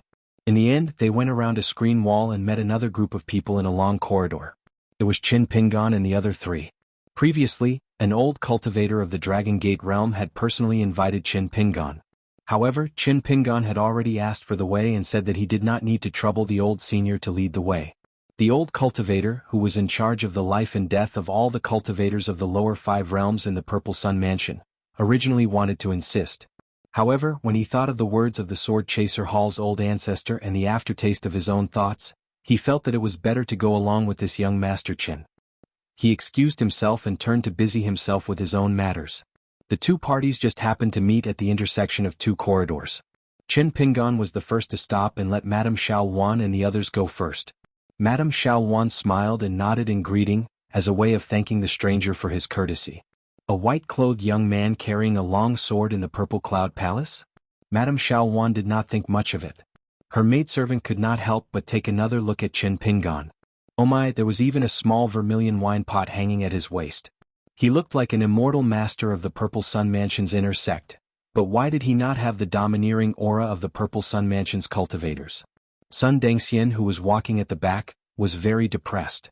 He did not pay attention to Qin Pingan and the others. Suddenly he heard someone shout, "Great hero?" Sun Dengxian ignored him and continued walking. However, that person continued, "Great hero. We met in front of the ruined temple at Centipede Ridge." Sun Dengxian was stunned for a moment. He stopped and turned to look at the white-clothed young man with a bright smile. "You are." Qin Pingan quickly walked in front of Sun Dengxian and said with a smile, "Great hero, do you still remember when I was at the ruined temple? I brought two little fellows with me, one in green and the other in pink. After you subdued demons and devils, you kindly reminded me to be careful. You said that not everyone on the mountain would mind someone bringing a demon with them." Sun Dengxian was enlightened and laughed heartily. "Oh, so it was you." Qin Pingan scratched his head and was a little embarrassed. "These 2 years I grew quickly and changed my outfit. It is normal that you did not recognize me." Sun Dengxian slapped Qin Pingan's shoulder heavily. "Good kid, not bad, not bad. You have made a name for yourself and can eat and drink at Purple Cloud Palace. Wait a moment, our seats should not be too far away. We can have a good drink then." Qin Pingan was only happy and nodded in agreement. That year at Centipede Ridge, this man held a small silver talisman knife and chased after a beautiful woman who was the incarnation of a fox demon with others. They almost had a conflict with a group of officials who were traveling the Jianghu. In the end they were subdued by this man. They subdued that vicious fox demon. The fox demon seemed to call herself Madame Qinya. Qin Pingan's memory of that chance encounter was especially deep. It could even be said that Qin Pingan's vague impression of the Jianghu, what was a chivalrous man, what was subduing demons and devils, and how he truly viewed the dangerous Jianghu, all originated from that chance encounter and observation. To be able to meet that straightforward man again in this Purple Sun Palace, Qin Pingan felt that it was a great surprise. Only Qin Pingan was completely focused on being happy. Pei Qian stared with wide eyes. That unknown sixth realm martial artist of Huangting country slapped down. This scene made Julian smile. Shi Ro's eyelids trembled. She thought that if Cui Dongshan was here, this Jianghu brute would most likely be dead. Madame Xiaowan, who was in front of Sun Dengxian, also heard the commotion behind them and stopped. Sun Dengxian turned his head and introduced Qin Pingan to them with a smile. He laughed heartily. "This little brother is the young man I mentioned to you before. He is young, but his fists are not ordinary. His courage is even greater. That year he was only a 3rd or 4th realm martial artist, but dared to bring 2 little demons to travel the Jianghu. But compared to those useless eunuchs, this young hero is much more experienced in the Jianghu." The graceful and beautiful Madame Xiaowan smiled again. But the servant girl beside her had already used her eyes to indicate to Sun Dengxian not to dawdle and to quickly go to the vast snow hall to attend the banquet, so as to avoid unnecessary trouble. An old man reminded softly, "Little son, you can chat as you walk." Sun Dengxian was a bit resentful. Fortunately, Qin Pingan smiled and said, "Attending the banquet is more important." "Is your surname Sun?" "My surname is Qin Pingan. Hero Sun can just call me Qin Pingan." Sun Dengxian was originally a heroic Jianghu wanderer, so he did not hold back. "Okay, I will call you Qin Pingan." Madame Xiaowan continued on her way. Sun Dengxian stayed behind and chatted with Qin Pingan. At the end of the corridor, a reprimand suddenly sounded. "What is wrong with you? Do you want our ancestor and mansion lord to wait for you to sit down before starting the banquet? Madame Xiaowan, you are really arrogant."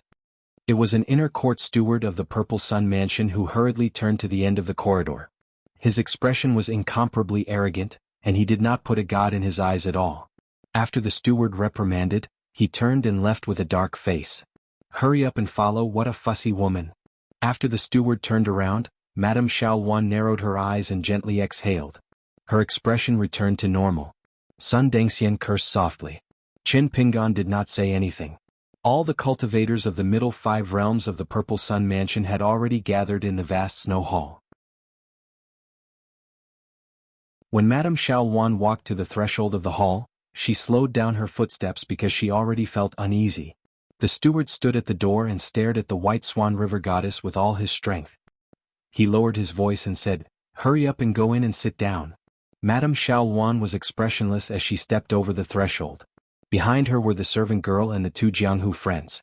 The steward was still happy to say a few words to the White Swan River goddess, but towards the nonsensical things behind, he could only sneer endlessly. However, when he saw Sun Dengxian, who had a close relationship with someone, the steward's smile suddenly stiffened. Sweat instantly seeped out of his forehead. Sun Dengxian was somewhat puzzled and could not figure it out no matter how much he thought about it. He just took large strides over the threshold. Chen Pingan, who was a little slower than him, walked into the vast snow hall with a calm expression. End of this chapter.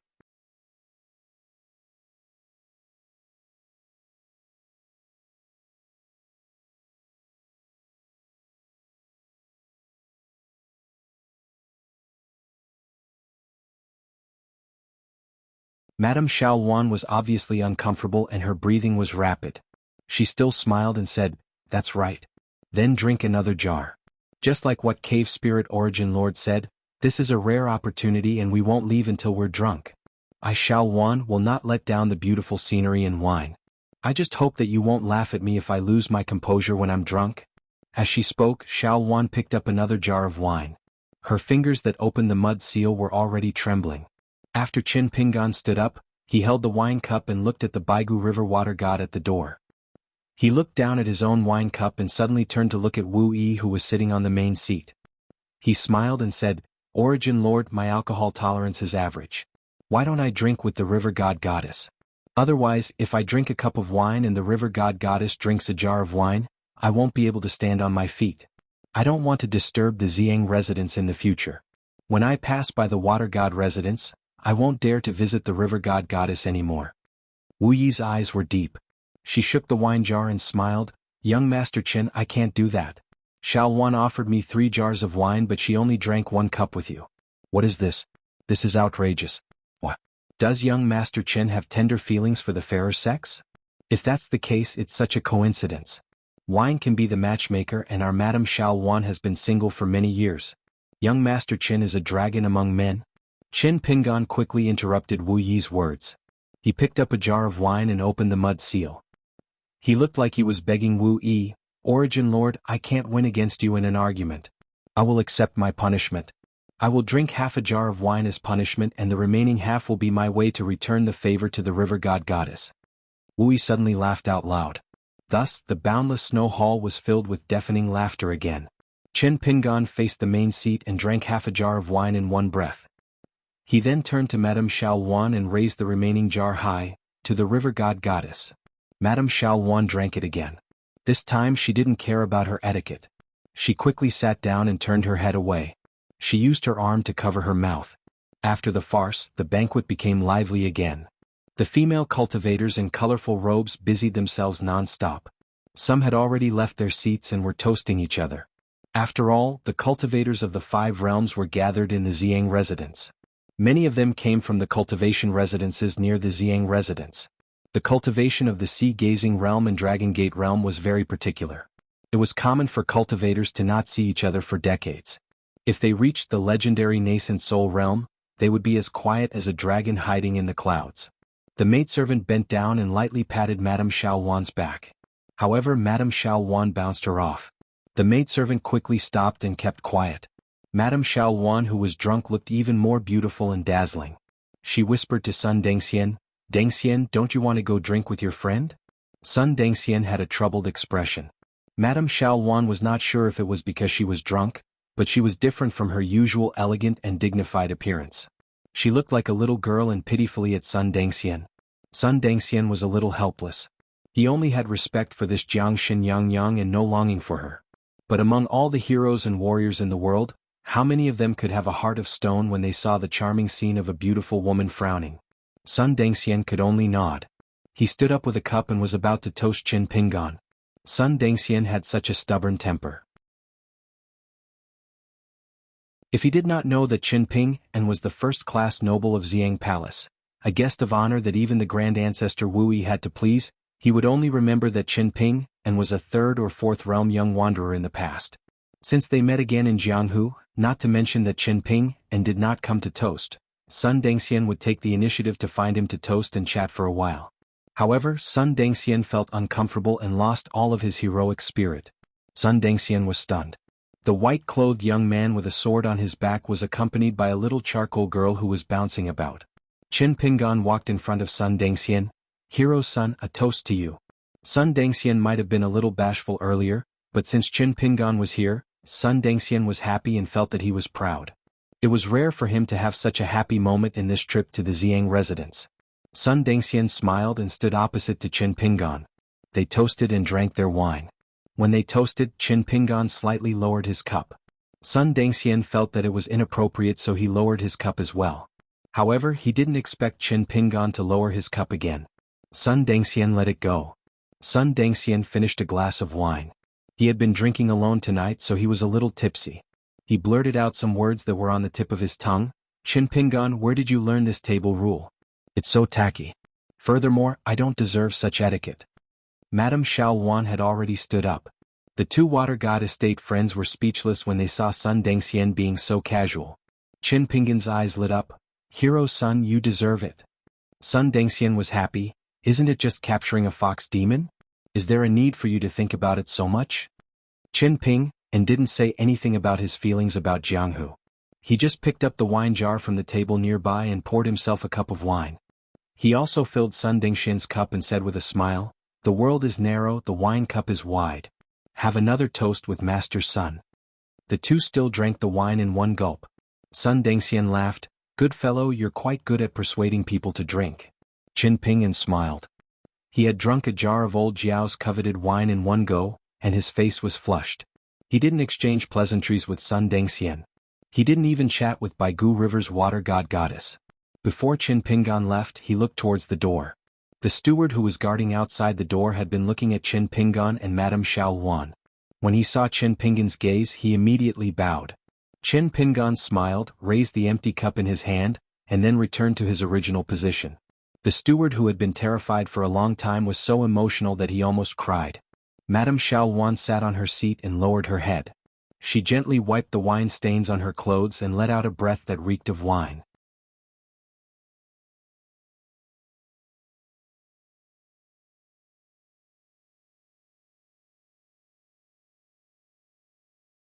For 23, Madame Xiaoluan stood outside the door in a daze for a long time. Just when she was hesitating if she should knock on the door again, she turned around and saw the hunchbacked old man. Madame Xiaoluan was good at reading people's expressions. When she first saw this person, from the length of his breath to the sound of his footsteps, it was hidden very well. He purposely maintained his cultivation at the 5th level of the martial path. This time, the old man appeared on the 4th floor without a sound, which was similar to Sun Dengxian's martial aura. It was obvious that he was a shrewd person. Madame Xiaoluan could only tell that this old retainer was a grandmaster whose martial arts was higher than Sun Dengxian's. However, she could not tell if he had entered the Golden Body realm and started to step on the Spirit Ascension realm. Not being able to tell the depth of a pure martial artist meant that Xiaoluan had to be careful. The hunchbacked old man's smile almost gave the White Swan River's water god goosebumps. His words made her feel uncomfortable. "Madame Xiaoluan, did my young master close the door in your face? Don't take it to heart, my young master has always been like this. He is not targeting you alone." Madame Xiaoluan pondered for a while and smiled. "Old mister, it suddenly rained tonight. You know that I am a river deity, so I naturally felt close to you.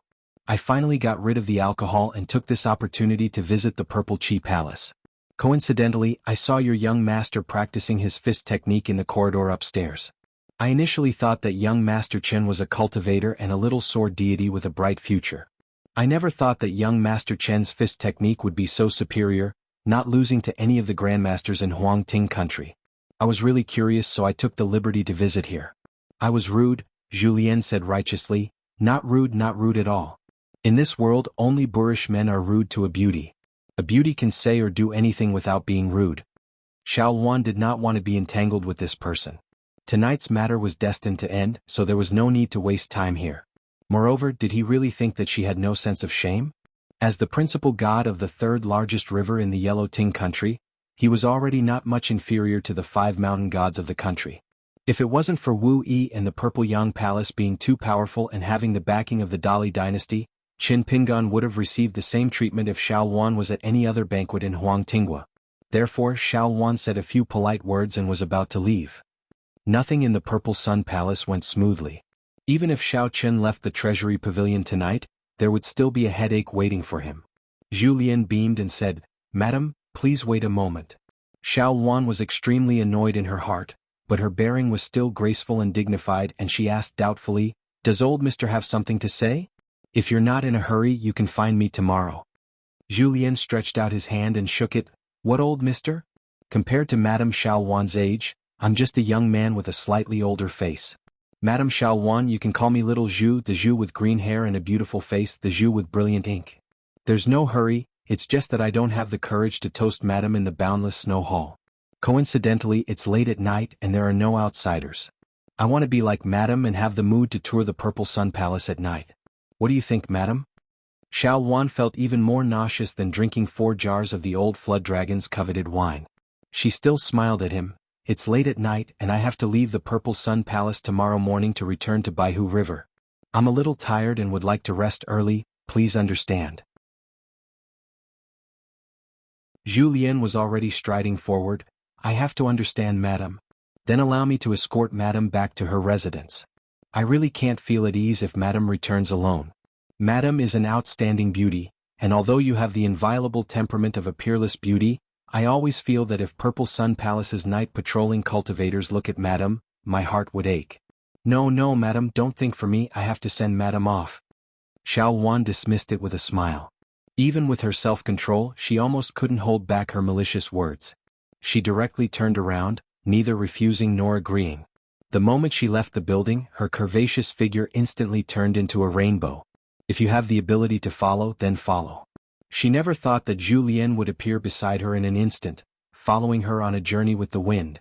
Xiao Wan's mind was shaken, and she almost fell to the ground. Far-wandering realm. This old pervert was actually a pure martial artist at the 8th realm. The #1 martial artist in Huangting country for more than 4 decades was only at the Golden Body realm. Zhu Lian followed by Xiao Wan's side. "Madam, I read from a random book that once a flood dragon or a river deity falls in love with each other, a rain will fall on the human world. I wonder if this is true?" Madame Xiao Wan was ashamed and resentful. She hated the mastermind and wanted to throw this old man beside her into the bottom of Baigu River, pull out his soul, and turn it into a lantern to light up the underwater palace. Zhu Lian continued, "Being able to tour Purple Sun Palace at night with Madame Xiao Wan is one of life's greatest joys. I'm not afraid of Madame laughing at me, but I, Little Zhu, like to write travel notes, recording the strange people and strange events of thousands of mountains and rivers. I have always wanted to write a travel note in the future. I feel that I am fortunate to be able to tour with Madame tonight, so I must write a vivid description in my travel note. When the book is published, I will personally visit with the book and give Madame a copy." Xiao Wan was so angry that her breathing became unstable, and her chest rose and fell. Tonight's attire, which she felt was too much, was forcefully left behind by that person for her to wear. Zhu Lian glanced at the magnificent scene that was so close to him, then quickly turned his head to look at Taijin River and said in a clear voice, "What a beautiful scene." Zhu Lian had already returned to his residence on the 2nd floor. In the room of the Tower of Treasures, Qin Pingan was no longer sleepy. He simply lit up a lamp and started to read. After reading for a while, he said with lingering fear, "What did the romance of knight-errants say? Even heroes can't overcome the rouge of women? This Empress River divinity was too unscrupulous of Jianghu's morality. I helped you out of kindness in Shuahuang Hall, so how could she harm me like this? I only heard that those who are chivalrous don't have overnight grudges and settle it on the same night. You, on the other hand, are you repaying me like this? Damn it, if I wasn't worried that Zhu Lian would think that I'm trying to hide something, I would have given you a slap. If news of this were to spread, wouldn't my crotch be covered in yellow mud?" Qin Pingan wiped the sweat off his forehead and nagged, cursing the Baigu River deity. In the end, Qin Pingan could only find an excuse to comfort himself.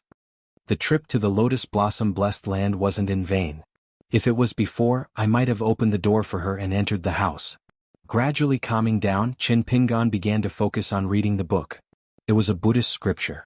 At that time he borrowed 6 books from the Cliff Academy's library, including the classics of Confucianism, Buddhism, Taoism, Buddhism and Moism. The master of Mao Mountain said that there was no rush to return it. When Qin Pingan believed that he had thoroughly read it, he would have someone send it back to the academy. Qin Pingan suddenly closed the book, walked out of the house and came to the railing of the corridor. There must be something wrong with things. Outside the building the rain had stopped and night fell. Qin Pingan reached out to hold the railing and walked slowly. His palm was covered with raindrops which were slightly cold. Qin Pingan opened his palm and looked down. He jumped onto the railing and walked slowly looking into the distance. Outside the Purple Sun Palace was the Tiezuan River, and beyond the river was the Green Mountain. He was now in the Yellow Tingua, the Purple Sun Palace, and the Purple Chi Palace's treasure pavilion, on the railing under the eaves. His thoughts drifted far away. Qin Pingan recalled his previous trip to Qinghuan country. In the restaurant he heard the local people talk about the debate between Buddhism and Taoism. There was a story about a monk holding an umbrella outside, and a Confucian scholar sheltering from the rain under the eaves. If it rained while they were hurrying they would naturally seek shelter under the eaves. He also remembered Lu Tai's sigh in the courtyard of the Eagle Castle. Most of the regrets in the world were unable to stay. The deepest words from the bottom of his heart were just a sentence for the various sceneries and people. Lu Tai also said that it was difficult for us to truly empathize with the many sufferings of the world. Therefore, when suffering befell on a single person, no one would be able to react in time. Walk slowly. Walk slowly. The master of the Taoist temple, the old Taoist, was observing the Tao from the lotus flower-blessed land. The nameless old Taoist, who was proficient in Tao techniques, could obviously control the river of time in the lotus flower-blessed land. It could be fast or slow and it could be stagnant. However, it was said that even the Tao ancestor could not stop the torrent of time in the 4 worlds, much less control it. It was said that even the Tao ancestor could not stop it. Hence, the Saint Master once observed the water and was enlightened. Cui Dongshan had said that all the mountains in the world and the cities in the human world had their mysteries. In addition to war and the knowledge of the 100 schools of thought, they all involved the speed of the river of time. It was the saints who hoped to change their method and seek slowness. Why did the saints of the 3 schools, who had already stood so high and seen so far, have to slow down? What were the eyes of the Saint Master, the Buddhist ancestor, and the Tao ancestor, the 3 saints who had created the world? So much so that they had to walk slowly between the 3 worlds? The first time he traveled with Cui Dongshan to the Huang Ting kingdom, Cui Dongshan had practiced with him on the peak of the mountain. He had once joked that when the wheel of history moved forward, many flowers and plants would be crushed. That was not the heartless words of an emperor, but the compassionate words of a Middle-earth scholar. That scholar hoped that all the people in power who saw that sentence, or the important figures who were sitting on the carriage at that time, would lower their heads and take a look at the crushed flowers and plants. The world was slowly getting better. Was there a need to worry? As long as it was getting better and the direction was right, it did not matter how slow it was. Of course there was no need to worry. If the world was getting worse, for example, the wheel of history would crush countless flowers and plants along the way. Even if someone wanted to lower their heads and take a look, they might not be able to see it clearly. How could they make up for it? Was that why they had to be slower? Because if they were to walk slowly, even if they had entered a wrong path, would it mean that there was a chance to change? Or could there be less suffering in the world? Qin Pingan walked slowly on the railing time and time again. When he reached the end, he turned around and walked back and forth between the 2 ends of the railing. At that moment, Qin Pingan did not know that in the depths of a person's heart, every deep thought was like a seed that would sprout. Many might die halfway, but some would blossom and bear fruit one day. Qin Pingan would not know that the words carved on the bamboo slips with a carving knife had been chewed and recited by him repeatedly. He would even let Pei Qian bask in the sun on the bamboo slips that he sincerely approved of and regarded as beautiful words. Regardless of whether those words were good or bad, or whether the principles were right or wrong, these were all seeds that he had sown in his heart. Qin Pingan was not alone. In fact, other people would do the same, but they might not use the method of carving bamboo slips to materialize it. A certain complaint from one's parents, a certain teaching from the headmaster, a sentence from a book that they had read once and then reread again, an old saying or principle that they had heard many times and finally understood one day, the beautiful scenery they had seen, the girl they had missed, and the friends they had separated from, were all seeds in everyone's heart, waiting to blossom. Qin Pingan still did not know. He just took it as a walk and walked slowly on the railing. In the small world of the human body, in the underwater mansion with the water seal, the green-clothed children stopped what they were doing and held their breath. Outside the mansion with the golden inscriptions was the sleeping fire dragon made of genuine chi. Inside the mansion, there was a little man in a golden scholar's robe with a long sword on his back and a few golden books hanging on his waist. The golden light on his body became more condensed and dazzling, like the golden body of a god. However, the little man in the scholar's robe with golden light flowing all over his body was constantly emitting golden light, which was obviously not stable. It was full of expectation, looking forward to the moment when Qin Pingan stopped on the railing. Qin Pingan was still walking slowly. On the way out of the Cliff Academy, Qin Pingan asked Zhu Lian and Shi Ro a question. If he killed a good person who had done nothing wrong, he could save 10 people. Should he or should he not? The two shook their heads. When Qin Pingan increased the number of people he could save from 10 to thousands, Shi Ro began to hesitate. Only Zhu Lian said frankly that even if he could save the whole world, he would not kill that person. Qin Pingan then asked why. Zhu Lian answered with a smile, I am worried that I will be the one who will be killed. Zhu Lian then turned around and asked Qin Pingan for an answer. Qin Pingan said that he could not give an answer unless he really reached that step, then he would know his true heart and choice.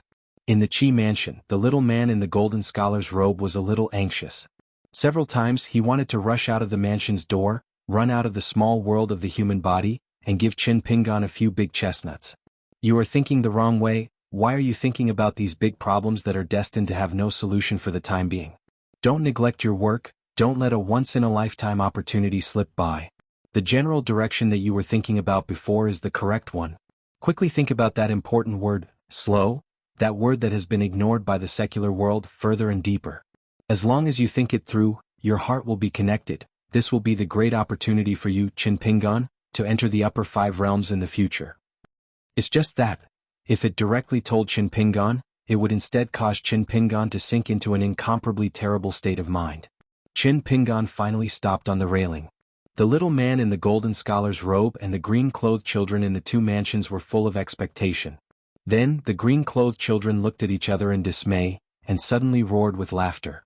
It turned out that after Qin Pingan stood still, his pure thought at that moment was actually beginning to miss a girl. Moreover, his thoughts were particularly ungentlemanly. He actually thought that the next time he met her at the Great Wall of Sword Chi, he could not just hold her hand but should be more courageous. If Miss Ning was unwilling, at worst he would just beat and scold her a few times, and the two would still be together. But what if Miss Ning was actually willing and waited for Qin Pingan to take the initiative? You are a big man, don't you have a little boldness? Is it right to be bashful? Qin Pingan jumped off the railing. He was sleepy. When he walked to the house, he clapped his fists and cheered himself on. Not right, definitely not right. Besides, it's not like you haven't hugged Miss Ning at the inverted mountain. It's just that you were in a daze at that time and didn't remember anything. How can this be? A little kiss. Qin Pingan, are you courting death? You can't think about this, it's a little too fast. Didn't you think so much just now? It's better to be slower with Miss Ning. Simmering with a gentle fire is also good my ass. The green-clothed children laughed one by one and rolled all over the ground. It did not mean that all of Qin Pingan's thoughts could be known by them, but tonight was an exception. Because Qin Pingan's thoughts were too deeply involved with the state of mind, and had already touched the foundation. His thoughts were big and his soul moved greatly, almost covering the whole small world of the human body. The little man in a scholar's robe, who was covered in dense golden light and almost formed a golden core in his heart, fell backward and could not help but curse, Qin Pingan, you bastard. After cursing he laughed instead. Although tonight's blooming and fruiting was not perfect enough, far from flawless, but in fact for Qin Pingan it was already greatly beneficial. For example, the embryonic golden core in the heart of the little man in the golden scholar's robe was Mao Xiaodong's greatest hope for Qin Pingan to refine Shen Wen's golden core. Madame Xiao Luan and the maidservant lived alone in a courtyard in a remote area of the Purple Yang Palace. If they were placed together with Sun Dengxian and the other two, even with Madame Xiao Luan's temperament, she would fall out. At this moment, Madame Xiao Luan was standing in the hall while someone was sitting. The maidservant had already been put into a coma by that person using a secret technique. That person glanced sideways at the White Swan River's water god who was wearing an overly tight dress and smiled strangely. Madame Xiao Luan's face was full of embarrassment. This person was the self-proclaimed cave spirit perfected cultivator, Wu Yi, the true master of the Purple Yang Palace. No matter how bold Madame Xiao Wan was, she would not dare to enter the forbidden Purple Chi Palace without permission and knock on Qin Pingan's door in such a dress that was not much better than that of a brothel's courtesan. It was all Wu Yi's request. Wu Yi did not use his cultivation to suppress her. He only gave Madame Xiao Wan a condition that she could not refuse. It was about the Imperial River Water God's attempt to harm the White Swan River Water God residents through the Longquan County. Palace Master Huang Liang had already promised Madame Xiao Wan that he would help to stop the Imperial River Water God residents. For this, the White Swan River Water God residents would have to pay a large amount of immortal coins to the Purple Yang Palace every 10 years. From then on, the White Swan River would become a vassal of the Purple Yang Palace like the Iron Coupon River. However, the White Swan River Water God residents did not have to spend money to avert the disaster. After joining the Purple Yang Palace, although they would have to draw a clear line between them and the current Han Emperor, Huang Liang promised Madame Xiao Wan that he would stretch the less than 900 miles White Swan River to 1,200 miles within 100 years. The Water God Manor would pay the money, but all the resistance from the imperial court of the Yellow Ting Nation and the desperate counterattacks of the mountain and water gods who had their providence stolen, the Purple Yang Manor could also help them settle it. The Water God Manor only needed to hire the cultivators of the Purple Yang Manor according to the market price, and they could suppress and kill their way through. It was easy to ask for immortal coins, but the length of the White Swan River determined the size and thickness of the river's water transportation. Not only did the imperial court have to agree to open a water channel, they would also have to face all kinds of strong resistance during the process. It was not something that could be done with just money. After the White Swan River reached 1,200 miles, the White Swan River's territory would increase. The surrounding counties, cities, mountains and rivers would all be under the White Swan River Water God Residence's jurisdiction. At that time the annual profits would be extremely impressive. This was something that Madame Xiao Wan had always dreamed of. After 100 years, not to mention surpassing the Imperial River and becoming the second largest river in the Yellow Ting country, she could even leave the Hanxi River behind in one go and become the Water God Palace in the future. This was the real reason why Madame Xiao Wan was so humble in the boundless snow hall. She must firmly grasp this prospect. This was no longer a case of enduring for a moment of peace and tranquility.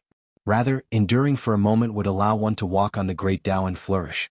Therefore, after Wu Yi found Madame Xiao Wan, she proposed a second deal. Madame Xiao Wan, who was filled with anticipation for the future, hesitated for a while before suppressing all the grievances, anger and shame in her heart and nodded her head in agreement. Wu Yi said that as long as Xiao Wan was willing to climb into Qin Pingan's bed tonight, she would be able to sleep with him. Flowering pleasure was equivalent to doing Wu Yi and Xiang Palace a favor. Wu Yi would make Tietjiang River completely become the vassal of Baihu River. Jixiang Temple would no longer be able to use its connections to intimidate Xiang Palace. Moreover, from now on, Wu Yi would put in a good word for Xiao Wan and Baihu River's Water God Palace in the Dali dynasty. As for whether there would be peace in the end, Wu Yi would not guarantee anything, but at least she would personally handle this matter. Therefore there was Madame Xiao Wan's charming night visit. Even the drizzle was a smokescreen that Wu Yi used in the Purple Sun Manor's territory. It was to prove to Qin Pingan that Madame Xiao Wan was indeed in love. A river god who sincerely admired him and fell in love with him at first sight had taken the initiative to offer herself to him. Why wouldn't he be happy to form a marriage that didn't require any responsibility? Apart from that, there was also a mystery. Wu Yi purposely mentioned the karma of killing a flood dragon monster, and it was not a lie. In fact, she could see that there was a karma on Qin Pingan. How could she resolve it?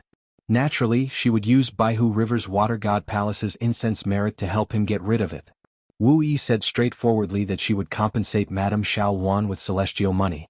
After some consideration, Madame Xiao Wan agreed. Unfortunately, Madame Xiao Wan returned without accomplishing anything. That Qin Pingan did not even let her in. Wu Yi said slowly, "Xiao Wan, you can't even grasp such a great opportunity. You're really useless." Madame Xiao Wan smiled bitterly. Wu Yi suddenly asked, "Could it be that Qin Pingan is not interested in a girl like you? Your maidservant looks young and not bad looking. Why don't you let her try?" Madame Xiao Wan shook her head. "She probably won't even be able to enter the building. That guy called Julien is a martial artist in the far travel realm. He's been pestering me for a long time. He seemed frivolous, but at the last moment he wanted to kill me. Julien purposely didn't hide it, so if it was her, she might have been beaten to death outside the building. Her corpse would have been thrown out of the Purple Chi Palace, or thrown into the Iron Note River. It would have floated down to our Baigu River. Wu Yi rubbed her brows. What is this Qin Pingan thinking? Madame Xiao Wan had a helpless expression. That fellow had closed the door without saying anything, and she was also furious from embarrassment. Wu Yi sized Madame Xiao Wan up. Xiao Wan, your looks are second to none in our Huangting country, right? Where am I going to find a girl with good looks for him? Secular girls at the foot of the mountain might look good, but they are all smelly. Xiao Wan, do you think that a well-rounded woman like you is not to Qin Pingan's taste? He only likes petite and exquisite young girls, or those who are exceptionally tall and slender. Madame Xiao Wan shook her head. She really had no idea. Wu Yi sighed. Then tell me, is Qin Pingan a normal man? Madame Xiao Wan replied softly, probably. Wu Yi asked seriously, what do you think of me? Madame Xiao Wan felt a chill down her spine. From Qin Pingan to Zhu Lian, to this old ancestor of Purple Sun Palace, they were all unreasonable lunatics. She had no choice but to choose her words carefully and say something nice. Progenitor, you have such an honorable status. How could you let yourself suffer like this? Wu Yi waved his hand dispiritedly. Forget it, I can't let you barge into the attic and force yourself on Qin Pingan. Wu Yi stood up.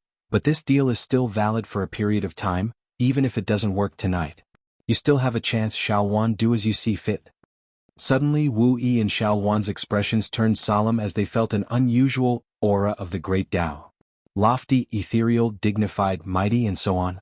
It was indescribably wonderful. Both of them guessed something. Wu Yi said sternly, Xiao Wan, what do you think? Xiao Wan's heart was filled with excitement. She no longer hesitated, and her fighting spirit soared. This Baihu River's water god's answer was firm. Madame Xiao Wan's heart was even more passionate than when she met the emperor of the Hong clan by the Baihu River. After Wu Yi left, Madame Xiao Wan returned to her room to rest. She tossed and turned on the bed, unable to sleep. On this night, it rained again in the Purple Sun Palace. Zhu Lian stood in the corridor on the second floor and laughed strangely. All right, it's for real. Qin Pingan did not know about this. He returned to the room and the lamp on the table was still lit. Qin Pingan continued to flip through the book. As he read, he raised his head and looked around with the dim yellow light. The book said that some people's hearts were like a demon-revealing mirror, making the surrounding ghosts and monsters unable to hide. But Qin Ping and hoped that his heart was just an oil lamp, placed on the table in his ancestral home in Muddy Bottle Alley. Through that little light, he could see the dust and moths that accompanied him. If there were guests at home, they could see that on the yellow mud windowsill, he, Qin Pingyan, had placed a coarse little pottery pot with a swaying grass in it. Qin Pingan leaned on the table. With his chin resting on the back of his hand, Qin Pingan stared at the lamp. He actually vaguely knew that there was something waiting for him to face. Qin Pingan thought of many possibilities and felt that he was not afraid of any of them. There was only one thing, and that was a person. Qin Pingan did not dare to think too much about it.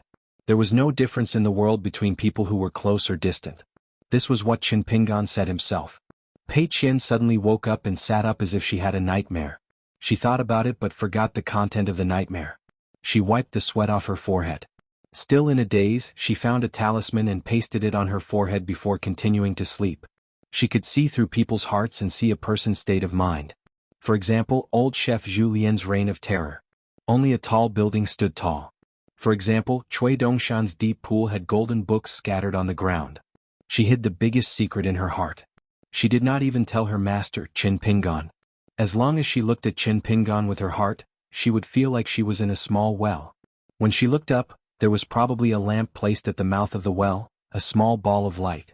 It should have made a coward like her who was afraid of ghosts and darkness feel warm and yearning, but it made her feel like she was in lotus flower-blessed land many times. When she looked up at the blazing sun in the sky, her eyes would burn and tears would flow down, but every time the scars healed, she would forget the pain and she could not help but look up again. When she looked down, she saw a bright moon rippling on the water at the bottom of the well. Below it, there was a vague shadow as if there was a dragon swimming in it. It should have been very scary, but it made her feel especially close to it. The water in the well in her master's heart was spreading upwards. Maybe one day the bright moon in the water would meet the lamp on the mouth of the well. In her sleep, Pei Qian subconsciously put her hand on her chest. There was a small brocade pouch that Cui Dongshan had taught her. He said that if her master was sad and angry, she would take it out and give it to her master. Chen Pingan did not sleep for the whole night. He decided not to stay in Xiang Palace anymore. He wanted to hurry on his journey, so he asked Zhu Lian to inform the steward as a greeting to Wu Yi. Unexpectedly, palace head Huang Liang rushed over and tried his best to persuade Chen Pingan to stay. He said that if Chen Pingan left Xiang Palace just like that, he could resign as the palace head. No matter what, he wanted Chen Pingan to stay for a day or two so that he could get someone to bring Chen Pingan to see the scenery around Xiang Palace. Then he told Chen Pingan a piece of news. Ancestor Yuanjun had already gone to Hanxi River, but before he left, he said that when Chen Pingan and the rest left Xiang Palace, they could choose one item from the first to the fourth floor of Ziki Palace's treasure trove as a farewell gift from Xiang Palace. If Chen Pingan did not accept it, it was fine. As the palace head, he would choose 4 of the most precious items in front of Chen Pingan and smash them on the spot. Chen Pingan could not guess what Wu Yi was up to. This kind of shameless and enthusiastic hospitality was too unreasonable. Even Wei Pai did not have such a big face. Chen Pingan naturally wanted to leave this troublesome place immediately. Regardless of whether Huang Liang smashed the 4 treasures or not, Chen Pingan had Wu Yi's unwarranted attentiveness and Madame Xiao Wan had come knocking on his door at night. Chen Pingan was really traumatized by this Xiang Palace. However, Huang Liang seemed to have expected this and did not care about his face at all. He also learned from his ancestor and put on a shameless face, saying that whether or not I, Huang Liang, can still be the palace head depends on young Master Chen's decision. Could it be that young Master Chen would not agree to a day or 2 of sightseeing in exchange for Xiang Palace's hospitality? Watch as he, Huang Liang, lost his position as mansion master? After a discussion with Zhu Lian and Shi Rou, Chen Pingan decided to stay put and deal with the situation.